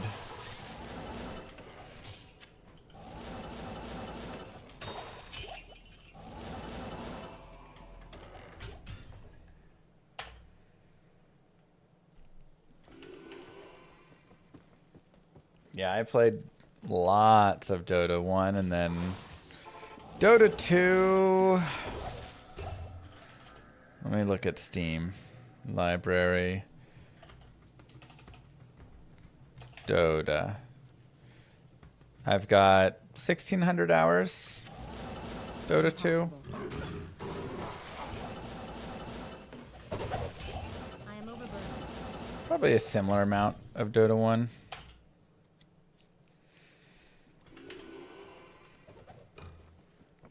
How about Command and Conquer? I played a lot of Command and Conquer when I was really little. Honestly, all I loved in Command and Conquer was making Tesla coils. I would just build up bases full of Tesla coils and just like shock all the soldiers. But the Tesla coils weren't like super good against like the tanks and stuff, and so it usually it wasn't the best strategy overall. But I just loved when the Tesla coil shocked all the people.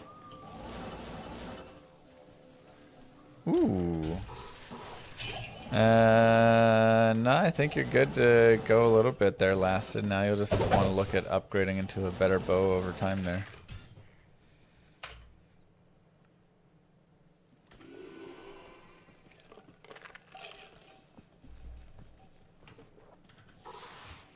I don't even remember, God. It was so long ago that I played Red Alert 2.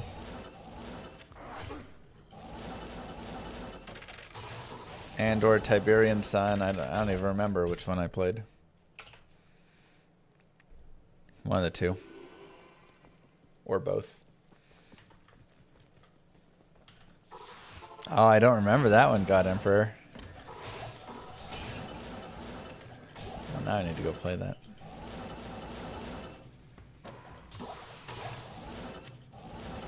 Impossible. True, yeah, eventually you'll want to put the insight on yourself.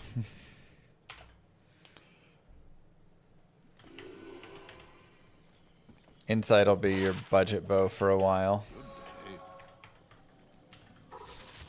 You're surprised they don't make CNC in Starcraft games still? Well, that's what we were just talking about. It just doesn't fit with today's gamer anymore.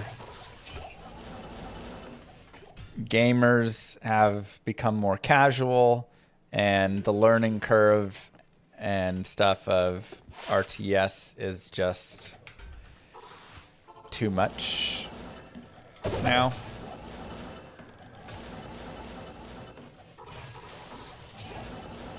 They're just gonna leave the game and go to a different game at that point. So just a different audience.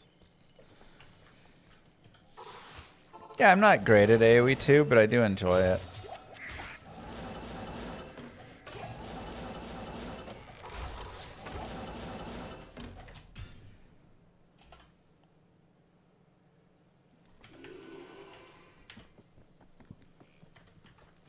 They're just all Total War games now.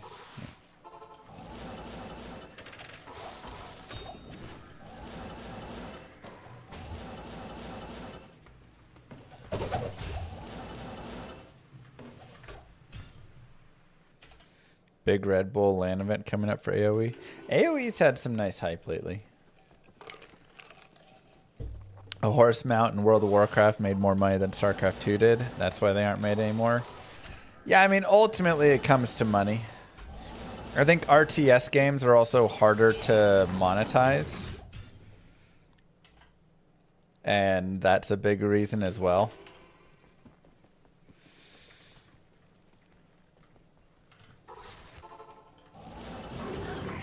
I can't.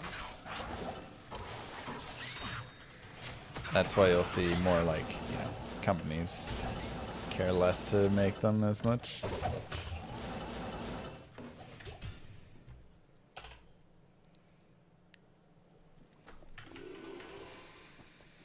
So, you know, I think really like our best bet is not waiting for Blizzard to make StarCraft 3, but it's waiting for indie company to make an RTS that ends up being good. You know, Stormgate was an attempt there, didn't end up working out. But I think that's kind of like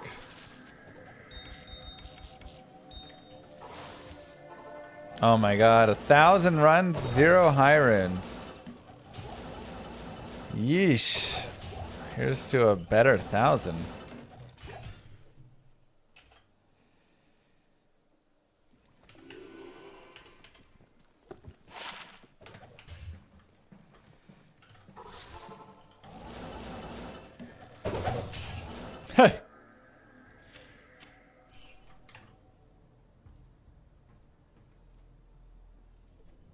Literally already a better 1,000 than the entirety of the previous. Well, everything from here is just gravy.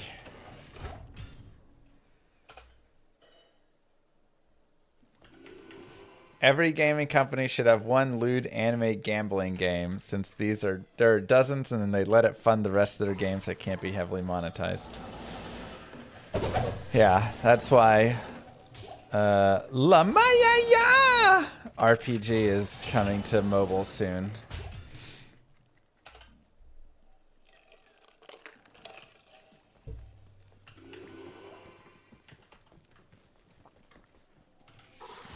To fund the production of Llama RPG.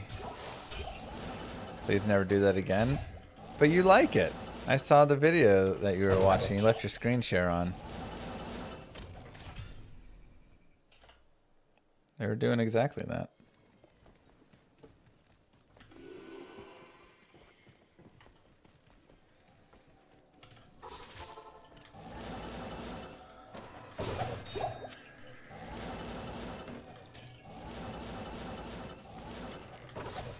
Doubt.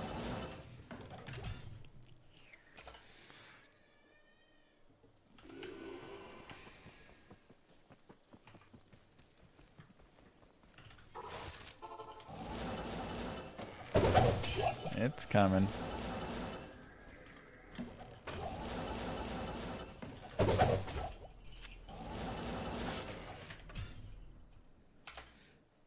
I hear data clock in the background. We still got an hour.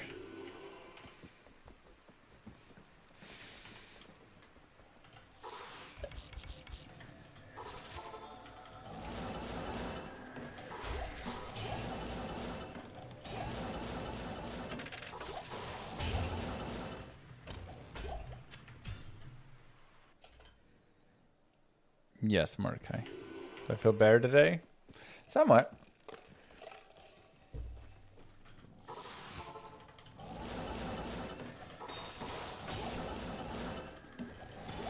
Somewhat better.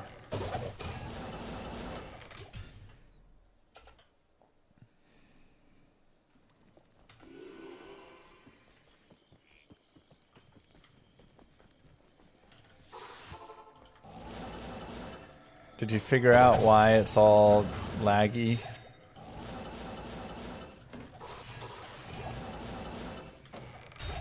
Dang.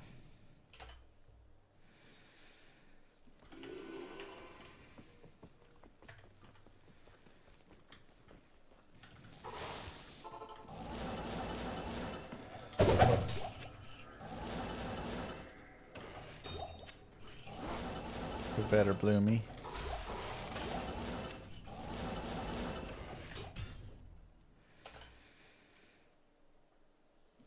Do you get the loot filters from the upgraded storage if you buy the DLC but stay on expansion? No, I think everything is only in Reign of the Warlock.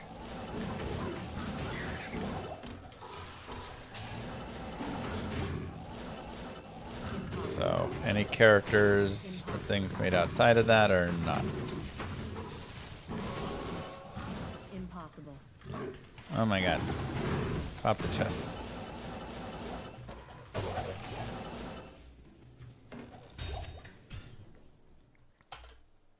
Was there a decision on how many points are needed to apply for the giveaway for the VOD channel? Moo. Any primers? Yes. Thanks, Shrimp Farm. So, the VOD channel, you earn points by watching, !VOD. When you have enough points, you can use the points for a ticket. And that ticket is entered into a giveaway, and we're going to do a $100 Steam gift card giveaway on April 15th. And then there will be more giveaways coming up in the future with it. But this first giveaway, the ticket cost is... Oh, jeez. They were like 20,000 points or something.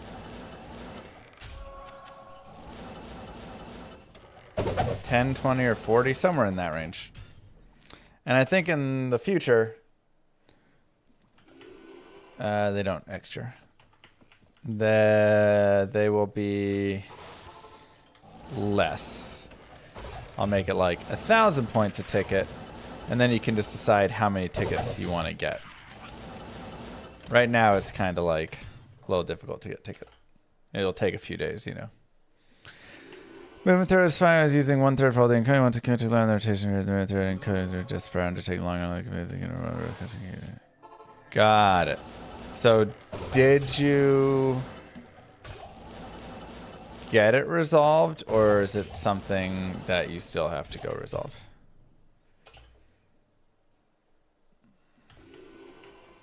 If you convert a character, the shared stash doesn't convert. Right. You have to take the stuff out of your shared stash to your character, and then convert over, and then put that stuff in your new stash. I am overburdened. Do I know what Claude code is? Yes.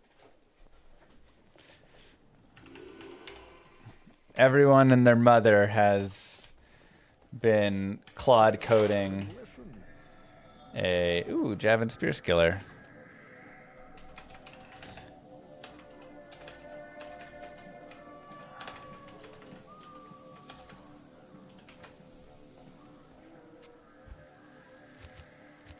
A website.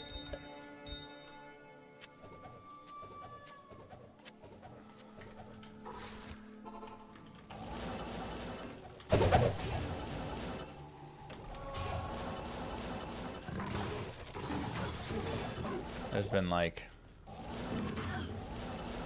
I think I've seriously had 6 people in the last month send me a website for Diablo 2 that was just Claude coded, like, you know, improving bringing all the items, rune words together, all these things. And some of them are still kind of like useful and stuff, but it's like everybody is making it.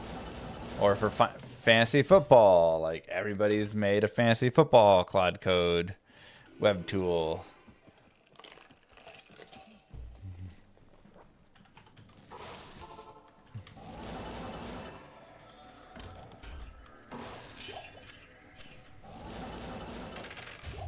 Moo. Hope you are having a great day.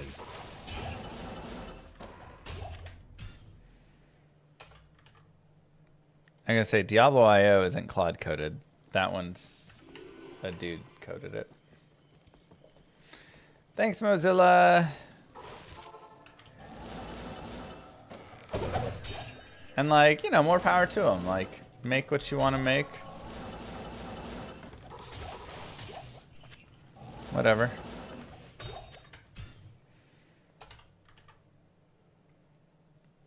It's just like a little funny because it's so many people.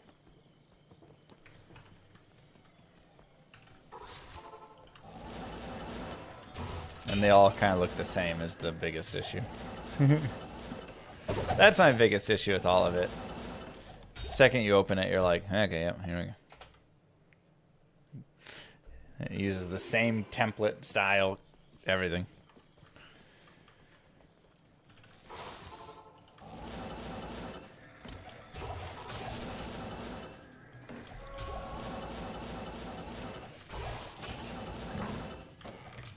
But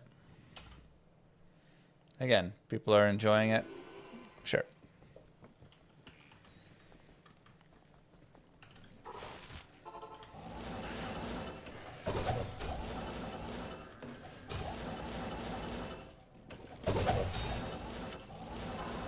Where my burr rune at?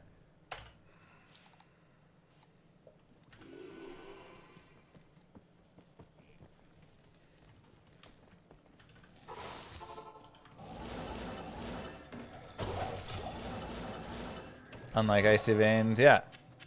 Icy Veins is notepad coded.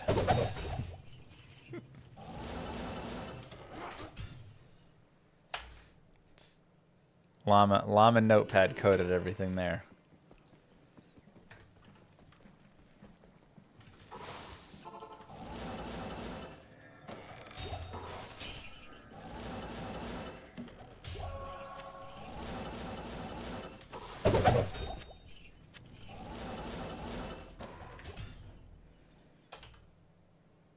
Claude coded means coded by the Claude AI. Yeah.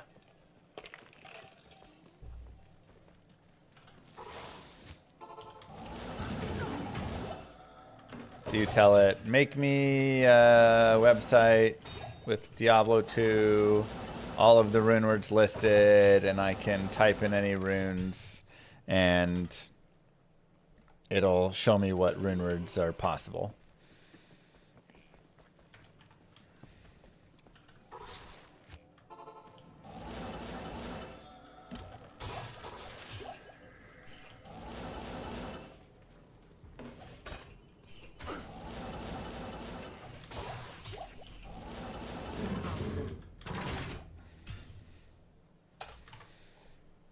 Now, the biggest issue that I have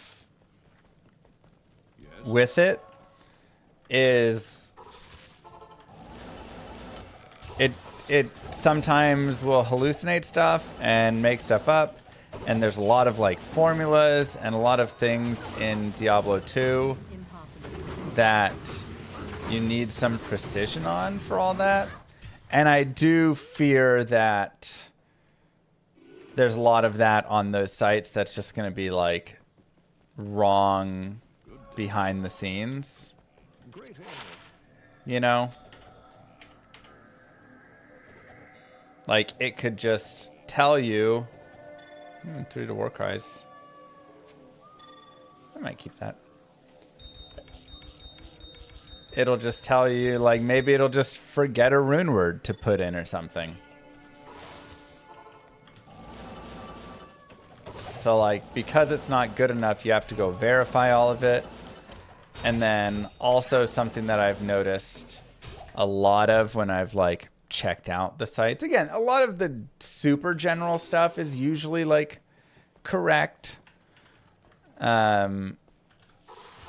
know, if I want to know the rune order for grief or whatever, like it usually gets that stuff.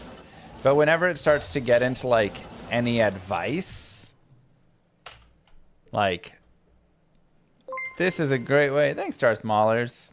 This is a great way to level up your Amazon. Gifted a tier 1 sub to Smax 45. It's usually pretty bad. I can't. That's where I feel like it is the AI slop pieces. Is when it starts going beyond just being like a general directory of stuff, and it starts to try and like advise things.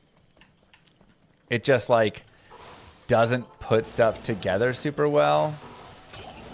So it'll be like, make sure to start out with jab on an Amazon. This is a great way to deal with the early mobs in the game and stuff. And it's like, what? Ain't nobody ever recommended jab. Yes.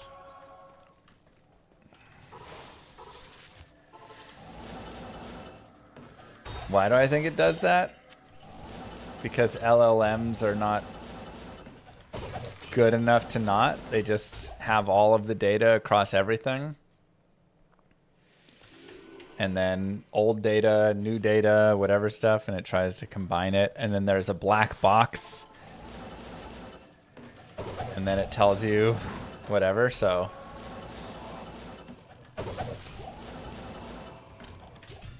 Yeah, it's just like text prediction and stuff. So maybe someone somewhere one time on a forum said, I really liked using jab early on. It was really great. And then it's like, perfect, jab is great. But then it like doesn't understand like how skill trees work. So it might say, go start with jab, and then once you move on further, now you can really get into, you know, like multi-shot exploding arrow. And it's like, well, is the person playing? Are you starting them out with a Javazon or a Boazon, or is this supposed to be like really good on both? But you wouldn't, you know, like it doesn't have a thought, right? It doesn't think and have a strategy really. It's just putting together what it thinks is the next text that should go there.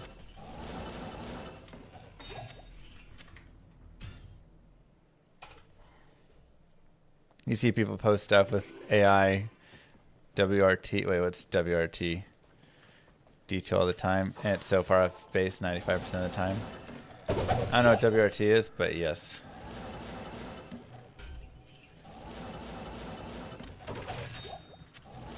Oh, with regards to. I'm old. Someone asked an AI to list all the important sets and uniques, and 95% of them were wrong. Yeah. It just, that's the thing. It doesn't know the game. It's not providing any of that. So purely as a database of all the rune words, yeah, you got to go verify it against it and stuff, but it could make a pretty simple site that has a database of all these different pieces. But whenever you start getting into the formulas for things and, you know, all the stuff there, and if there's any advice beyond it, guide pieces, it's as good as useless.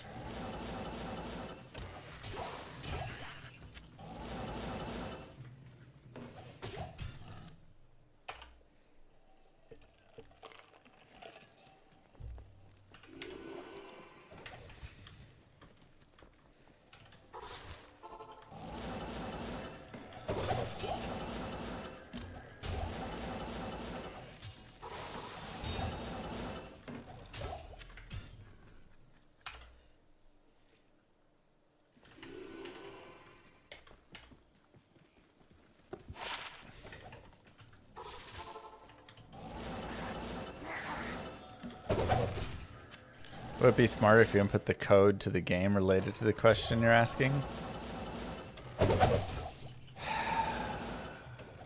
You want to input all of Diablo 2's code into that first?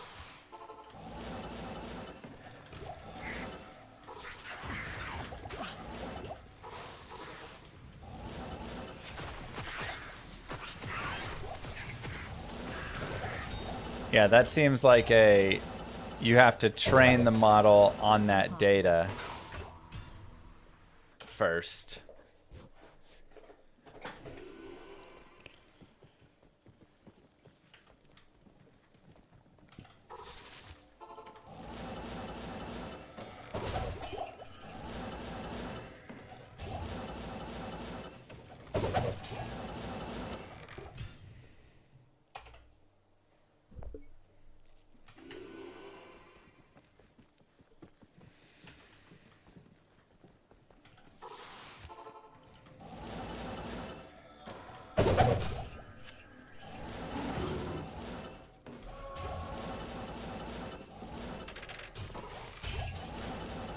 Yeah.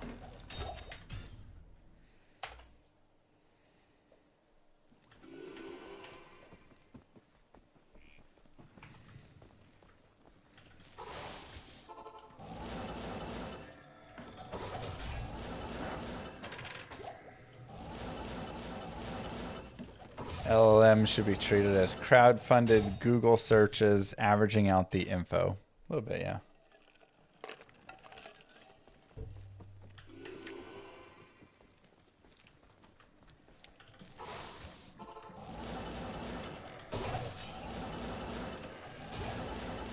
I do think overall on the large, like as a whole, it's pretty dumb.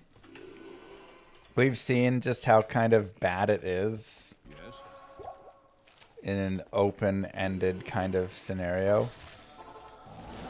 But when you get it down to very niche cases, I think that's where the value really gets provided. Like, that has to be the future. That'll also be way less expensive. Like, right now... What does it do? Costs so much money so people can talk to it and get bad information.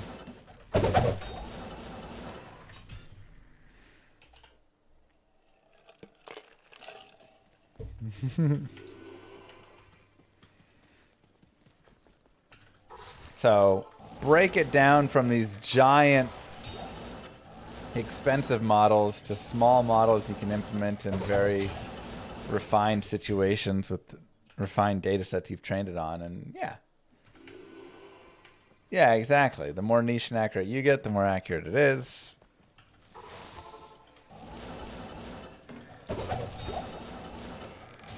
But man, we are burning a lot of money on and energy and resources on some dumb stuff. It's another tool people have to learn to use, but instead just offload their thinking capacity onto it. I mean, it's true.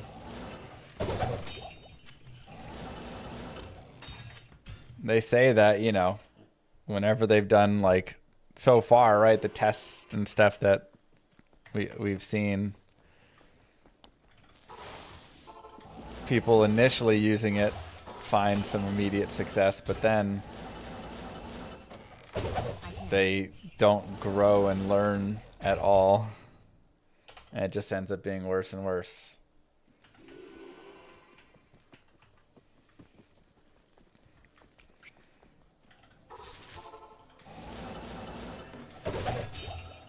And the quality of content that they put out and stuff just never advances.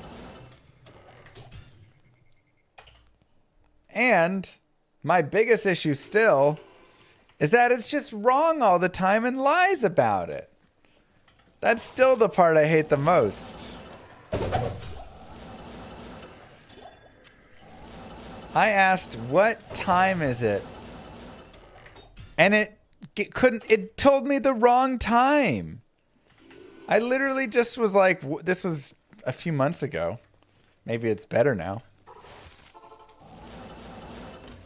I asked for the time and it gave me, or like, what time is it in this time zone? And it was like 4 hours off. I know it doesn't have a concept of time, but it should at least be able to like look around and determine, like, oh, here's reputable sources for the time of these time zones. There's plenty of, you know, time zone like .com and stuff, I'm sure.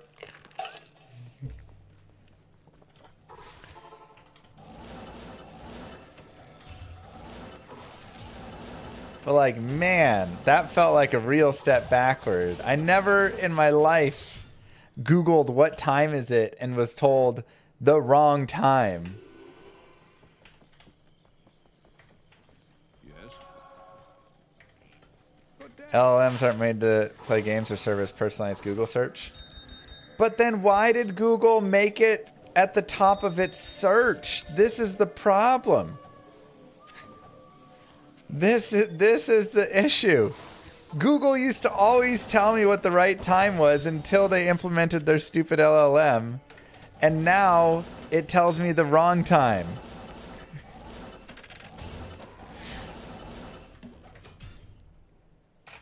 They created a problem that never existed.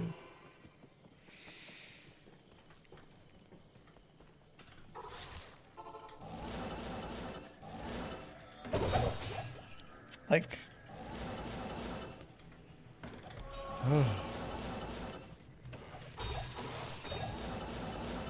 I'm asking Google what time it is. Well, I was asking what time is it in this time zone.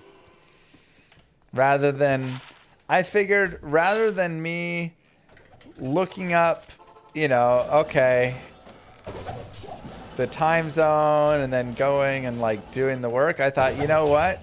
This seems like a great way, easy way to do it. You just Google what's the time in Australia right now.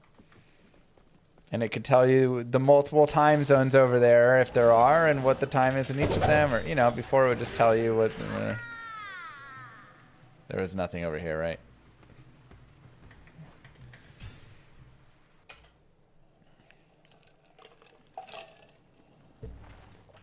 You're being punished for being too lazy and not scrolling down to check the multiple sources. But again, I never had to do that before. It would just tell me the right time.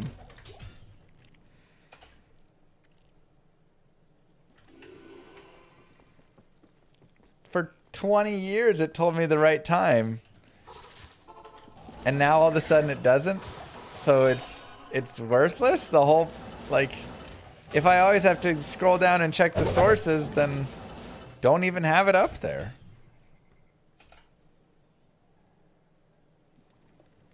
You know?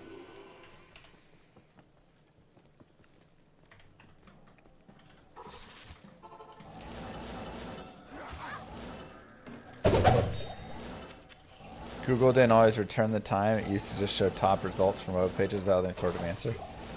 I mean, it would give me the time, but it would go to, like, again, time.gov or whatever the heck. The top result, which was usually a trusted source. And then it would give you the result. Time.is, thank you. And then it would give you the result there. And so if you said, what time is it in Eastern Standard Time, it would just display the time at the top. And it was always right because it just took it from time.is. And time.is never hallucinated what time it was. But now we have a dumb bot in the middle that decides it's gonna try and guess what time it is and make up its own answer.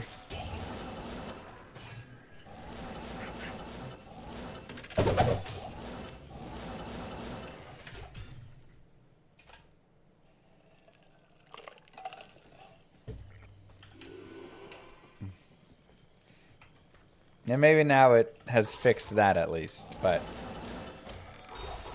that was always my... I'm like, what?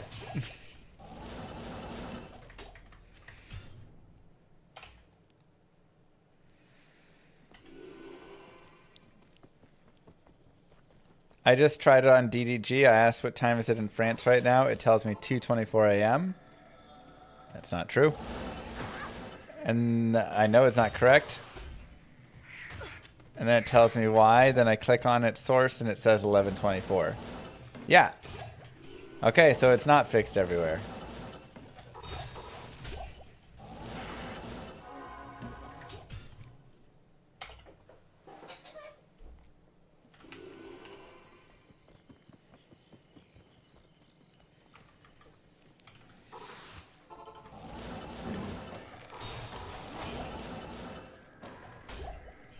It's crazy.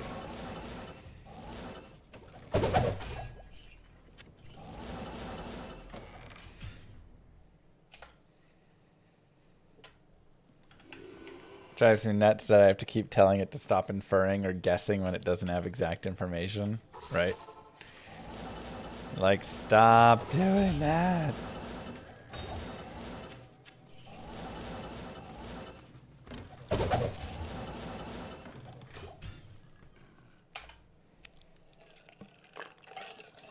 It says, okay, I won't do that.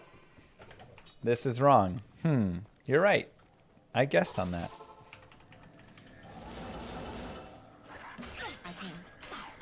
Impossible. No. I can't believe it's allowed to say oops. I asked it a math question, and it said, no, that's not true. You can check by doing this. Oops, it looks like it actually is true.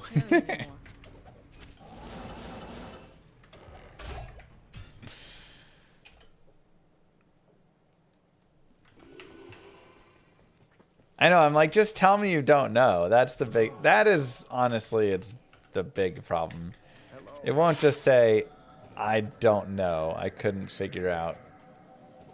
I need more data. I need to try again. Whatever. I'm 50% sure this is accurate. It'll just say, Reign of the Warlock has never existed and is not an expansion for Diablo 2 that was released.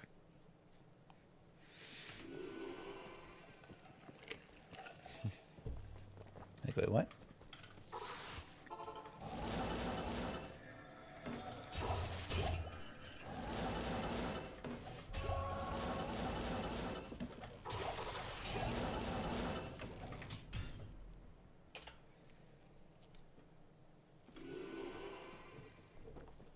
They use Reddit to train these things. I don't know why anyone's surprised they're full of nonsense. Yeah, I mean, when you train off of the internet and then you don't even have good, like, contextual filtering, yeah, you're just screwed. Yes, Tanuki.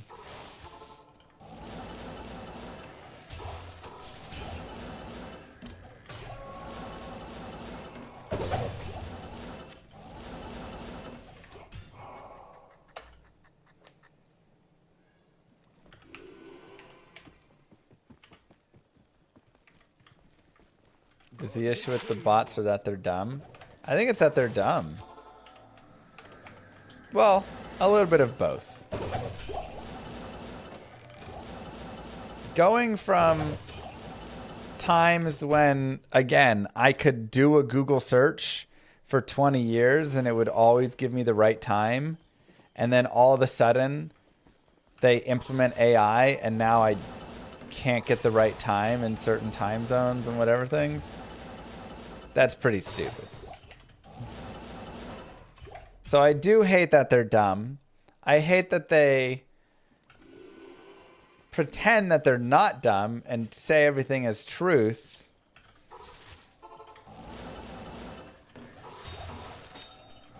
Super annoying.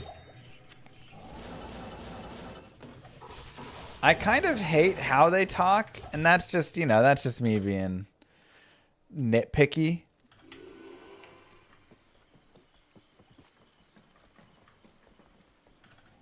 Well, again, Googling what time is it in Australia was never an issue because I could trust in the past Google would just look up time.is and then put the time up from there, and it wasn't a problem.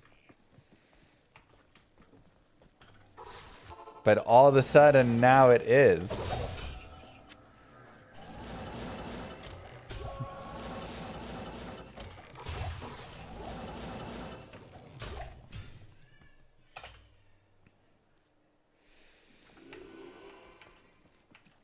Oh my gosh, big one.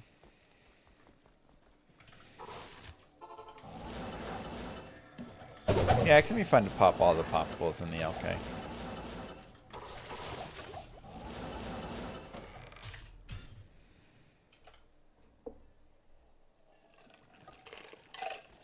So yeah, now I don't rely on it. And now it's just more inconvenient because I have to ignore the lying bot that's confidently telling me the wrong information. So it's how it's being used is super annoying.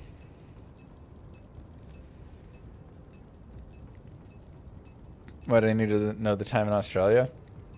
Because I was scheduling a meeting with a guy in Australia.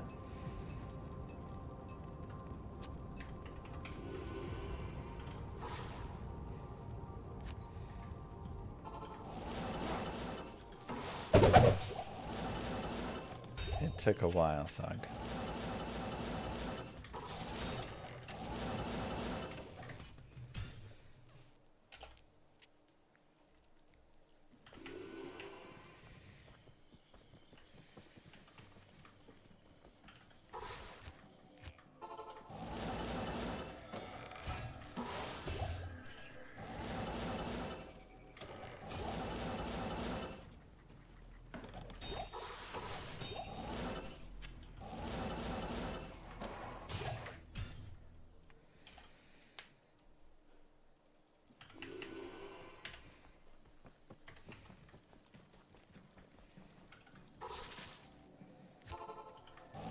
Exactly. They've got narrow use cases.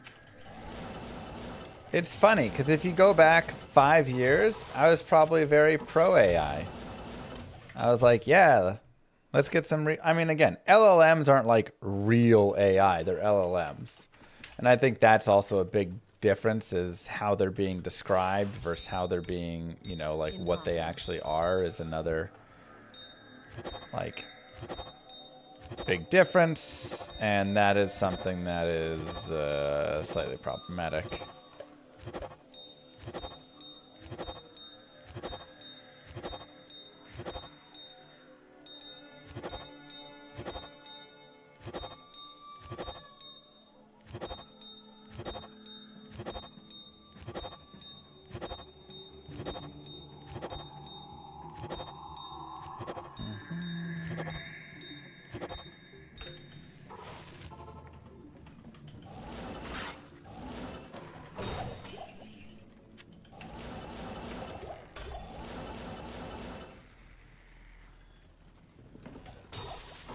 But yeah, I think that's like, if you have a conversation with an AI about a subject you know very well. So if I go and talk to an AI about Diablo 2,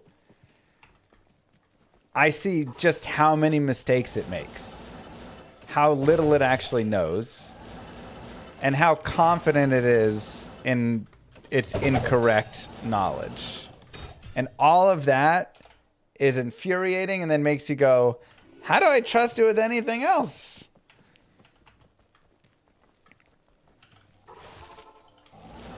Right? You're like, oh, I thought this was actually really good. But all of a sudden, I talked with it about something I'm really knowledgeable about, and I realize it's terrible. It makes tons of mistakes. It says certain set items are unique items. It makes up items that don't exist. It gives wrong rune orders for rune words. It says, again, it said for a while, you know, Reign of the Warlock wasn't an expansion that existed. You know.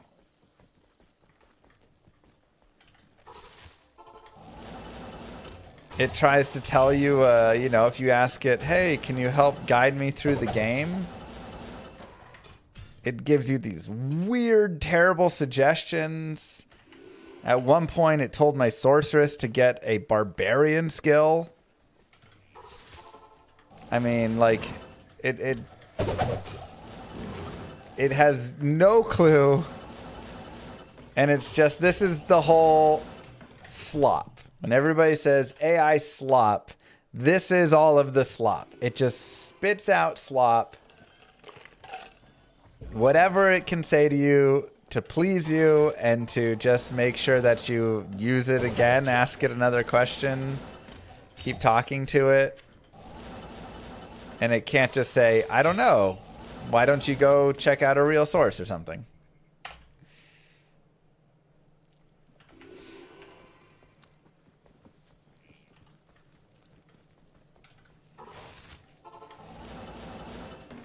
Yeah, it was find item. It said find item is a great way for your sorceress to find additional items after killing the mobs. It's like, that's a great piece of advice. If I could use it.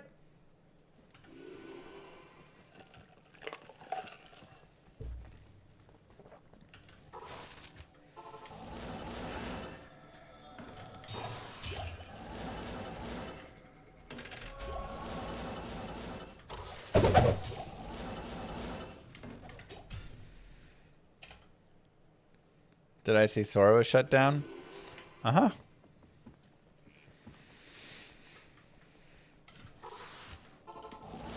Which was interesting. I thought, you know, Sora partnering with like Disney, I felt like made sense. Though I've seen some of the like videos and animations that Sora has made, and they kind of have a similar idea where at first glance they like kind of look impressive, and then you dive further into it and you just see all the like weird mistakes and inconsistencies. And something that you really see that I think is the biggest thing, at least right now, again, it could improve in the future, is it all ends up looking the same. Like all of their shots kind of have just the same vibe, and the videos like have the same feel to them. I can't carry anymore. I thought that was the thing that, to me overall, when I was seeing like the videos come out, was like, there's something just nice. Another one. Something about it. Run 1099.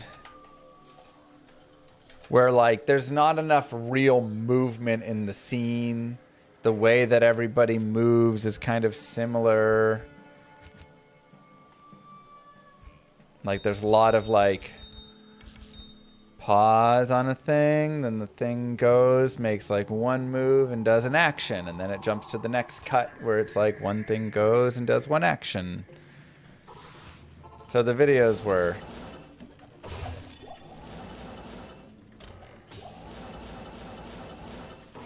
weird to me. But yeah, I thought, okay, I could see, you know, Disney or someone using it and then just like getting a base from it and then making, you know, corrections and everything. But yeah, for your average person, what are they doing with that?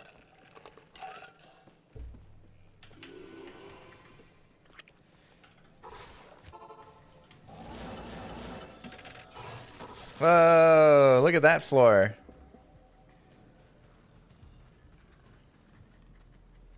This is what I'm saying. Whenever you play this game, every now and then you just get these super strange...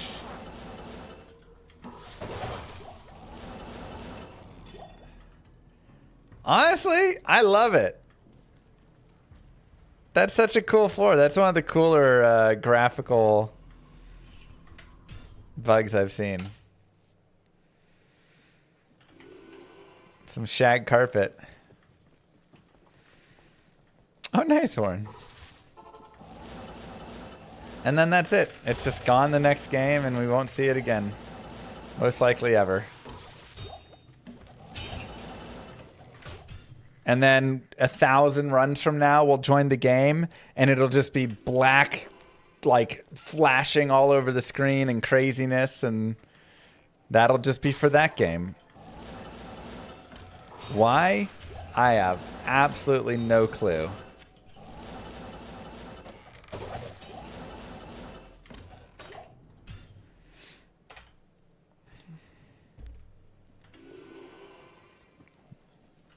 Well, that's interesting, third view.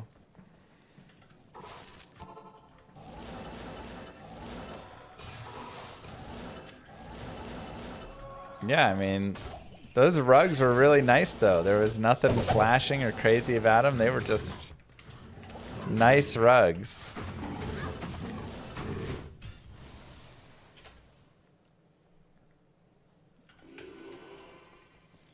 Yeah, large terms are just like meh.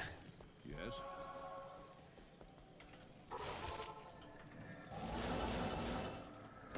Yeah, every now and then you'll get like a rainbow disco lights craziness. I mean, you get all sorts of weird stuff.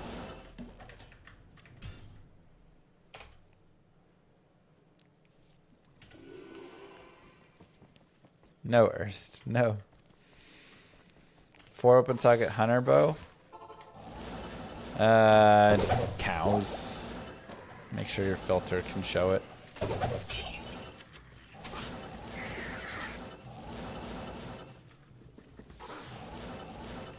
Impossible. I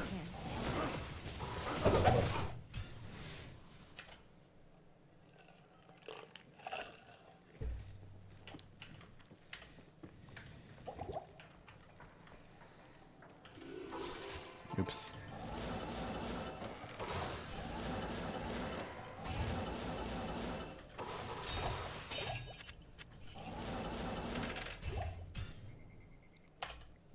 I imagine it would on multiplayer still.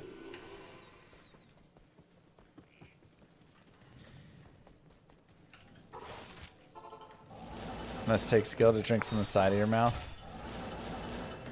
It's a weird thing I developed over the course of my life.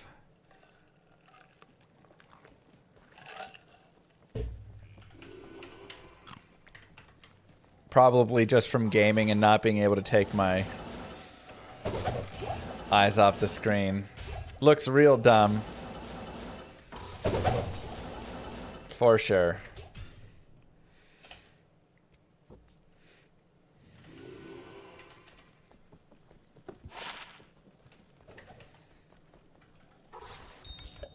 But it's efficient. Evolution at its worst. Pretty much. Yeah, Moogirl hates it. Try and... Who wants to tilt their head back and, you know, so brutal.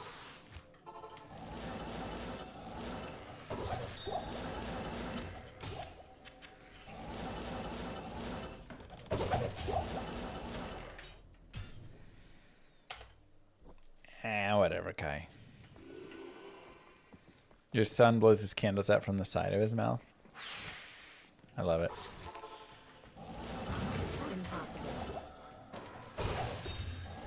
How do frenzy frames work? Is it a different animation for both attacks? Yes. Because you're going to have different weapon speed bases in each hand. So they'll have different... You could go, huh, huh, huh, huh. Good day.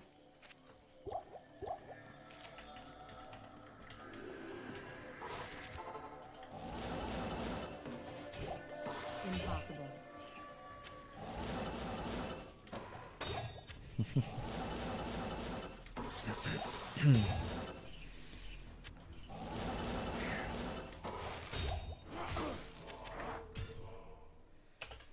So what should I look at? The frenzy table? Yeah, the frenzy table will tell you for each base what your like speed is going to be and what frames you need for IAS. I can't.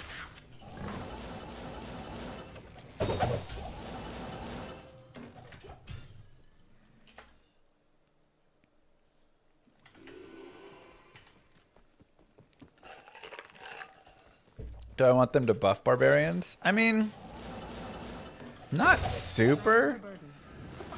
The biggest thing when you like, when I really think about it and say it and everything, barbarians are already so good.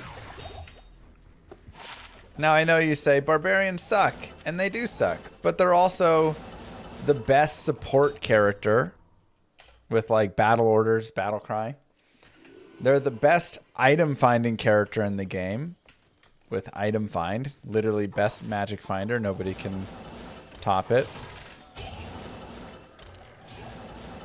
So like they already have like a really nice niche case. And so, you know, I'm like, does it need to have... It's already like pretty good PvP and stuff. Like it just has some tough time on the way. I think the biggest thing is they should just make the like chance to hit calculator a little bit more friendly, so it can hit a little bit more on the way there. Otherwise, I wouldn't try and do too much.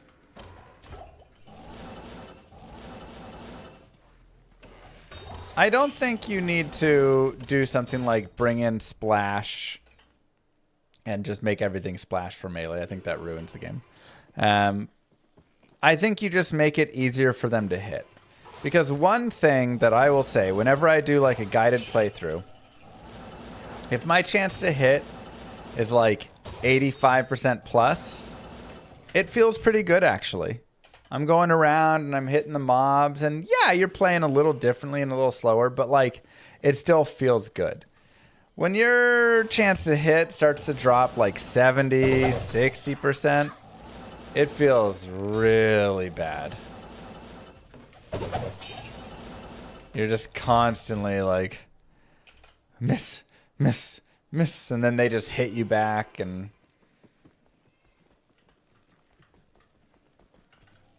so honestly, it's just you need to be able to hit them a little more, because such an important part of the game is putting mobs into hit recovery. And spellcasters can always win this battle because they don't have, you know, a chance to hit.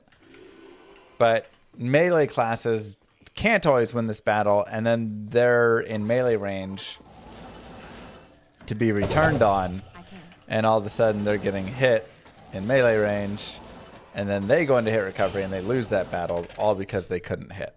So that's what I just find. Improve that, you hit more often, and it'll make it really fun.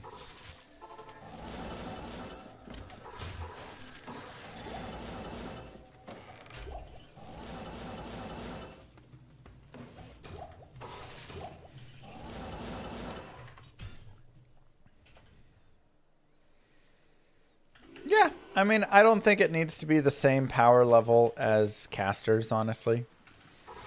I like there being slightly different power levels and characters as well. Oops.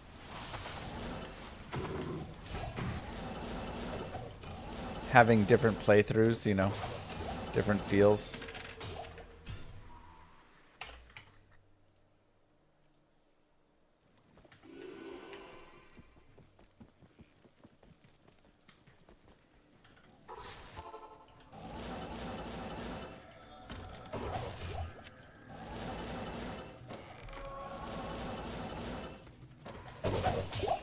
LK until Burr.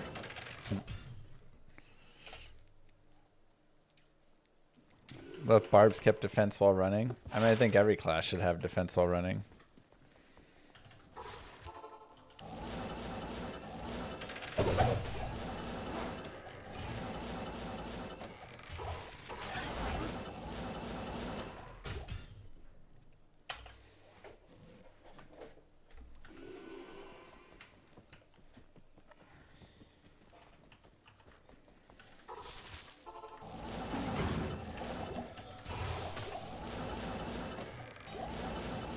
Now, I also think you could do stuff like, you know, again, look at Whirlwind maybe a tiny bit.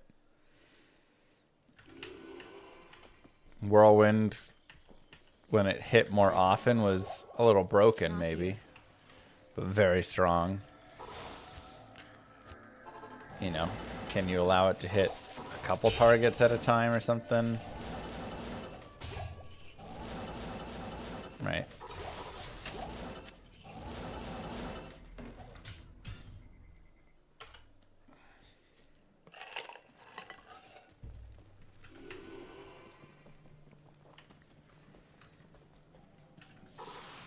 Let's just put Grok in charge of balance.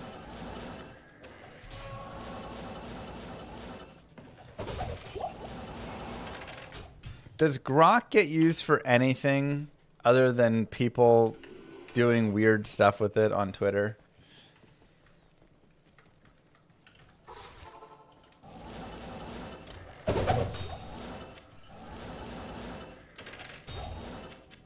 Like, does it have like a business use?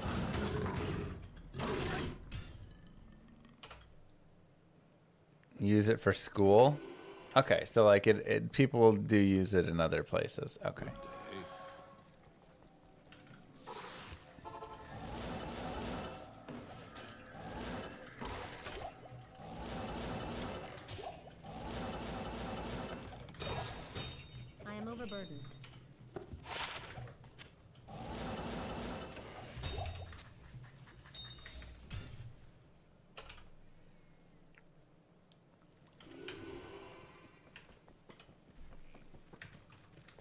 Yeah, that's all I see, Captain Hair.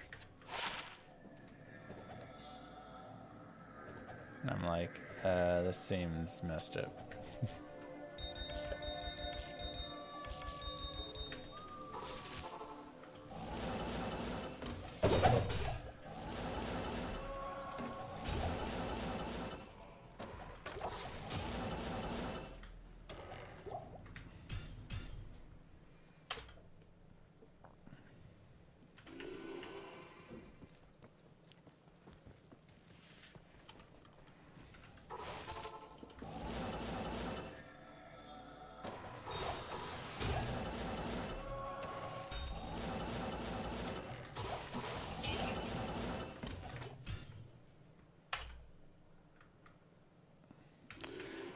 I mean, I'm just trying to get stuff. This is kind of my, like, starting a new account farm, you know? So just go farm charms, high runes, build up your CTA, build up your, you know, Hodo, maybe get Enigma.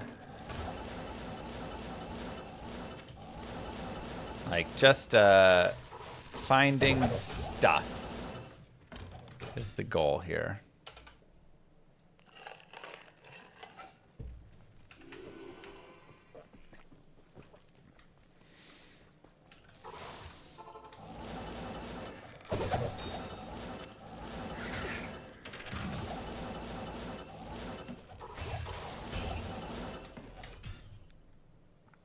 Treasure hunting. Yeah.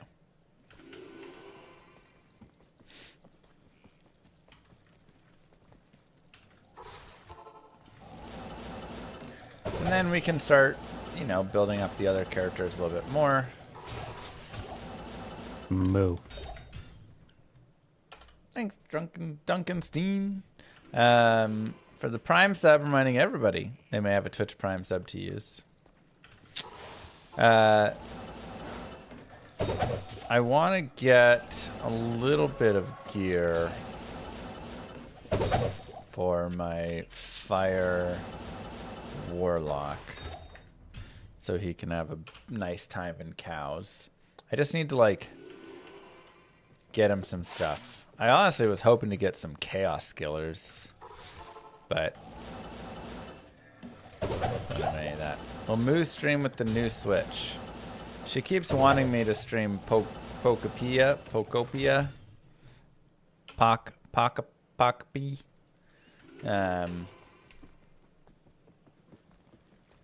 Yeah, I guess the big decider is stream it here or stream it on Moo Girl's account and just turn her account into like a cozy gaming streaming account or something.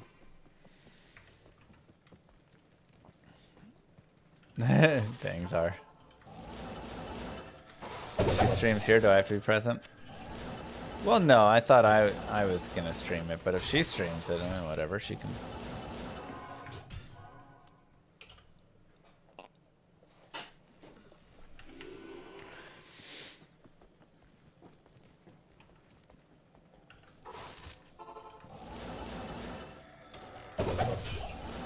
Right, cozy channel to avoid the Wendy 2 questions. Precisely.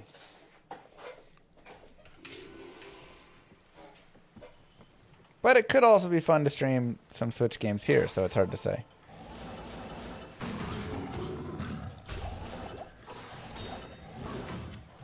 What do you think about poison damage? I mean, yeah, I think it's nice to have a different damage type there. Like, I like having Poison Nova and stuff. But Moo Girl cozy stream on her own channel sounds awesome. Yeah, it's true. She's a good streamer.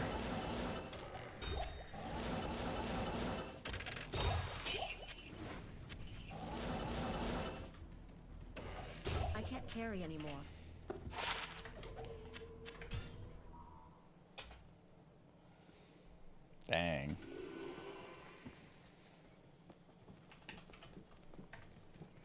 guess. Impossible.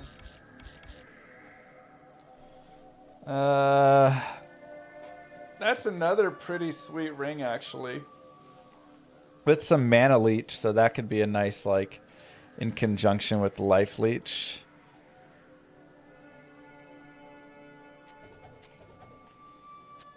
And that has some magic find, which I like. Man, I might just make a Tal Mule, a Ral Mule, an Ort Mule, a Thol Mule, an Am Mule. Because you actually use these runes a decent amount too.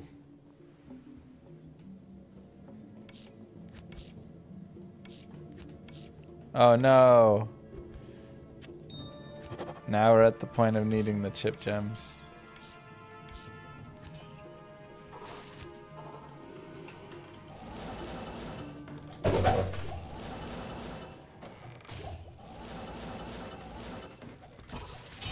I cannot convert it for you, Far Cry, sorry.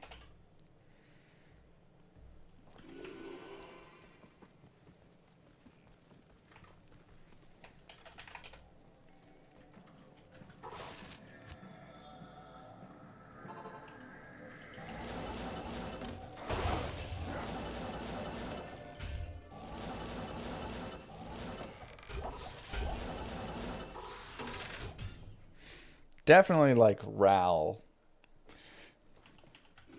For sure. Because I'm going to craft caster enemies with those. Soul Rune, I guess, as well. Like Tal, Ort.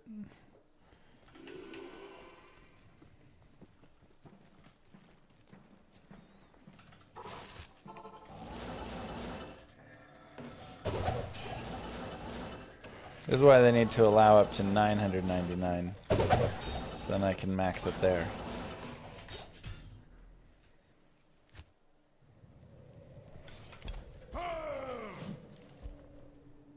Good day.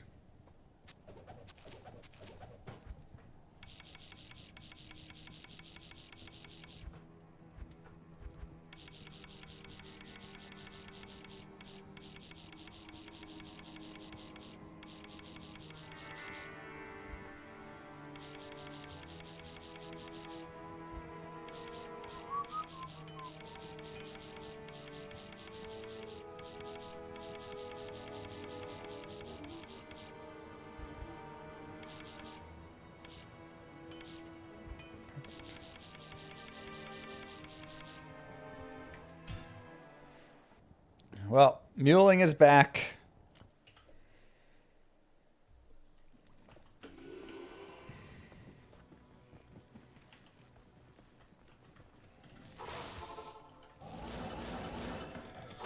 $99 spots, not enough.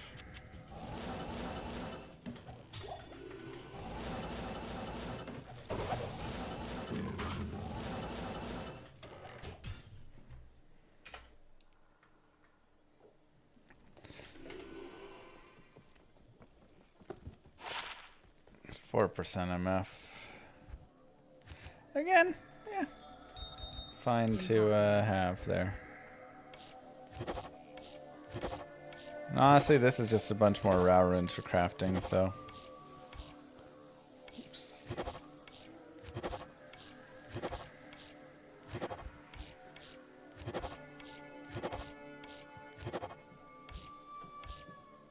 I can't. Okay. Last one. High rune.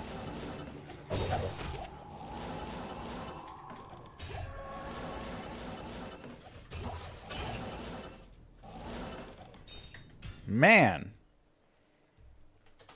Tough day.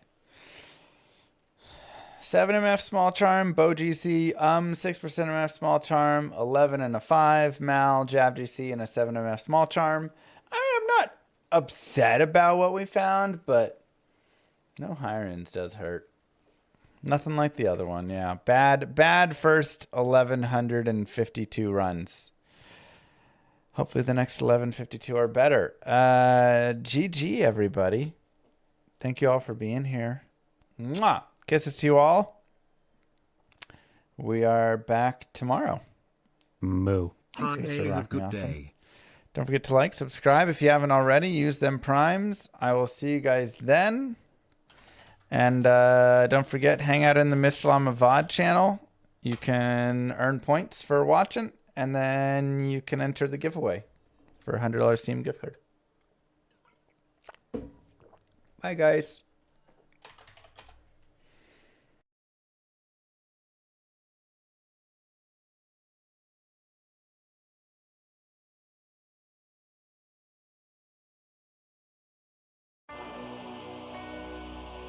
Many moons have passed since I left the town of Tristram behind me. Since then I've tried to forget the terrors I beheld beneath the cold earth and the twisted nightmares that have haunted my every waking moment. There's something dark within me now. I can feel it. Eyes blast to the past, a bitter killer's mastery class, an orb of ice, a centrifuge recasted the fast, a frozen mass. They shattered into glasses of ash, a chill and blizzard wizards cast, and now I'm gone in a flash. And we don't stop, a Nova proc, a weapon swap, a unique drop. We're tearing through this chaos, listen to our master raptor flock. The last who popped the moment stopped, he's finally free. Not even death can save me from me. Holy bolt, holy shield, holy freeze. I might smite the Lord of Terror onto his knees. I'll set free the beast within just to watch him bleed. Pure concentration, no salvation, just to restore peace and bring order to the world. Desecration from my sword, he start a war. I'll massacre the core foundation of the law. This ain't no soul in search of answers, just a hero with a T. And by the time I finish slaying, there won't be Diablo 3. Lord of destruction, Lord of corruption, Lord of the hate and pain. I instigate a flow so great, eviscerate the syndicate. I decimate, eradicate my foes in turretonic state. They suffocate, choke on my name. Lord of seduction, Lord of disruption, Lord of the lies, Belial hides inside. He's terrified, mass genocide. My master rhymes identify the stale while they listen as I amplify, specify it's time to die. Bring it back to the master of the track. Travel east to find the beast so I can slay him with my rap. Don't need flails or a sword. Tie my hands behind my back. Like a shop up, I'ma kill him with my lyrical attack. Time to let out my battle cry. I don't find the time to grind a level 9 to 9. Support the party blizzard wizard and that summon god. I stand to tank the flanking dolls, but when I try to fight, my damage lacks. Decrepified, I can't attack. I spent my life mastering axes, now I'm damned to cat. Or cries of anguish, they don't care, they want the mana back. Dead dreams of prestige, honor, valor. Now I stand and rap, I go slow. A mental block from years ago. Still trapped inside my mind, the fiction howling's all I know. Yet as I hit my blows, my vengeance charges start to grow. Look out, Diablo, this barbarian's about to steal the show. I spit fire, but not the weak like Inferno. Ebotted poison over shots crush from my goblin toes. Line by line, I'm breathing rhymes in a red lightning hose. And if you're caught up in this flow, your corpse just might explode. Lord of destruction, Lord of corruption, Lord of the hate and pain. I instigate a flow so great, eviscerate the syndicate. I decimate, eradicate my foes in turretonic state. They suffocate, choke on my name. Lord of seduction, Lord of disruption, Lord of the lies, Belial hides inside. He's terrified, mass genocide. My master rhymes identify the stale while they listen as I amplify, specify it's time to die. It's a catastrophe, metallic bashing me. Can't throw blows cause I chose my caricaster tree. Tornadoes, dodging mobs like it's an allergy. Path and woes a product of a master mastery. I pray to D, pray straight blasphemy. I pray to find a glitch or bug to get me past these three. I'll lose my mind if Talik's extra faster, I can't see. Maddox throws it's time to focus, DJ drop that beat. They're afraid of the pain that I ingrain in the brain. Degrade the brave escapades by throwing shade at the name. My rage builds enter lame, volcanoes burning away. Cat level 4, hurricane, chill to the core, can't escape. Soon be no more disengrave statues of gold that'll say you're worthy hero. Now go slay the Lord of destruction today. Source and controls road's fate. Get to the throne to delay your only hope. Take a moment now, ready, set, play. Lord of destruction, Lord of corruption, Lord of the hate and pain. I instigate a flow so great, eviscerate the syndicate. I decimate, eradicate my foes in turretonic state. They suffocate, choke on my name. Lord of seduction, Lord of disruption,